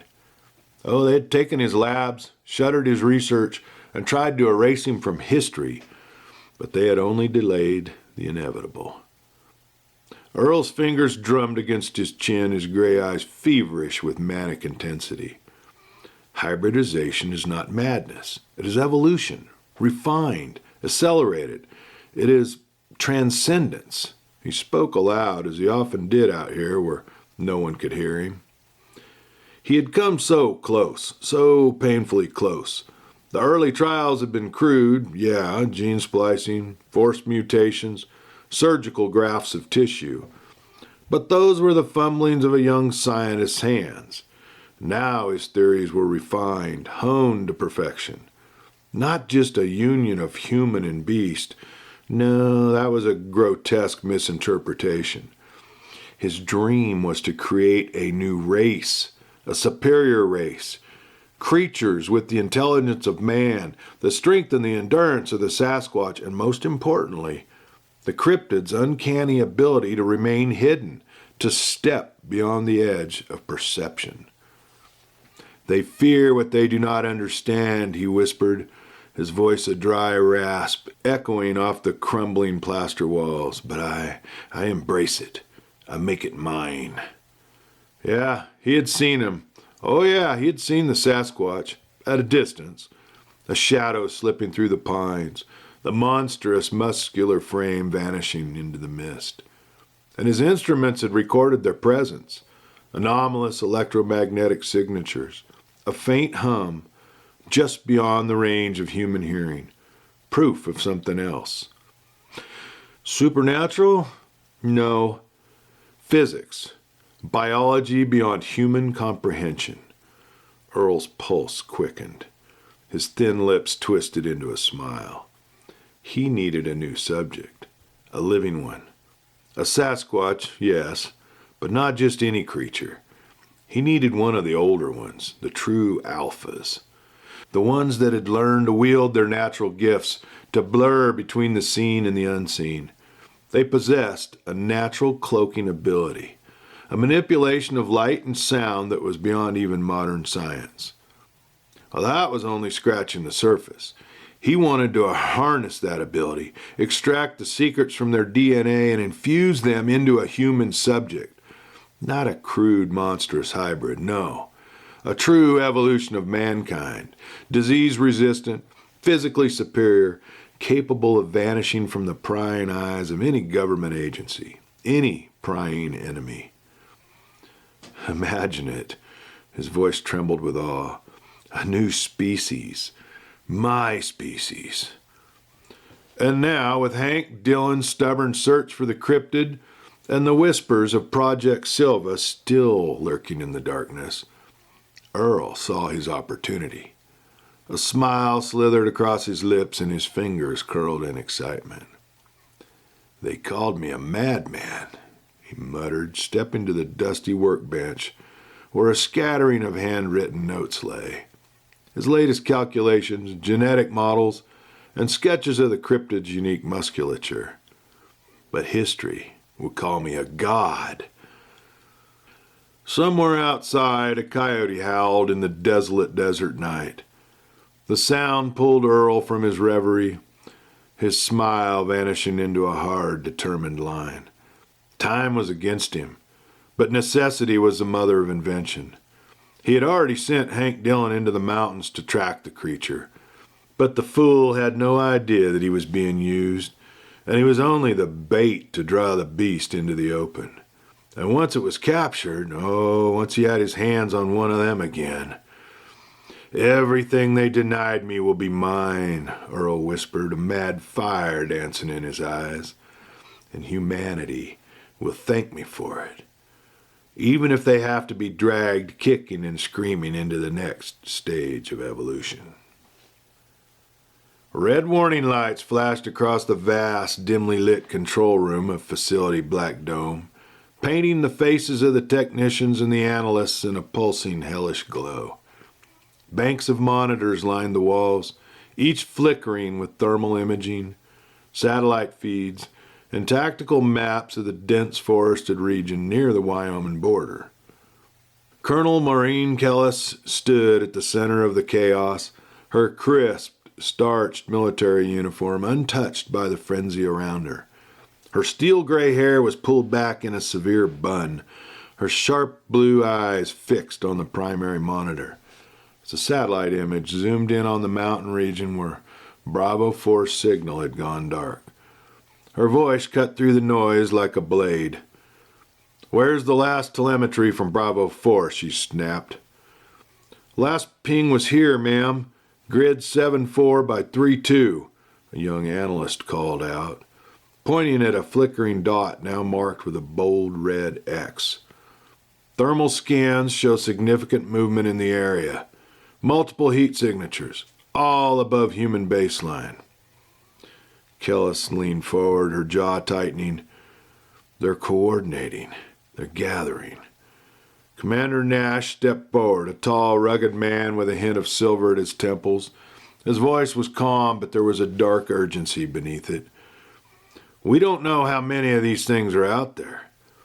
"We know enough," Kellis countered, her voice sharp. "Bravo 4 went in prepared for an encounter. They were trained for this. And now they're missing." Nash stared at her, his fists clenched at his sides. "We need to think of the safety of our remaining teams. Throwing another crew out there blind is a death sentence." A technician to the side raised his hand nervously. Colonel, ma'am, we're picking up something new. Movement around Bravo 4's last known position, several large heat signatures converging. And there's something else. Anomalous electromagnetic readings, spikes that match previous cryptid encounters. Kellis's gaze flicked to the monitor, where jagged lines danced wild across the screen, erratic but unmistakable. Her expression hardened. It's like they're communicating, she whispered, almost to herself. Like they're calling in their forces. Which is why we need to pull back, recalibrate, and figure out a better plan, Nash insisted. This is an unknown species, Colonel. A coordinated one. Sending another team out there without more intel is suicide. Kellis turned to face him, her expression a mask of cold authority. Commander, we cannot lose control of this situation. Bravo 4 was compromised, but we will not let these creatures think they can strike at our operatives without consequence. So what's the plan? Nash's voice was forced calm, his jaw set. Deploy Delta 7 with aerial reconnaissance support, Kellis ordered, her voice like iron. I want them armed with tranquilizer ammo and live fire backup. Thermal drones overhead and ground sensors in a 5-mile radius. We're not losing any more of our people. Nash's face darkened. Delta 7 is a containment team, not search and rescue. Are you sending them to recover our men or to put those creatures down? Kellis's gaze met his, her expression unreadable. Whatever it takes, Commander. We cannot afford to let this breach grow. Our directive is clear. Your directive, Nash muttered, but he didn't challenge her further. Instead, he turned to the comms officer. Patch me through to Delta 7. They need to know what they're walking into. Kellis ignored him. Her eyes locked on the screen where the flickering heat signatures moved through the dense forest like specters. Beneath the flashing red light, her face was a mask of ruthless determination. In the sub-level containment wing of Facility Black Dome, the hum of the overhead lights buzzed with a low mechanical drone, a sound that faded into the background of the facility's white noise. Beneath the red to green pulsing of status lights, the reinforced glass of Containment Chamber 13 shimmered faintly, a thin layer of kinetic energy designed to withstand even the most powerful blows. Inside, the creature watched. It stood motionless, an imposing figure of raw muscle and dark, matted fur that seemed to ripple like a living shadow. Its face was an unsettling fusion. A broad, ridged brow, shadowing eyes that were too sharp, too calculating, too human. Beneath the broad, flattened nose, a mouth twisted into an expression that was almost amused. The creature's gaze drifted slowly as though it could see beyond the glass, beyond the facility's walls, reaching out to the world beyond. And in a way, it could. You are close. I can feel you. I can see you. The whispered thoughts rippled through the dark forest, a silent call that passed like a shadow beneath the trees. Far beyond the steel and the concrete of the facility, nestled in the mist-shrouded wilderness, an immense figure shifted in the darkness. It raised its head, its massive, ape-like body stirring to life. Another call responded, then another, a chorus of silent, primal voices, each creature stirring, each drawn to the same silent song. Back in Containment Chamber 13, the hybrid's head tilted slightly, the twisted smile widening just a fraction. The creature's amber eyes sharpened. It could feel them. It could feel their hunger, their confusion, but also their rage. These were not aimless cryptids wandering the woods. These were its kin, its hunting pack, a pack that was becoming aware, a pack that was listening. In the sterile control room outside, Dr. Hannah Corbin, the senior researcher assigned to Chamber 13, watched her monitors, tracking the hybrid's vitals. Heart rate was steady, neural activity with expected parameters, no abnormal spikes, everything under control. "Anything on subject 13?" asked a voice from behind her. Dr. Corbin glanced back at the technician, barely looking away from the monitor. "Same as always. Passive, docile. I tell you, you're looking at a success here.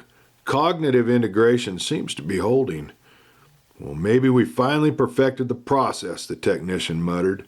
"This one hasn't even tried to attack the glass. A real breakthrough." Dr. Corbin allowed herself a faint smile. The subject's higher reasoning seems intact, and the cryptid physiology has fully accepted the neural implant. If this continues, we may actually achieve... Her words were cut short as her monitor flickered. Just a brief static surge, then clear again. But in that single flicker, the hybrid in chamber 13 had moved, only slightly. Its head tilted, its gaze locked directly on the camera. Dr. Corbin's smile faded. "Did it just..." The technician leaned forward, squinting. "Did it just speak?" The hybrid's mouth moved slowly, deliberately, as if to make sure his words were recognized. "I see you." The technician stumbled back, his face pale. "What the... Impossible," Dr. Corbin whispered, frantically tapping at her console. "Audio channel is disabled. It can't hear us. It can't speak." The creature's smile widened. The expression too human for something so monstrous. It leaned closer, a low, rumbling growl that seemed to vibrate through the glass. Dr. Corbin's console beeped, a warning flashing. "Neural spikes detected in subject 13. Another beep. Another warning. "Increased neural activity detected in cryptid sectors Sector 4, Sector 7, and Sector 9. Dr. Corbin's hands flew across the console, bringing up live thermal feeds. In each sector, cryptid heat signatures were emerging. Previously dormant creatures now stirring, moving, staring east, towards the facility. "Oh my God," she whispered, her face draining of color. "They're responding." But the hybrid was no longer smiling. Its amber eyes burned with an intense, calculating fury. And as Dr. Corbin stared, paralyzed, the creature leaned closer to the glass, its twisted, intelligent face filling the screen. "They are coming." Suddenly, the chamber's lights surged to red, alarms blaring through the facility. Emergency shutters began to slide down over the containment chambers. Panic erupted in the control room. Lock it down, Dr. Corbin screamed, slamming the emergency override. "Kill the power to its neural interface, now!" The technician scrambled, frantically typing commands, but it was too late. In the forest beyond, the cryptids moved as one, silent shadows emerging from the mist, converging on a single point. Facility, Black Dome. The hybrid stepped back, its smile returning as the steel shutters slammed down, sealing it in darkness. But darkness meant nothing to him. They are coming. Tom Sheffield leaned against the cracked, moss-covered wall of the old shack, his twisted ankle wrapped in a makeshift bandage of torn shirt fabric. He watched the trees. His eyes were darting with every rustle, every shadow that seemed to dance in the fading twilight. Darnell was pacing, his phone clutched tightly in his hand. Tension etched into his face. "Your contact. How can we be sure he isn't being followed?" Tom asked, trying to ignore the throbbing pain in his ankle. Darnell nodded. "Well, Mark's a pro. He's the best you can find. If anyone can shake a tail, it'd be him." They didn't have to wait long. Headlights cut through the thickening mist, a dark sedan easing onto the dirt path. The car's lights clicked off before the engine died, leaving them in a shadow. The door swung open, and a figure stepped out. A figure that appeared to be a woman, dressed in black tactical clothing. her hair pulled back into a tight ponytail. She moved with a quiet, feline grace, approaching without hesitation. "Darnell," she said, her voice low and even, "you look like hell." "Hello, Dusty," Darnell grimaced. "I told Mark to come, not you." Darnell glanced over to Tom. "I'd like you to meet Dusty Rhodes, my daughter." Tom shifted, trying to sit up straighter. "Dusty Rhodes? Now that's a name I won't soon forget. I'm Tom Sheffield," he offered, managing a grin. The woman's sharp eyes shifted to Tom, sizing him up in a heartbeat. "Let's keep the introductions short. We don't have time to waste." Tom felt a strange mix of relief and unease. He glanced at Darnell. "Didn't know you had a daughter." "And neither did I," Darnell said, helping Tom limp toward the car. "Well, not until a couple years ago." Dusty opened the rear door, scanning the tree line before waving them in. And once they were inside and on the move, the darkness pressing against the windows, Tom's curiosity got the better of him. "So, just a couple of years ago, huh? Why, that's a story I'd like to hear, Darnell." Darnell leaned back in the passenger seat, his eyes fixed on the road ahead. "Yep, a couple years ago. Got a call from a private investigator. Said I had a daughter. Apparently, a woman I dated in college who never told me. I was skeptical, of course. I ran a full background check, did my own digging, and the more I dug, the more it checked out. Finally, we set up a meeting." Darnell's lips curled into a half smile. "Turns out the investigator was actually my daughter, Dusty. She's been making sure I wasn't some deadbeat or worse." Tom looked at Dusty's reflection in the rearview mirror. He thought he could see a resemblance. Her eyes were fixed on the road, her face unreadable. "So, you're a private investigator?" "Something like that," she said. "Sometimes I'm just a daughter trying to keep her old man out of trouble." Darnell chuckled, but there was an edge to it. "Yeah, well, trouble seems to have found me anyway." Tom leaned back, his mind racing. Darnell Rhodes had a secret daughter who was not only a private investigator, but seemed to know her way around a rescue mission. "Well, where are we going?" Tom asked. "Safe house," Dusty replied. "Long as you do what I say, we'll get you clear of this mess." The road wound through the dense forest, the trees looming like silent sentinels on either side. Inside the car, the air was thick with tension. The only sound is the steady hum of the engine and the faint rustle of leaves brushing against the windows. Tom leaned his head against the cool glass, watching the darkness race by. His ankle throbbed, but his thoughts were racing faster than the pain. Dusty's presence was a curveball he hadn't expected. Tom leaned forward from the back seat, studying Dusty's profile. "You sure this safe house is secure?" "It's off-grid," she replied, her tone clipped and professional. "Nobody knows about it but me." Dusty's fingers tightened on the steering wheel. "So, who are these people chasing you? And why are they willing to kill to get to you, Darnell?" Darnell exchanged a glance with Tom. "Project Silva. It's a government operation. Big, secret, and deadly. They study cryptids, and they experiment on them. And they'll do anything to keep those experiments under wraps." Dusty's eyes widened. "Experiment? On Bigfoot?" Tom saw what looked like a smile of disbelief cross her stern face. "Among other things," Darnell replied, "they've tried crossbreeding, manipulating genetics, creating hybrids." "Hybrids?" Dusty's voice was a mix of disbelief and humor. "You can't be serious." Darnell's jaw tightened up. "Dead serious. And if you think that's the worst they've done, you're in for a surprise." Tom shivered despite the warmth of the car. "And you? You were part of it?" Dusty asked. Darnell looked away. "I was a consultant once. I got out when I realized how far they were willing to go. So, Dusty interjected, they think you know too much? That you might go public?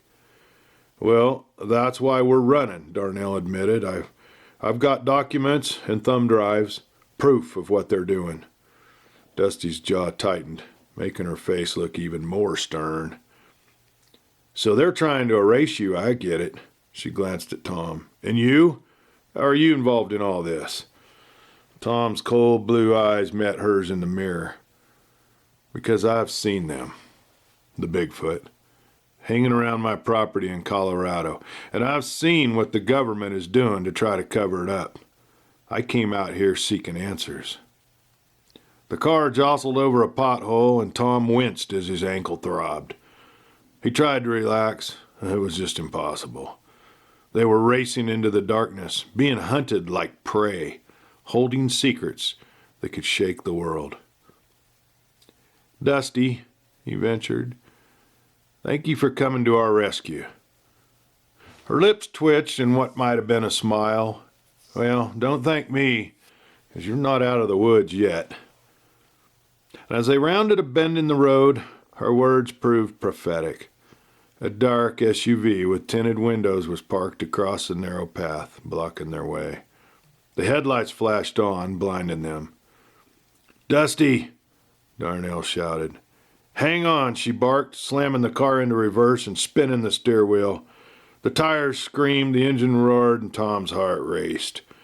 But behind them, another pair of headlights burst through the trees. It's an ambush, Tom yelled, gripping the door handle. Hold on, Dusty snarled, shoving the car into drive, steering off the dirt path and into the thick forest. Branches scraped the window like claws, the vehicle bouncing and jerking. Shots rang out behind him, the bullets tearing into the leaves. Tom ducked instinctively, his heart pounding in his ears. Dusty kept the accelerator floored, her face a mask of fierce determination. The forest seemed to close in, trees rushing past in a blur. Another gunshot, then another, one tire exploding with a sharp bang. We're losing air, Darnell shouted. I know, Dusty snapped, fighting the steering wheel, but I'm not stopping. Tom clenched his teeth, his fingers digging into the seat. Ahead, a faint light broke through the trees. An old cabin, a flicker of hope in the darkness. Dusty aimed straight for it, the car skidding to a halt just outside. Out! Move! She barked. Darnell helped Tom out of the car, half carrying him as they stumbled toward the cabin.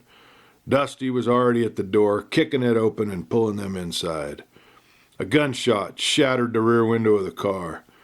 Dusty slammed the door shut, locking it and shoving a heavy beam across it. They won't give up, Tom said, his chest heaving. Dusty's eyes were ice cold. And we won't either. And as the sound of footsteps crunched through the forest outside, Dusty rose, pulled a sleek, matte black pistol from her jacket and chambered around.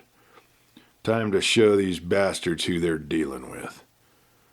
The cabin was small and cramped, a single-room structure with faded, peeling wallpaper and a dusty fireplace. The air smelled of damp wood and old tobacco. Darnell helped Tom to a battered old chair in the corner. Tom's face was pale, and he was sweating from the pain in his ankle. Dusty pulled the curtain shut, then crouched by the single window, peering out through a narrow crack. They're closing in, she whispered. Maybe 4, 5 of them. Standard tactical formation. Tom's chest tightened. You've done this before. Occupational hazard, she replied flatly. Dusty pulled a second pistol from an ankle holster and passed it to Darnell. Stay low. Cover the door. If they breach, shoot to kill. Tom's breathing was fast and shallow. His mind was racing. He had survived fights before, but nothing like this. This was a kill team, and they were the prey. A loud crunch of leaves just outside. Another crack of a branch. Shadows moved past the window. Dusty's voice was calm. Her eyes were hard. They'll breach in 3, 2, A loud crash as the front door buckled inward. "Contact!" Dusty roared, firing 2 precise shots through the doorframe. The muzzle flashes lit up her face, cold and focused. One of the shadows staggered back, crying out. Another rushed in just as Darnell's pistol barked twice, and the attacker crumpled, clutching his shoulder. Tom ducked lower, his heart pounding like a drum, the air filled with the acid smoke of gunpowder. "Cover the windows," Dusty ordered. She grabbed the battered wooden table and shoved it against the door, flipping it for cover. "They'll try to circle around." Darnell moved to the other side of the room, his hands steady as he reloaded. "Tom, can you shoot?" Tom hesitated, then nodded, pain etched across his face. "Yeah, I can shoot." Tom tossed him the small revolver. "Then watch the rear window. If they try to flank, make 'em regret it." Tom's hand shook slightly as he gripped the weapon. His mind was a storm of fear and adrenaline.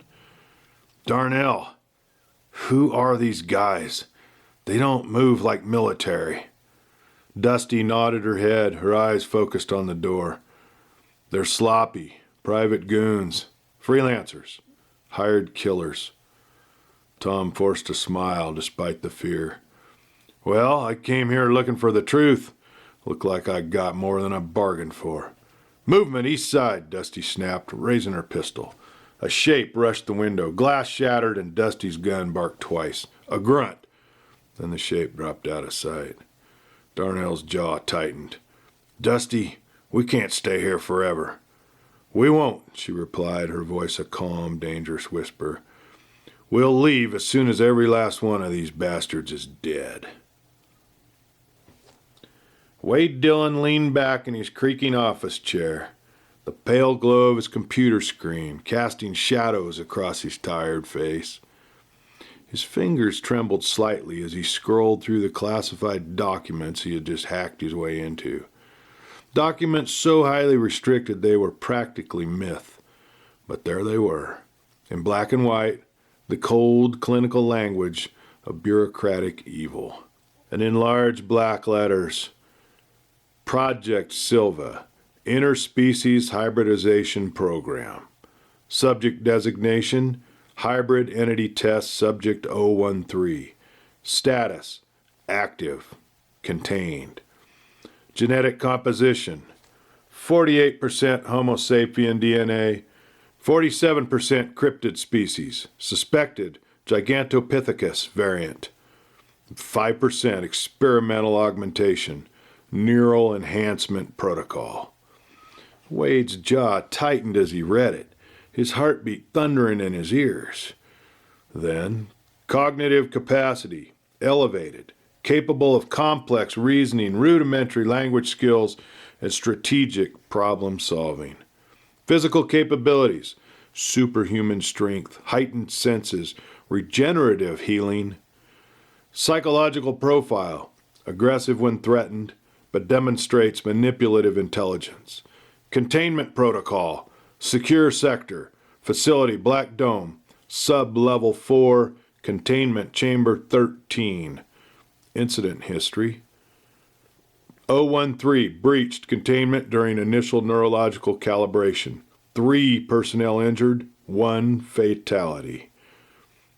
Psychological conditioning program reestablished. Current status, compliant. Wade leaned back and rubbed his face, trying to make sense of what he was reading. This wasn't just a rogue research team.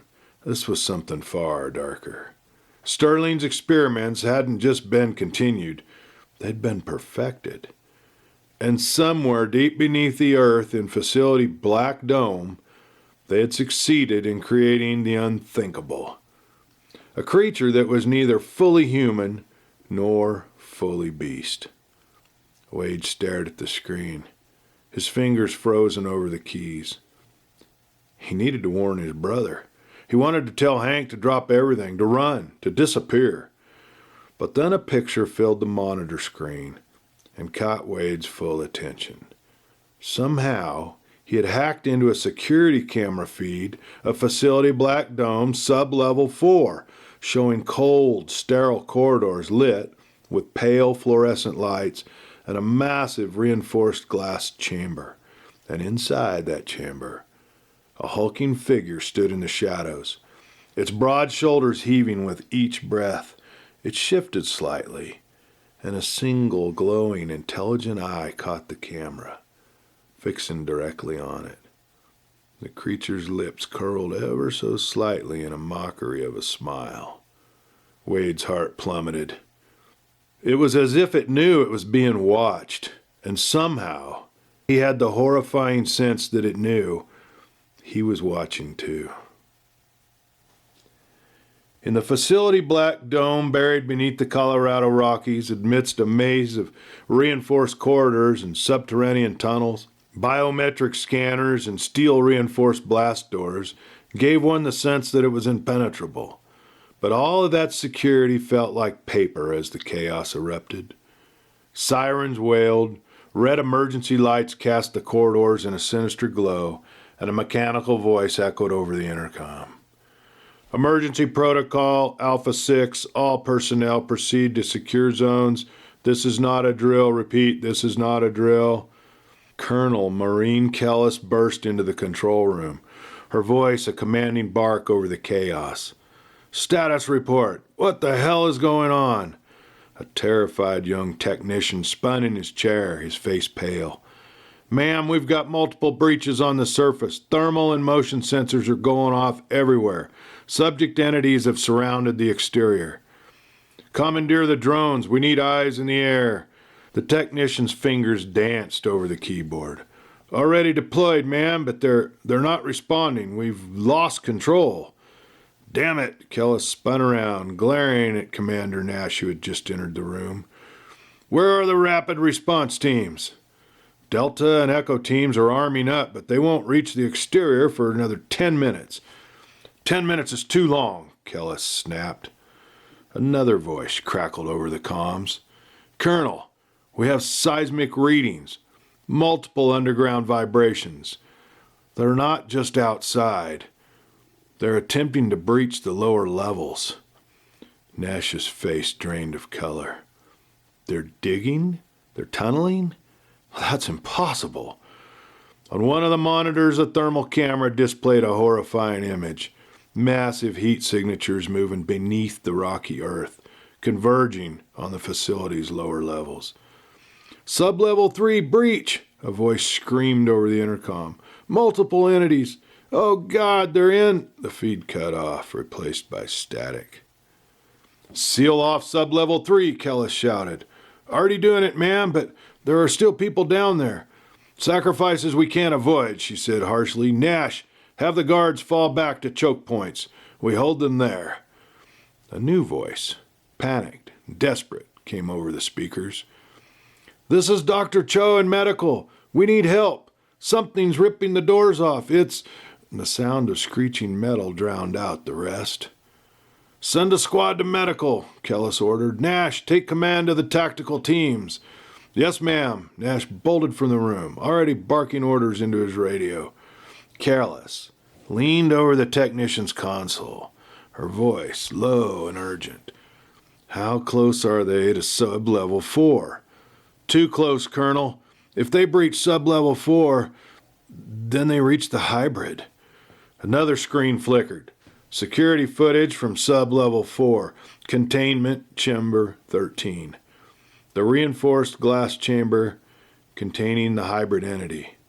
But it wasn't still. It was pacing. Watching. And then it looked up, directly at the camera. A low, guttural growl filled the control room speakers, sending a shiver down everyone's spine. Colonel! The technician's voice was barely a whisper. I think it knows. Knows what? Kellis snapped.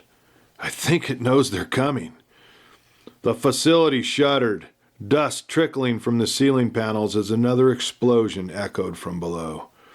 Kellis clenched her fists, her mind racing. Give me direct feed to all upper command. We're authorizing maximum force. If they breach sub-level 4, we initiate full containment procedures. Full containment? The technician's voice was weak. But ma'am, That means we'll be locked in here, all of us. Kellis leaned in close, her voice as cold as the steel walls around them.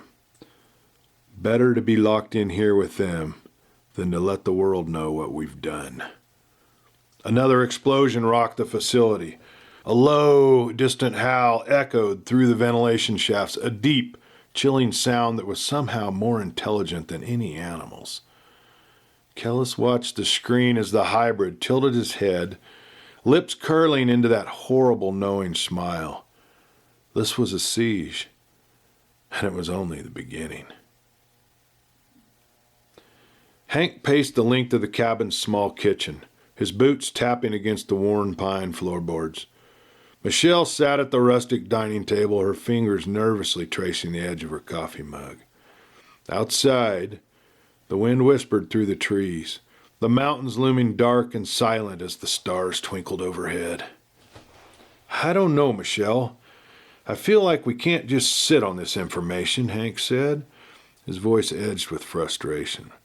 Earl Rollins isn't just some obsessed cryptic fanatic. He's a madman with a history they buried because they couldn't let the world know what he'd done. But if we go public, if we expose him, Michelle countered, her voice steady but her eyes full of worry, we're not just dealing with him. We're dealing with whoever is still running Project Silva. And I think they'll have no problem silencing us. Hank stopped pacing and leaned against the counter, arms crossed. I know, but what's the alternative? We can't just let this psycho keep hunting these creatures, keep chasing his twisted dream of creating some hybrid species. Michelle took a deep breath. There has to be a way to do this safely. What if we gather more evidence first? Everything we can find, everything Wade finds. And then we start right here, Michelle said, her voice firmer. We create a podcast, a YouTube channel. We tell the story, carefully, without giving away everything. We get people listening and questioning. And then, if we vanish, they'll know where to look. Hank's expression softened. Well, that's an interesting idea. You're talking about turning this into some kind of whistleblower campaign? Exactly. We don't go in with a full expose yet. We plant seeds, and we build an audience who will care if we disappear. Hank stared at her, a slow smile breaking through his worried frown. I like it. We build the story. We bring in Wade's information, Tom's first-hand account, if they make it out, and we blow this thing wide open. But we keep the real dirt hidden until we have enough to protect ourselves. Michelle reached across the table, taking his hand. Just promise me one thing, Hank. No going off alone. No secret plans without telling me. Hank squeezed her hand. Well, I promise. But we better get ready. Once we start this, there's no turning back. Facility Black Dome was shaking like a giant was pounding on it from all sides. Sirens wailed, red emergency lights were casting pulsing shadows along the steel corridors. Colonel Maureen Kellis stood at the center of the control room, barking orders, her voice barely cutting through the noise. Delta Team, report, she demanded, gripping the edge of the console. I want eyes on sub-level 3. Tactical, give me a status. The radio crackled with static, and then a panicked voice. Delta is falling back. Multiple hostiles. Massive. They're coming out of the walls. We've lost McAllister and... The transmission ended in a static scream. Kellis's jaw clenched. Get me Echo Team. Where the hell is Nash? They're pinned down in the west corridor, ma'am, the technician at the console stuttered. Entities breached the secondary perimeter. Those things shouldn't even know where our perimeters are, Kellis snapped. How are they moving so precisely? Ma'am, they seem to be what, Private? Kellis demanded, leaning over his shoulder. The young man's fingers trembled as he tapped on the console, bringing up a screen showing a thermal scan. They're moving in sync. On the monitor, a cluster of massive heat signatures shifted like a wolf pack, converging and splitting with a terrifying sense of purpose. One group was tearing through the upper levels while another was tunneling closer to sub-level 4. A deep, metallic groan echoed through the walls. The hybrid's chamber was visible on another monitor. The creature staring at the camera with an almost amused expression, like the king watching a rebellion. "Reinforce sub-level 4, Kellis shouted. "Double the security there. Nothing gets to the hybrid." But even as she spoke, the feed from sub-level 4's main access corridor flickered. Security doors were being clawed apart, shredded like paper. The guards stationed there were firing their weapons, their bullets seeming to do little more than anger the hulking shapes that tore through them. "Ma'am, security is collapsing," whispered the technician. "Seal it. We can't let those things reach the hybrid." "But our people," I said, "seal it." The reinforced bulkhead doors began to close, inching shut even as guards pounded on them from the other side, screaming to be let through. A clawed, shadowy figure lunged into the narrowing gap, its massive arm reaching out, seizing one of the fleeing guards, pulling him back into the darkness. Blood sprayed against the closing door. Kellis hissed, "Get a tactical override on all blast doors. We're going full lockdown." "Containment protocol is in effect," the intercom announced in a cold, mechanical voice. Kellis took a deep, shaking breath. "Focus, everyone. We need to maintain control of the main command center. This is just a breach. Containment is still possible." Suddenly, the room plunged into darkness. The sirens went silent, replaced by an eerie, suffocating stillness. Only the dim emergency lights remained, casting blood-red shadows along the walls. The technician's voice trembled. "Ma'am, we've lost main power. We're on emergency backups." "Impossible. Those are on a separate grid." But then a new screen flickered to life. The security feed from outside the facility. Massive, furry shapes moved about in the darkness, creeping closer to the main surface entrance. Kellis's radio crackled with Nash's voice. "Colonel, they're everywhere. I don't know how, but they're inside and outside. We can't hold..." And then static. "Come on, Nash," Kellis snarled, slamming her fist against the console. "Colonel," the technician's voice was a whisper, "I'm reading secondary power fluctuations. Someone is accessing our systems remotely." "Are you telling me we have a hacker?" "I don't think it's a hacker, ma'am," he whispered. It's the hybrid.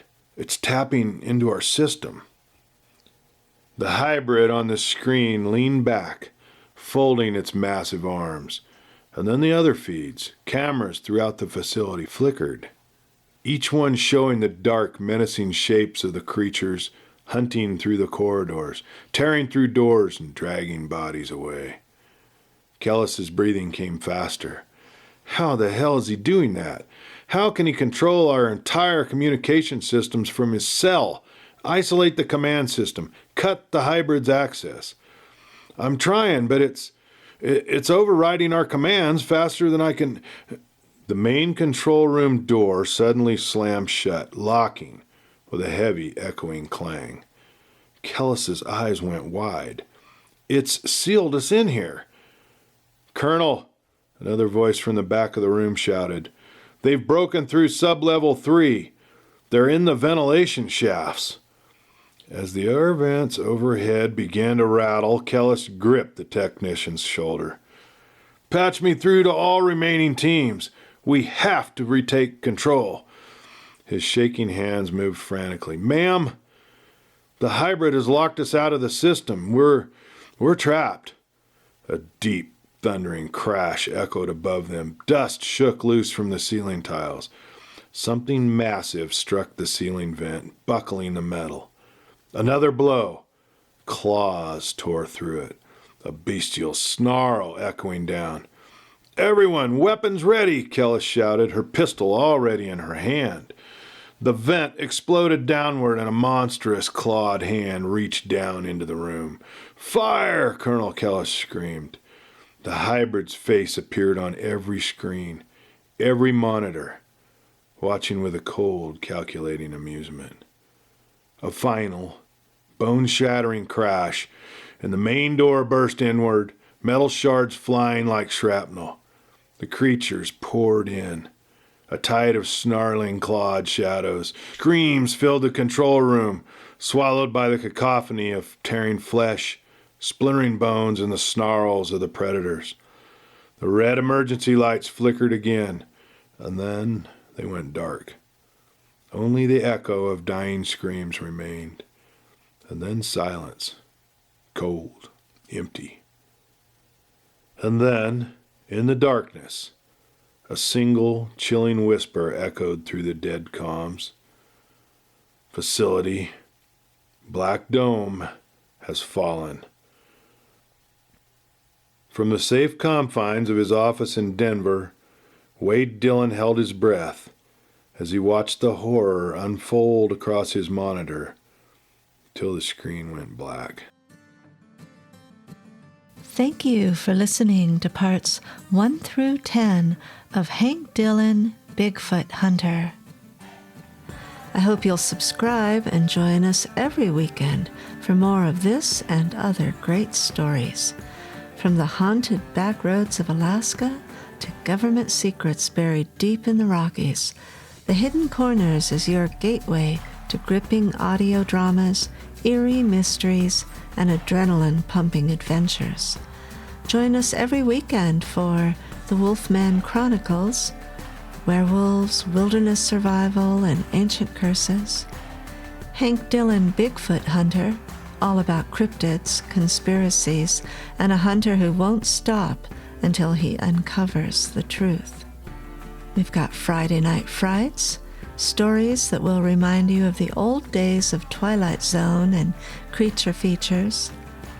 And then we have Saturday Morning Classics, with long-forgotten stories from some of the best horror and science fiction authors of the 60s and 70s. And you can always join us around the campfire with Clay Steele for fun tales, adventure stories, and some good old westerns. We have new episodes every weekend, and trust us, you won't want to miss a second. So subscribe now to The Hidden Corners on YouTube and hit the notification bell icon so you're always the first to uncover what lies ahead. You never know what you might find in the hidden corners, so be sure to subscribe and make sure you don't miss a single episode.